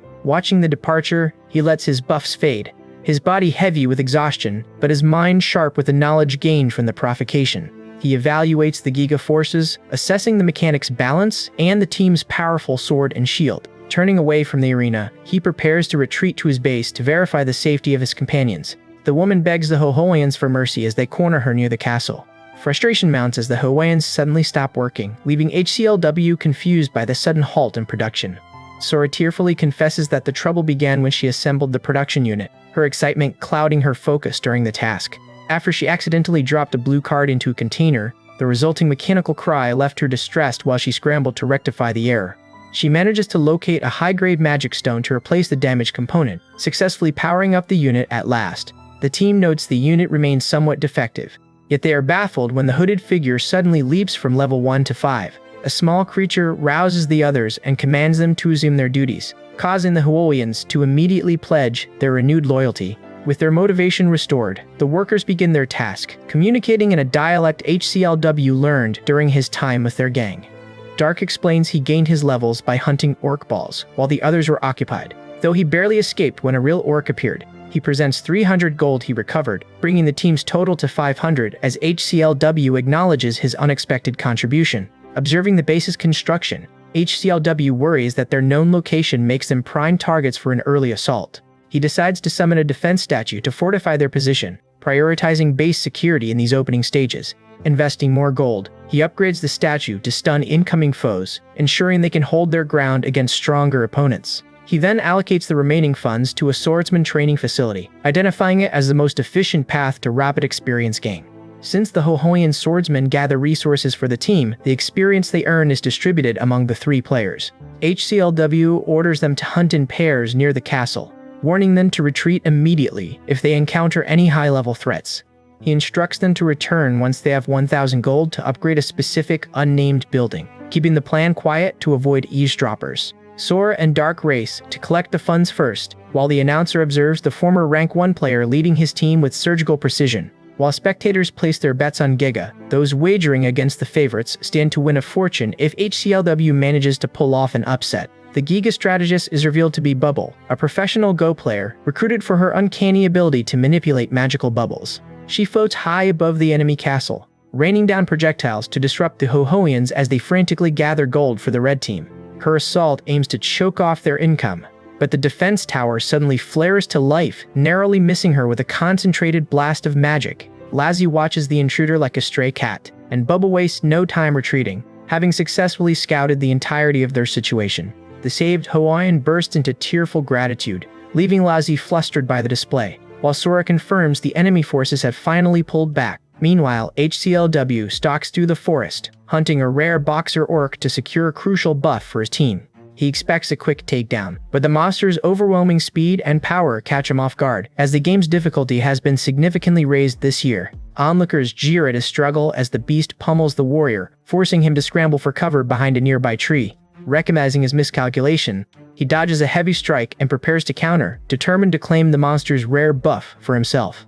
He strikes down the boxer orc, earning both a hoard of gold and a permanent 20% gold gain increase, finally achieving his primary goal. Elsewhere, Fingen focuses entirely on his own rapid growth, ruthlessly slaughtering waves of monsters with his scythe. He hits level 7 as his stats soar, prompting his confused companions to question why he insists on prioritizing solo leveling above all else.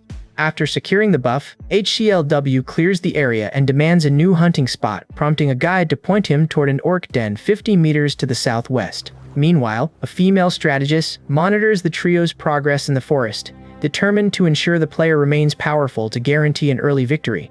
She commands a masked subordinate to intercept the group, and he immediately shifts into his mechanical horse form to close the distance at high speed. As the metallic clatter of the charging beast rings through the trees, Sora pauses, struggling to pinpoint the origin of the rhythmic noise. Before she can react, the masked rider lunges, forcing a desperate clash as he triggers his kill mode and reveals his identity as Manager Park 38. HCLW recognizes the name, recalling how the man became Park after applying to Giga's game department, desperate to escape his mundane, repetitive life. Park had been deeply dissatisfied with his former career and the mounting pressure of his girlfriend's marriage talk, ultimately leading him to accept the Giga offer. During his initial interview, he masked his total lack of experience, insisting he joined because the gaming industry seemed full of promise and personal freedom. The interviewer sighed at the stigma surrounding the department, lamenting the lack of talented applicants before challenging him to prove his worth inside the simulation. He leads Park to the elevator, explaining that Giga invested heavily in their dream-connecting tech, descending into a vast, bunker-like testing chamber designed for sleep-integrated gaming. Park was issued a rare, advanced Gigatronic X9 headset. Once the staff confirmed the president's obsessive commitment to the project, the men reclined in their pods to log into lucid adventure together. Inside the digital realm, a creature greeted the new player, handing over a mechanical helmet designed to measure his hidden potential. the recruiter dismisses him, noting that combatants earn higher salaries, prompting the team to head toward Mechanic Central City for a total reconfiguration. They utilize the reconfigurator M427 to shift into the mechanic tribe, granting them superior stats that turn a former singer into a high-earning, destructive warrior.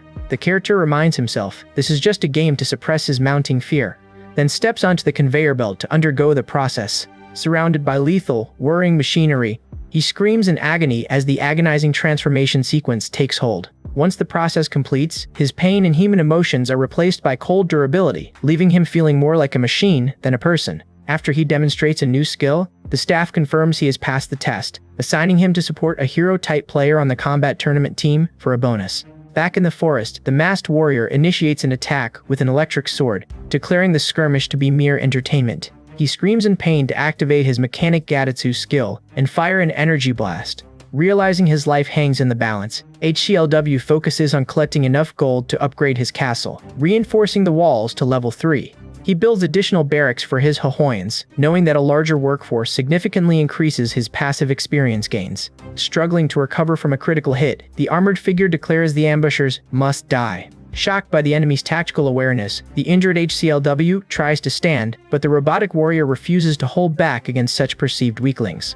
The attacker prepares to eliminate them one by one, immediately aiming his Gatling gun at the girl with the lowest health. Recognizing the threat of the enemy's long-range arsenal, HCLW summons Skull Mages to wear the opponent down from a distance and avoid an instant defeat. The robotic warrior reacts with shock to the sudden summons, but continues firing, mocking his opponent as a desperate weakling. The Hohoyans scatter in terror as Dark orders his Skull Mages to fire magic arrows, his focus sharpening to anticipate the path of the incoming projectiles. He unleashes his spirit creatures, the sudden manifestation creating a sense of déjà vu as they intercept the assault with a relentless barrage of magic. The smoke clears, but the opponent is undeterred. He lunges through the haze and strikes Dark directly, proving the danger is far more immediate than they anticipated. Dark traps the armored figure in a bone prison, but the enemy is suddenly ensnared by mysterious, vine-like purple tentacles that coil tightly around his frame. HCLW pinpoints their exact positions, though the masked opponent only shrieks in agony as the restraints tighten, forcing a desperate, frantic struggle. He lands a strike and transforms into a mechanical horse to gain speed. Dark realizes the robot is a tough opponent and prepares for a difficult fight.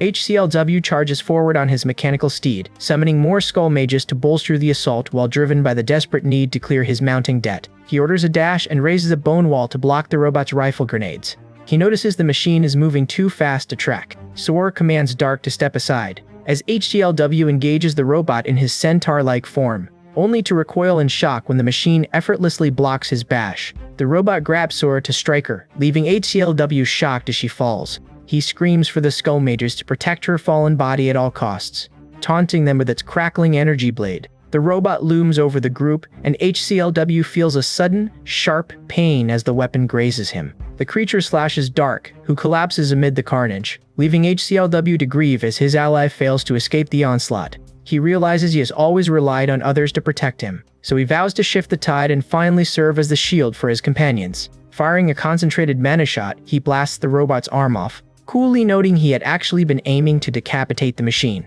The robot retaliates by slamming him into the ground, while Dark's health drops to 0, forcing him back to the base for resurrection. The golden robotic centaur repairs its damaged shoulder, frustrated by the explosives, while it surveys the desolate landscape for the missing swordswoman. Sora commands her weapon, Ego, to strike, activating the Binge Max skill to feast upon the metallic monstrosity. Sparks erupt from the automaton as the giant, ravenous creature bites into its frame, causing the machine's internal systems to fail. HCLW realizes the Ego skill responds to his fury rather than standard commands, so he simply orders the weapon to consume the target entirely. The woman in the sky confirms she has one item remaining and demands a status update from Finxian regarding the assault. Finxian declares he is ready to face the upcoming challenge with full force. He sits atop a pile of defeated monsters, eager to finish off HCLW now that he has attained level 10. Ignoring the threat, HCLW sticks to his plan as the red team charges his castle. Tiny soldiers attempt to scale the ramparts, only to be disintegrated by the searing energy beams fired from the defensive towers.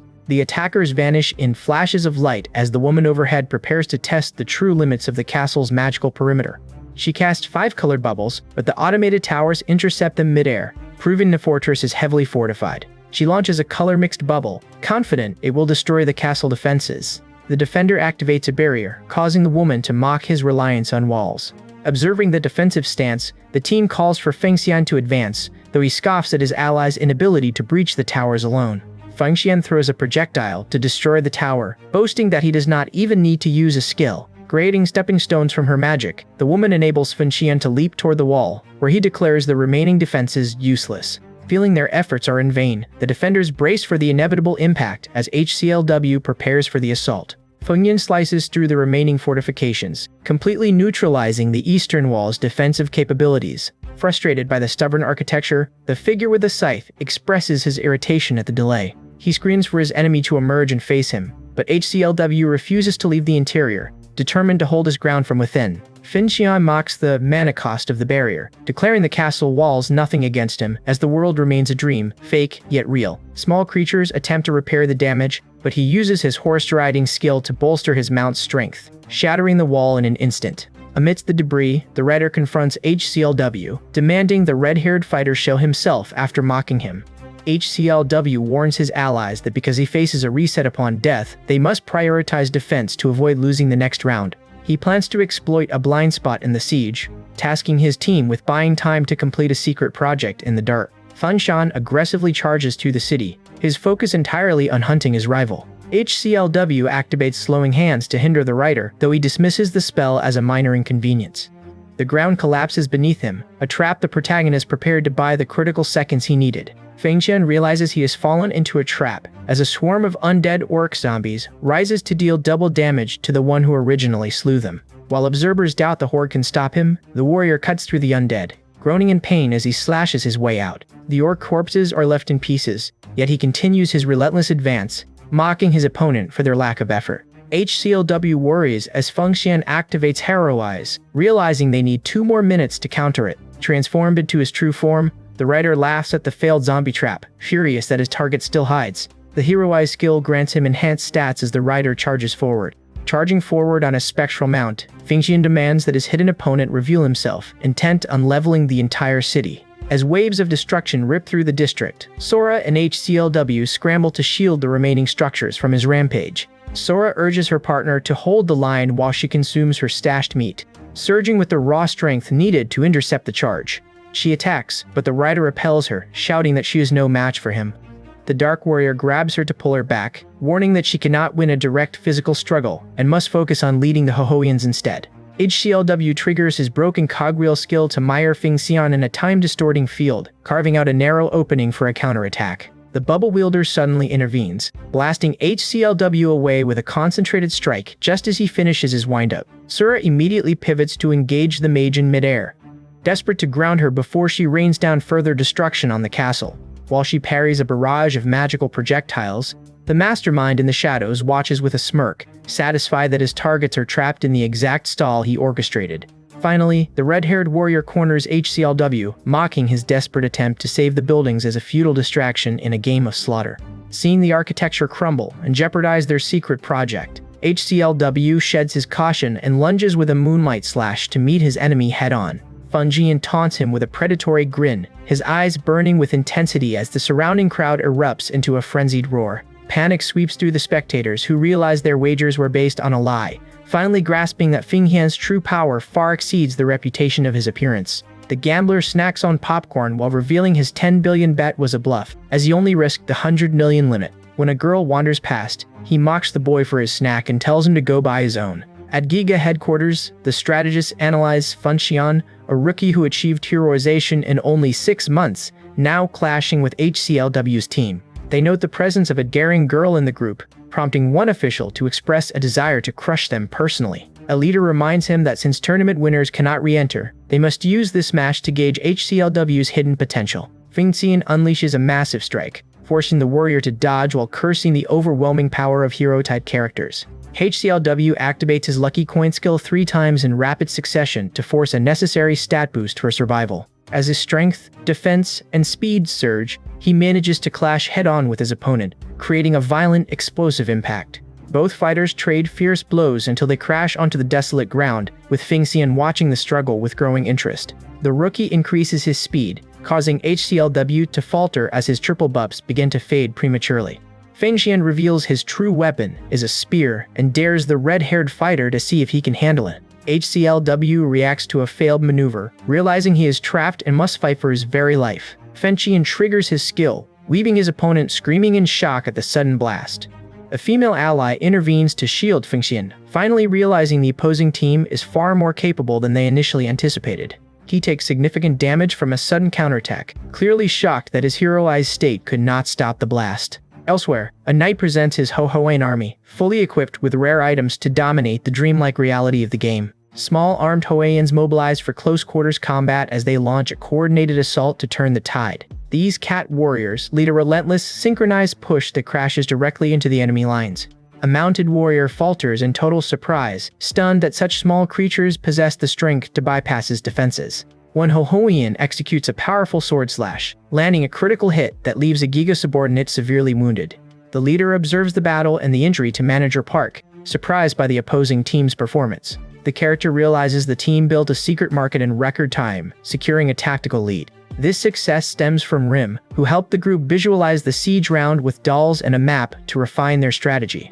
HCLW warns that hero-type attributes are notoriously overpowered, making a direct confrontation nearly impossible to win alone. He explains that even if they force a respawn, the long cooldown on these skills leaves any opponent vulnerable. To overcome such odds, he shifts focus from individual strength to leveraging the specific rules of the siege round. He unveils his plan to construct 20 stores, a hidden strategy that triggers a potent, game-changing market effect. By grouping these buildings together, they activate the Industrial Revolution effect, granting a 30% resource gathering boost. Maximizing these stores unlocks unique items, a gambit a previous team failed to finish due to sudden gold shortages. They build these stores underground to hide their progress, inadvertently triggering a black market effect that enhances item power. This market yields powerful weaponry, like the swirling sword and Salshnarian poison blades, specifically tuned to counter hero types. Back in the heat of battle, a Hawaiian lands a final blow, depleting the Giga subordinate's last life and eliminating him from the round. As HCLW cheers his troops, the enemy mount is disabled and the heroized skill fails, leaving Fengxian to face the lethal swarm. HCLW guards against the attack, noting that these survivors fight like field bosses. Watching their lead vanish, the Giga team begs Bubble to unleash their full power, despite warnings that releasing Fengxian's restraints invites catastrophe. With their manager eliminated and the tide turning against them, they gamble on a forbidden skill to empower their champion as their final hope. HCLW watches as the Dark Warrior's helmet is forced onto Fengxian, the metal searing his skin to imbue him with corrupting energy. Roaring in agony, the fighter undergoes a nightmare-induced transformation that shatters his physical limits, because failure to integrate this power threatens to turn him into a permanent nightmare error. His ally orders the Hohoians to press their advantage. HCLW retaliates with an ultimate strike, cleaving through the encroaching swarm while mocking the desperate enemies as weaklings. The yellow-clad warrior recoils in confusion, struggling to process the dark, corrupted aura emanating from his opponent. Suddenly, a shadowy entity erupts from the chaos, delivering a fierce strike that detonates against the wall and decimates the Hohoian ranks. Panaxian screams in rage and swings his blade to create shock waves. His attack leaves the Hohoians impaled and suspended within a floating orb, a violent display that silences the stunned spectators. Nearby, observers snack on popcorn, remarking on the fragility of this dream reality, while Yopi grimaces at the sight of his team's collapse. The blonde strategist taunts Yopi, admitting her sadistic enjoyment of the carnage because she despises stories that spare fan-favorite characters. She suspects HCLW is still concealing a secret plan, though the blatant cheating from both sides keeps the tournament outcome dangerously unpredictable. Casual banter fills the viewing area as the observers complain about the saltiness of their snacks, while the arena descends into total madness. Meanwhile, Fengxian continues to take self-inflicted damage from the helmet, his unstable power threatening to level the entire base as he breaks into manic laughter. A red-skinned nightmare beast brutalizes the armored warrior, the encroaching infection rapidly stripping away his remaining sanity. The Dark Warrior snaps at his ally to silence her, mocking the notion that his health could dwindle against such pathetic foes as he commands her to witness his dominance. She curses him in return, fully aware that the nightmare helmet has shattered his mind, but she pivots to ready her bone spear for a solo assault on the castle. The small warrior panics under the relentless onslaught, watching as the dark figure stands victorious over his decimated army, his resolve crumbling as his strongest forces fall. A silhouette observes the chaos from afar, while the Dark Warrior mocks his opponent's hesitation, growling that their struggle is far from over. HCLW realizes his current stats are insufficient to win this fight, so he bets everything on a risky, complex skill inherited from an old man. He thinks there is a problem because the monster will not stand still, so he hunts for an opening. The antagonist prepares a lethal strike, but a sudden piercing shout rings out, warning the small creatures to get down. A warrior shields a small companion, apologizing for his failure to protect the others as he urges the creature to climb onto his back. The antagonist mocks the woman for her cowardice, but the warrior reveals he has mastered a specific technique designed solely to counter his power. They flee in terror while the enemy bombards them with dark energy, screaming for them to simply die. A strike lands, tearing through flesh in a spray of blood as the attacker laughs off the warnings of impending danger. The warrior collapses, offering a final apology to his Hohoyan companion for his failure, while the assailant glares in frustration at a narrowly missed shot. Vowing to pierce his enemy next, the attacker unleashes a force emission blast, leaving the cowering creatures to realize that their final hope rests entirely on HCLW. The character realizes the situation is desperate and tells Hardcore Leveling Warrior that it is all on him. Amidst the chaos, Rem scours the wreckage for the Dragon Soul Stone, the Dragon Guild abandoned, desperate to salvage their plan. The character unleashes Dragon Breath, screaming as his arm transforms into a dark cybernetic limb. Sora catches sight of HCLW, who snaps his fingers to activate Lucky Coin Dax 2, spiking his intelligence to prepare for the onslaught. He lunges into the fray, shouting that he has no need for two arms as he positions himself to parry the incoming strike. With a swift motion, he activates Lacerate, snapping the opponent's weapon in half and leaving them frozen in disbelief. HCLW glares at the shell-shocked fighter, his voice dropping to a chilling command to just die already. He mocks his opponent as a noob, silencing his allies' doubts with the display of power. Bubble attempts a frantic retreat to her base for protection, but the team relentlessly hounds her every move. They smash through Fengshin's defenses and erupt in celebration, knowing that toppling the Giga Leader is the key to their triumph. In the observation room, officials watch in humiliation and heavy silence until one finally orders the broadcast feed cut. Sue appears before her brother, laughing as she offers a mocking apology for the team's defeat. She taunts him for his pathetic reliance on the Nightmare Helmet, admitting she only came to watch his inevitable temper tantrum. Declaring her intent to steal his position, she vows to win the tournament and finally secure their father's recognition. Irritated by Car's interference, the man commands Manager Pard to investigate if HCLW is secretly on President Kim's payroll. Deciding they have reached their limit, the group resolves to launch a decisive, lethal strike against the warrior.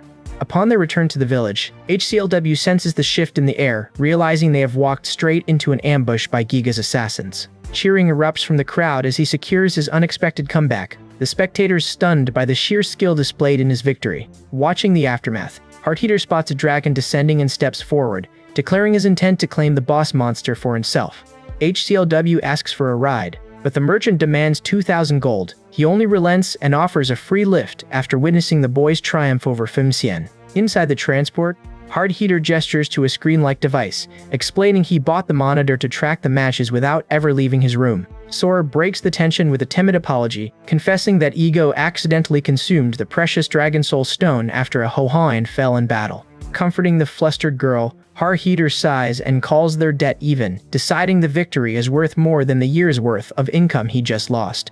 He quickly adds a stern warning to always ask before touching his belongings, reasserting his authority as the group's primary merchant. Team Yopiland starts their match, leaving onlookers stunned that Commander Task is fighting Giga's forces alone. Tak strides steadily through a hail of explosions, absorbing critical hits without ever slowing his advance. HCLW watches in genuine awe as the level 1 commander shrugs off the fierce onslaught, seemingly immune to all incoming damage. Ignoring the barrage of firepower, Tak stuns the opposing soldiers as he closes the distance to their front line. He confronts the Geta team, ridiculing their manager for failing to self-destruct before cutting him off with a punch mid-sentence.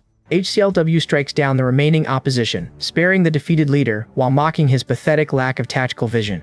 Tak shouts of justice as he crushes the entire enemy castle in one strike. The audience sits in stunned silence, unable to believe a single level 1 player just destroyed the fortress to steal the win. HCLW expresses deep concern about the caliber of his future opponents, prompting Heartheater to identify a dangerous new variable. A mysterious player known only as No Name has joined Giga number 8, drastically elevating their leadership, coordination, and overall combat proficiency. Heart Heater reveals that this newcomer dismantled the Dark Knight team using the exact same secret Hawaiian market strategy, despite having no way to know the plan. HCLW stares into the distance, wondering if this no-name is actually Armies, his mind drifting back to the past as the siege rounds finally conclude.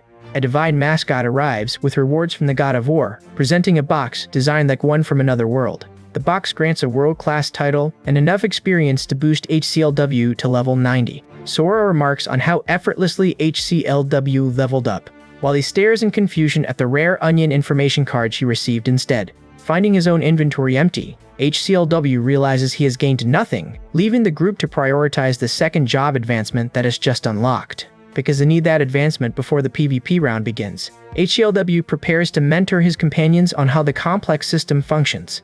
He explains that Lucid Adventure defines every character through a blend of fixed personal attributes and their specific chosen jobs. Once a player hits level 90, they can specialize further.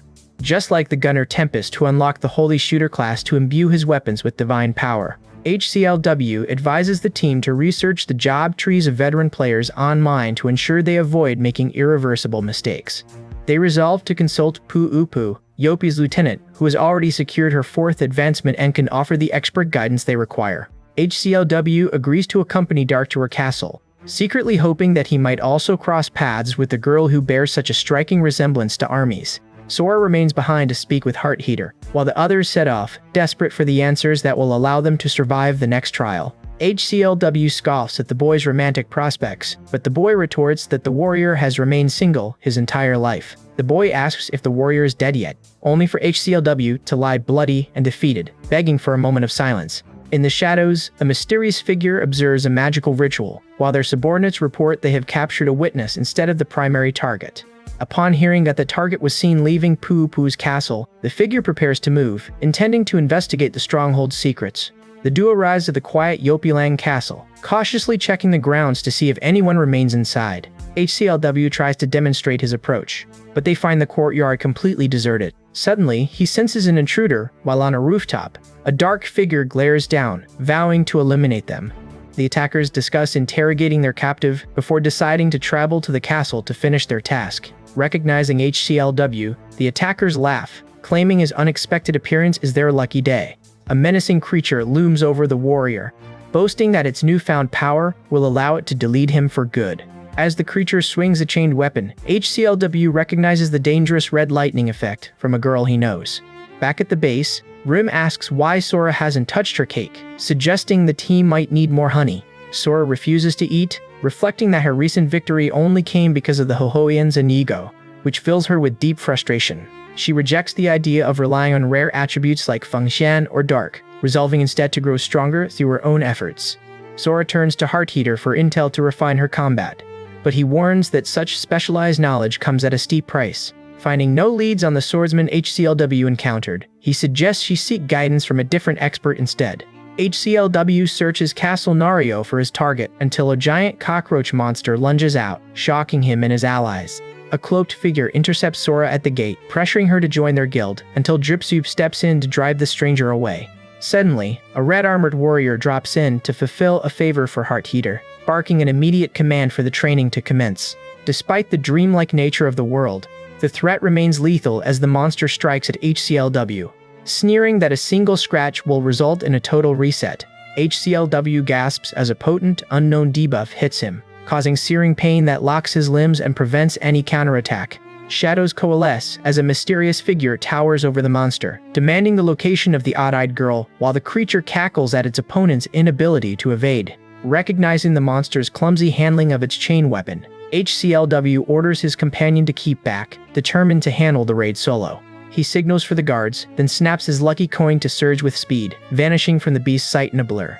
Reappearing instantly for the kill, he strikes with a force exceeding 900 strength, confident that raw power alone will shatter the creature without further wasted effort. An explosion detonates across the room, but his hope for a quick finish vanishes as he realizes he is now surrounded by a growing horde of foes. Refusing to yield, he plunges into the chaos and unleashes a moonlight slash, a technique the watching stranger instantly identifies with a knowing smirk. A brilliant energy beam rips through the chamber, and as the figure stands over a fallen body, they gloat while snatching HCLW's own golden boots from the wreckage. Watching from the shadows, a mysterious accomplice receives orders to capture the undead girl as a vital ingredient. Though he complains that the mission is spiraling out of control, HCLW demands his stolen boots back, but the figure merely laughs and initiates a fierce assault, forcing HCLW to call out for Lazzie's help. HCLW cannot use lacerate while protecting his ally, so his captor pins him down, eager to see him beg for mercy. With a mocking sneer, the mysterious attacker vows to return and finish HCLW off later before vanishing into the darkness. Meanwhile, Lime and her companions reach Poo-Poo's castle, only for Lime to scream in horror upon discovering their leader has been abducted. HCLW arrives to confirm the kidnapping, leading an enraged Lime to mobilize their forces for an immediate rescue mission. The mouse-like advisor intervenes to block them, insisting that Yopi and General Tak must remain undisturbed while they handle real-world affairs. Revealing his trump card, HCLW explains that he attached a soul link to a lab rat, which is currently tracking the kidnappers toward the Tito mine. Lime prepares to rush off alone, though a comrade warns that the kidnappers' nightmare-infused powers make such a reckless chase suicidal. HCLW offers the mouse creature his support, promising to help secure a second job advancement once the mission ends.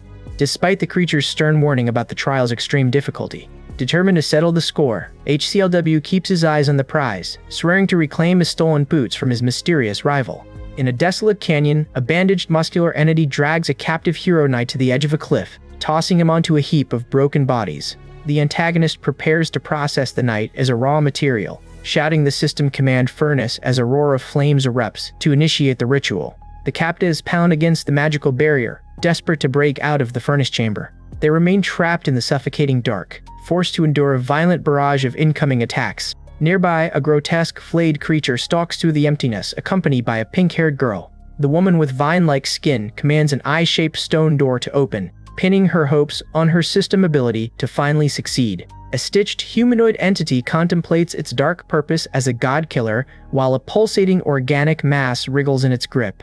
This creature abruptly transforms into a weapon, its form mesmerized by the surging red energy flowing through it. When a small creature falls to the ground, the group realizes their opponent has now armed itself with a bow. They prepare to test the lethal weapon, hoping to pierce the target.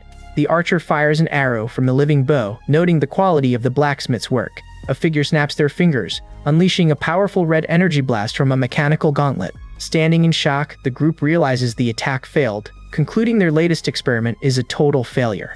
Because the gauntlet could not even scratch the divine flesh, the blacksmith dismisses the weapon as another wasted effort. The figures decide to hand the failed gear over to the humans, intending to trade it for more essential ingredients. Determined to pursue their targets, the group mounts a skeletal chimera, which the red-haired warrior claims is his fastest transport. He eyes the golden boots, then increase the wearer's speed, desperate to reclaim his stolen property as they soar over the forest. Pushing the creature to its absolute limit, they remain confident they will soon close the distance to their targets. The warrior questions his companion about their history with the kidnappers, learning they were hunting the same girl who joined the Hohoian quest. As the creature flies, the young man wonders if this strange cooperation is what friendship actually feels like. Suddenly remembering the boy's ultimate ambition, the warrior asks if he still intends to defeat his cousin with those antenna skills. He urges his companion to analyze the enemy's nightmare techniques, but the other only offers a grunt of disdain in response. Pausing his pursuit, he asks for a loan of 5,000 to repair his sub-weapon, only to be met with a sharp refusal from allies who mock him for acting like a bottomless credit line. He demands a reward for his help with their job advancement, yet they insist on settling the debt only after the task is successfully completed. Their advance is halted by a winged titan, forcing them to realize their targets have slipped away through a portal linked to Yopi land. Deducing that a gateway must be hidden deep in the forest, they take to the sky and scour the canopy until they finally spot their quarry. They identify the swirling portal and detect powerful energy signatures, sensing that the site is guarded because this world is a dream where nothing is truly safe. Forest golems emerge to defend the perimeter, forcing the group to ready their weapons for an immediate clash as the rift begins to shrink. As the portal consumes the kidnappers, a desperate plea rings out to save Poo-Poo, HCLW, and Dark before the monsters hiss and launch their assault. He swings his axe in a rage, triggering an explosion that tears through the woodland. They scramble through the unstable rift, cautioned by the aggressive mana flow that threatens to tear them apart as they struggle to maintain their footing. Losing control of his surging power, he causes them to crash heavily into the earth as their mount collapses beneath them. After the rough landing, they check on one another, only to find the purple-haired character retching from the violent aftermath. a mysterious figure calling themselves No Name emerges, explaining they followed the group out of curiosity and now desires to join the adventure. HCLW remains wary of the new arrival, while the character begs for instruction. The girl pleads with her mentor to teach her the moonlight slash, knowing that in this dreamlike world, every technique must be earned to survive. Her plea for the moonlight slash echoes in the silence, but the master swordsman remains unmoved by the girl's desperate ambition. Sora abruptly lunges forward to grab his wrist, sending the seasoned warrior into a frantic panic as he grapples with the awkwardness of his 30-year romantic drought.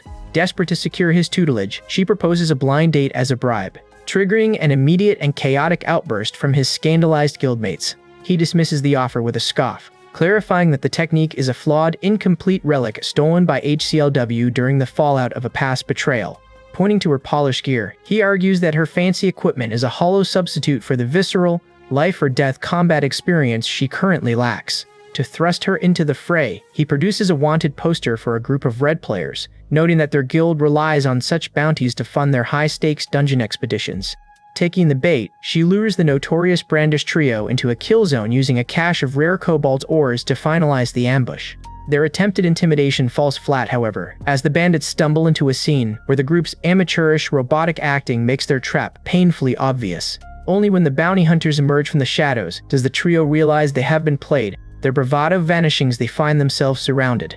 Watching from the sidelines, the master swordsman refuses to lift a finger, intent on forcing Sora to master the basics, with an ordinary blade just as a cub is cast from a cliff. HCLW and his companion Eye, the mysterious pink-haired woman, debating if she is a mere NPC or the catalyst for an unexpected event quest. Her confusion at their arrival prompts HCLW to ask if he has offended her, though he privately notes that her combat style shares an uncanny resemblance to Army's. Before she can answer, a passive instinct alert forces them to abandon their interrogation near the beast's remains as a lethal projectile screams toward them. The pair narrowly evades a searing energy beam, realizing with a jolt that their assailant is a high-level magician. The woman accuses them of trespassing, while the masked figure cheers at the chaos. Though the shadowy entity mocks her casting speed, she weaves through the incoming skill shots with an agility that defies human limits. She screams in agony when a stray bolt of lightning clips her, yet she instantly retaliates with a precise pioneer slash to force her attacker back. Dark, ominous thuds echo from a nearby castle, and the group realizes her combat prowess rivals that of a top-tier ranked player. Inside a desolate chamber, the captors discover their prisoner has succumbed, while a mysterious figure with a mechanical arm rises to confront the intruders. A monster lunges at the group, forcing them to run for their lives. The pink-haired woman activates her instinct skill, and the group coordinates a plan to split their focus between the golems and the towers blocking their retreat. A shadowy creature crawls from the gloom, but the party maintains their formation to finalize their battle strategy. She uses Pioneer/X4 to clear the towers, while the others dismantle the golems.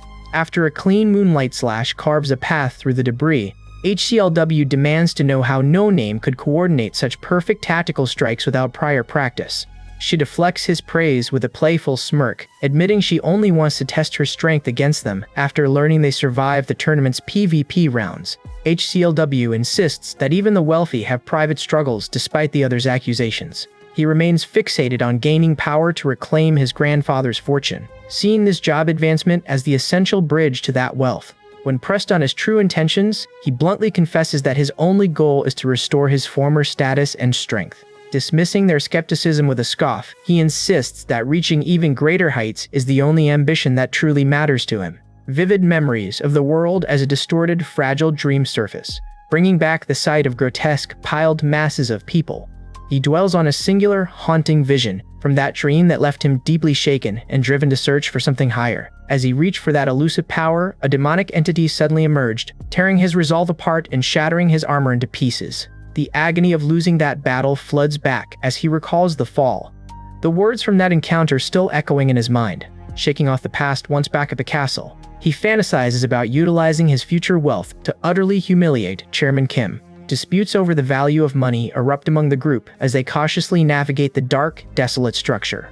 Without warning, the castle itself turns against them, forcing the party to dive for cover as projectiles rain down upon the ground. Thorny tendrils lash out with lethal force, threatening to terminate their entire journey with a single, vicious strike. A panicked creature screams that its mana tether is snapping, warning that it will soon lose all control over its body. As tentacles swarm from every direction, a mysterious, shadowy figure steps forward to intercept the encroaching threat. HCLW, his intellect surging thanks to a lucky coin, flashes a grin and prepares to carve the entire castle down. He moves at high speed, striking the castle walls. Though he boasts of his success, Sora senses a looming danger just before a sudden, heavy blow silences his taunts. Pinned under heavy debris, he struggles to move, only to be struck again by an explosive, high-speed assault. Disoriented by a headache, he is cornered by an entity throwing a punch. The masked attacker looms over him, haunted by memories of a past event that left them sleepless and furious. He stares at the stranger, who demands he remember what happened that day. Relentless strikes force him to reel, leaving him desperate to uncover the identity of the assailant tearing through his defenses.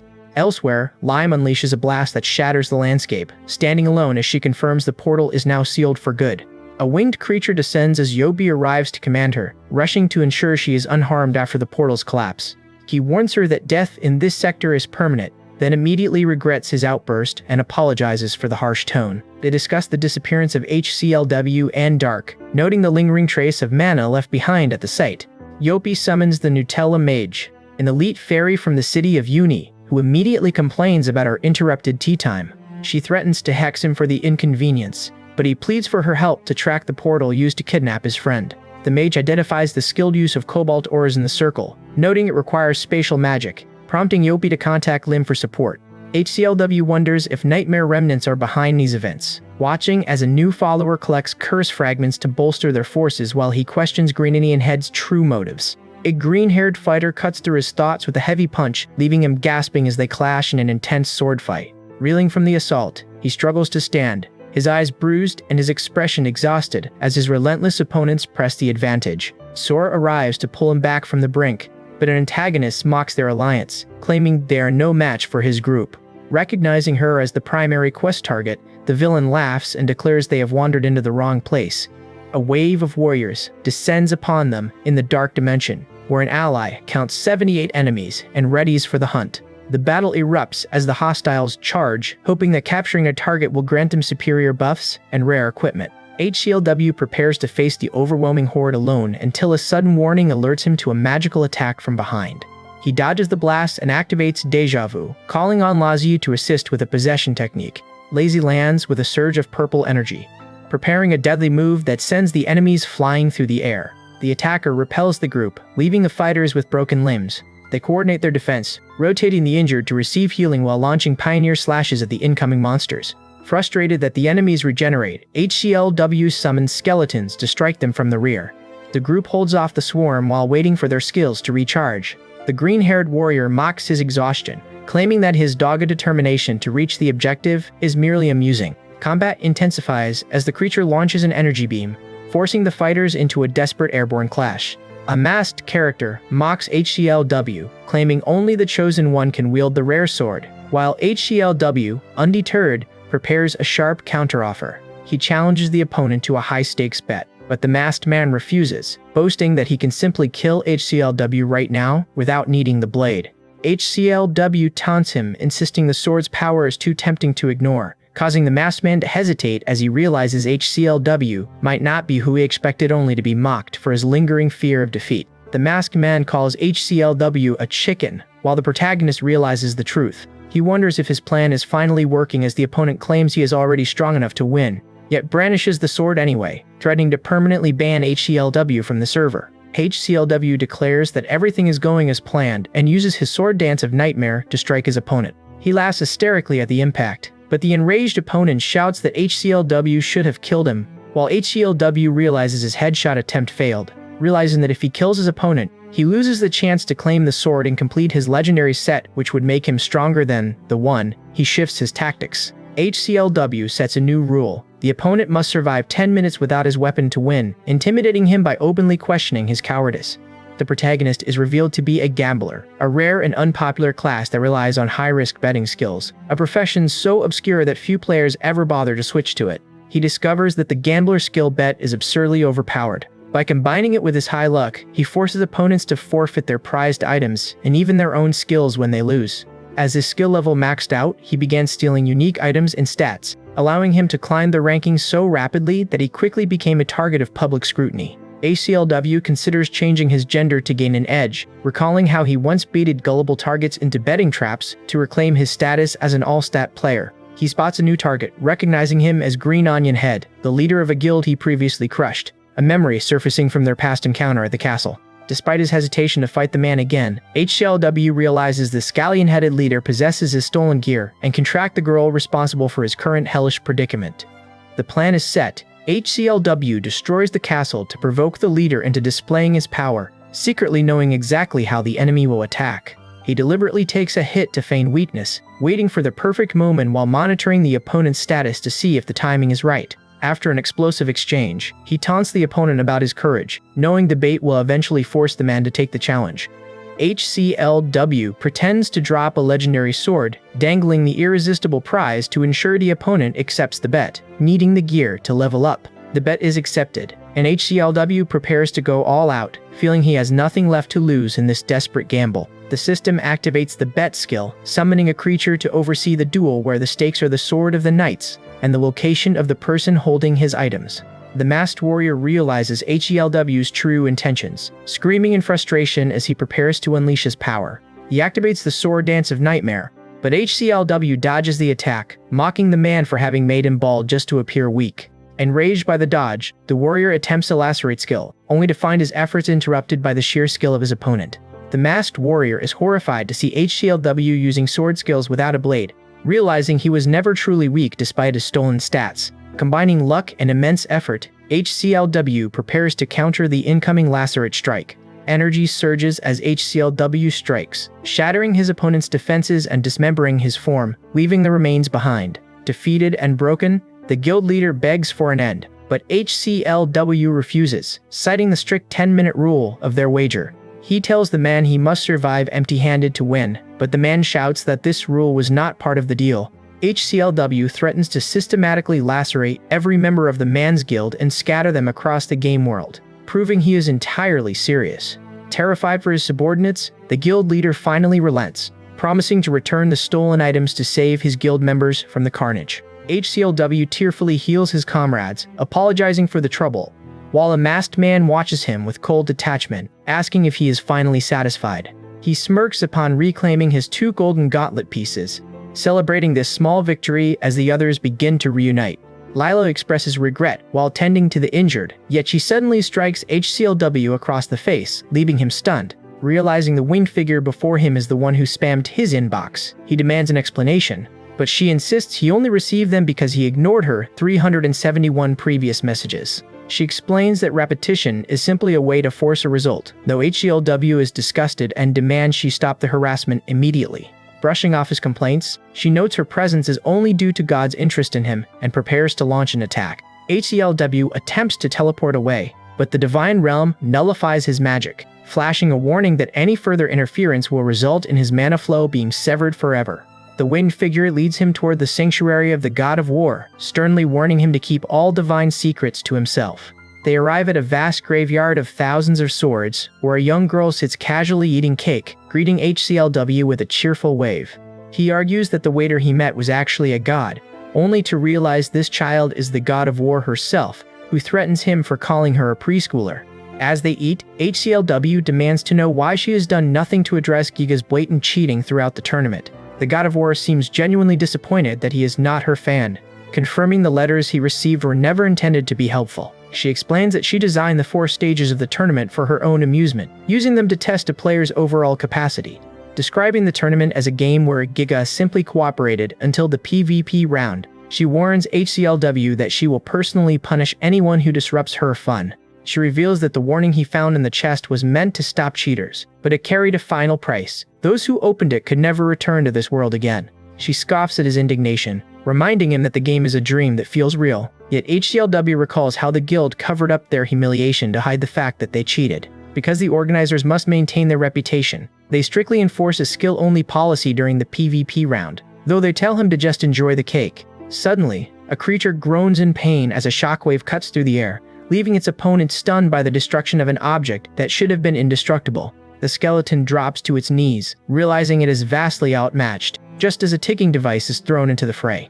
A man aggressively confronts a lantern, but his companion reveals they have already successfully captured their targets in glass jars. Ignoring the shouts of rage as a battle erupts nearby, the man decides to check on his student. The warrior engages a scaled monster, but HCLW grimaces in pain, realizing his opponent is every bit as strong as she looks. The reptilian creature mocks her, asking if she is dancing and telling her she is bad at it. Frustrated, she leaps into action with her sword, determined to prove her strength in this reality-distorting medium.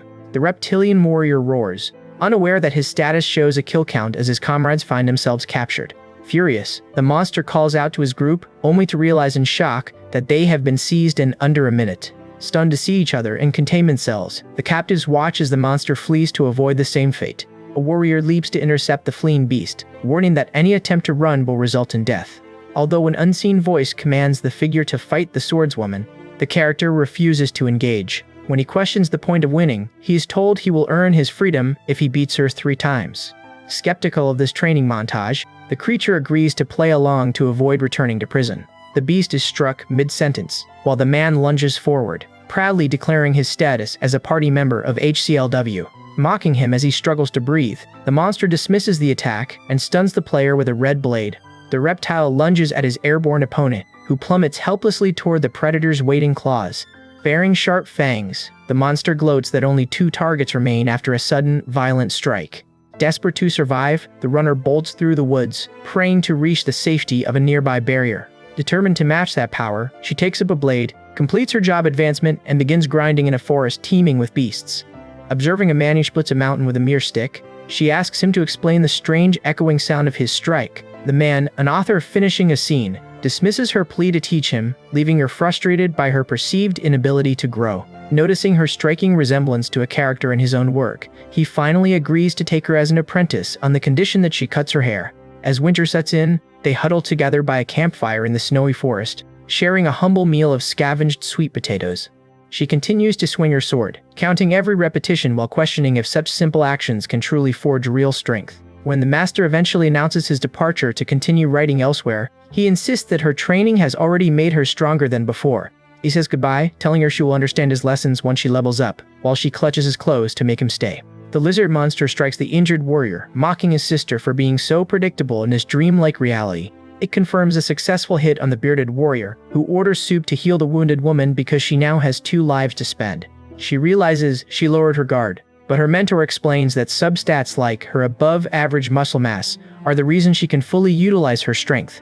Understanding that training improves more than just inherent attributes, she listens as her mentor warns that technical training fails against the ruthless veteran killers they're about to face. As the monster initiates round 2, her maximum survival instinct triggers, allowing her to sense its dangerous aura. She identifies its focus on the right arm and attacks from the left, using a soda bar speed boost to dodge a strike while grabbing a snack. Though the creature is decapitated, the swordsman laments his damaged coat as it scoffs that his return to a higher level only makes him an easier target. Sora realizes she made another tactical mistake as her sword begins to crack, leaving her panicked and uncertain. She launches an aerial double bash, offending the monster by implying it is slow. It taunts her with its fangs before biting down, catching her off guard. She screams in pain as the monster gloats about smurfing, its teeth sunk deep into her skin while she fights erratically. Disdaining refined combat, the monster prepares for the next exchange as the warrior gathers herself. Observers decide not to intervene as the mentor insists she must unlock her potential through this pain, just as she is struck by a red blade. While the monster rants against traditional expectations for female characters, Sora realizes that being honest with oneself is the true path to strength. She activates her binge skill to recover, catching the monster's blade with her bare hand and scolding it for interrupting her meal. After activating Binge X10, she shocks her opponent, while the dark figure lashes out at the cocky creature with a powerful, noisy strike. Bystanders watch in shock as something moves at an impossible speed. Sora descends on the creature, launching it into the air before using a dual-wielding skill to shatter its guard. Once the beast falls, she finishes her meal with a loud burp, hoping the others missed it, before the group cheers their victory. She proudly announces she has mastered a new ultimate skill, though her mentor remains disappointed, feeling her true potential is still locked away. Suddenly, Leave sends an urgent message regarding a kidnapping in Newbie land, prompting HCLW to immediately seek out a teleportation specialist. High in the mountains, a hunter corners 2 figures, while others argue about the strict rules against cheating in the approaching PvP round. Receiving word that Newbie land is in dire need of aid, the protagonist decides to depart for the region without delay. a woman aggressively strikes the red-haired fighter, leaving him stunned and questioning if she has developed a death wish. He challenges her right to act as a judge, but she asserts her resolve to continue, indifferent to his lack of sympathy. Frustrated by the local ruler, HCLW prepares to end the confrontation and turns his attention toward tracking down the mysterious individual known as the One. They eventually locate Poo Poo buried beneath the wreckage, only to realize the target they were tracking appears to have been crushed to death. The spirit confirms the boy sensed her, explaining she died and cannot help him with his job advancement. Refusing a body swap due to incompatible soul waves, the spirit accepts its final moments and whispers a message of gratitude to Yopi. HCLW dodges the winged creature while the boy discovers he is surrounded by hooded figures after manifesting his blade. The group reaches the site to rescue Poo Uber, arriving just in time to confront the emerging threat. A giant winged sea creature appears, and the man attempts to force the entity back into its card, ignoring warnings that he has more pressing matters at hand. Yobi offers a preserved forest witch's body to host the fading soul, confirming it is a perfect match for the transfer. Dark admits his failure to save the witch, yet the entity thanks him for the effort before successfully merging into its new vessel. Searching for his target, HCLW continues the hunt until Sora arrives, breathlessly asking Dark if the warrior is safe. A glowing entity appears to explain that HCLW successfully defeated the boss and officially won the high-stakes bet. The man explains he is searching for Poo Upu because he cannot follow HCLW, wondering why the fallen guild kidnapped the official in the first place. A mysterious woman reveals that the guild uses karma as a weapon, adding that she narrowly escaped being processed as an ingredient. She warns that the pawns await the nightmare's return to slay the gods, suggesting a much larger conspiracy is at play. The man in the red hat suspects a powerful magician coordinates the guild, realizing this conflict will inevitably erupt into full-scale war. Yobi threatens to crush the enemy with his army, but his advisor warns that Giga would retaliate, forcing them to postpone any military action. Because the dimension is rapidly collapsing, the group resolves to return to Yabiland, though Sora remains anxious for HCLW's safety. Traveling through the dark tunnels, the red-haired man grows increasingly frustrated until they finally reach their destination. He vows revenge on the woman who imprisoned him, while a warrior stands ready to confront her behind the heavy door. The bet is verified as complete, and the protagonist finally locates the exit, sensing that his allies are safe. He threatens his opponent before vanishing, then dashes through the open door to emerge into the open sky. HCLW steps out and discovers the Cobalt Castle. Sora refuses to let him vanish again, choosing to follow despite the fear that she might only serve as a drag on his progress. High above, on a parapet, a familiar figure waits, and HCLW freezes as he recognizes the man. With a sharp, predatory grin, Ethan welcomes his arrival, mockingly inquiring what business brings him to such a place. Suggesting that the air is too cold for conversation, Ethan gestures for the warrior to join him inside the fortress. Sora struggles to maintain her connection, forcing her will onto HCLW as she attempts to teleport directly to his side. The system warns of unstable coordinates, and she reluctantly pivots, deciding to regroup with the others at Yabiland instead. Inside the quiet hall, Ethan pours a cup of tea, calm and insisting that the drink is perfectly safe. HCLW slams his hand down, his voice trembling, as he demands to know if his every step has been orchestrated from the beginning. The fury over a stolen gear boils over, and he rejects the tea, refusing to be silenced by mere hospitality. Ethan proposes a wager, asking him to use his bet skill to uncover the truth with his own existence as the stake. Sensing a snare, HCLW hesitates, watching as Ethan sets his cup down with a deliberate, final click. Without warning, a blade of red energy erupts through Ethan's chest, leaving him pierced by a dagger imbued with a lethal, draining effect. Sora leaps from the high ledge, scanning the chaos below in a desperate, frantic search for her comrade. Gasping for air, Ethan tries to speak, desperate to reveal his true intentions before the end. Back at the quest house, the white-haired boy returns to find the mission hall empty and his allies nowhere to be found. He discovers that Poo Upu has been struck, forcing a delay in his advancement, though he secures a mysterious dark magician's pendant in the aftermath. The group gathers to weigh the implications of the assault on Yubi's advisor, wondering if the shadow of total war is finally looming over them. The demon-like character ponders the risk of war, while Hearteater notes the profit it brings, prompting a young woman to depart with a shy, hesitant expression.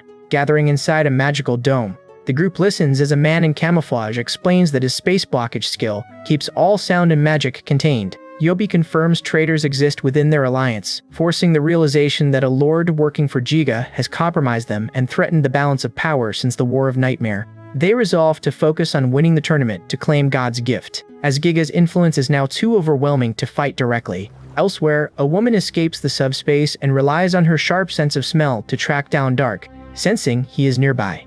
Ethan refuses to trust his companion, citing past betrayals, only for the man to reveal his transcendental attribute as a contractor capable of forming 3 contracts at once. The man warns that a 4th contract would lead to his own consumption by the entity behind him, reminding Ethan of their existing agreement. He explains his space-time magic was stolen from Philip, recounting a near-death experience where a red effect pierced his heart and caused him to reject a past offer. When the man in the suit rejects him again, the hooded figure uses space compression to impale him. As the system confirms his deletion, the attacker declares that heroes become devils when they stand against them. The man stares at his impending end, mourning the business and wealth he sacrificed his life to build. A shadow creature impales him, offering a reprieve only if he forms a contract to survive his final moments. He swears loyalty to Giga to escape death, realizing they both perish if he refuses the terms. A distorted entity presents the binding document and he accepts, sealing his fate as a pawn. Giga now commands him, forcing him to act as a subcontractor, performing their dirty work in the shadows. He speculates that the woman who reset Dark is a nightmare leader, noting she only returned his worn gloves and shoes. Giga feigns justice, while using expendable pawns to manipulate the world toward their own selfish ends. Yet he refuses to submit, pleading with HCLW to combine their powers so they can finally topple the organization. He warns that the surface dwellers are true monsters, revealing Giga ordered him to force Dark to betray HCLW during the tournament. The masked man justifies his betrayal as mere business, reminding his companion that their signed contract binds them to this path. If Dark fails to betray HCLW, the contract will kill him, and President Kim will harvest his organs as payment. Dark struggles to remain calm, realizing that his refusal to betray his friend places his life in immediate lethal jeopardy.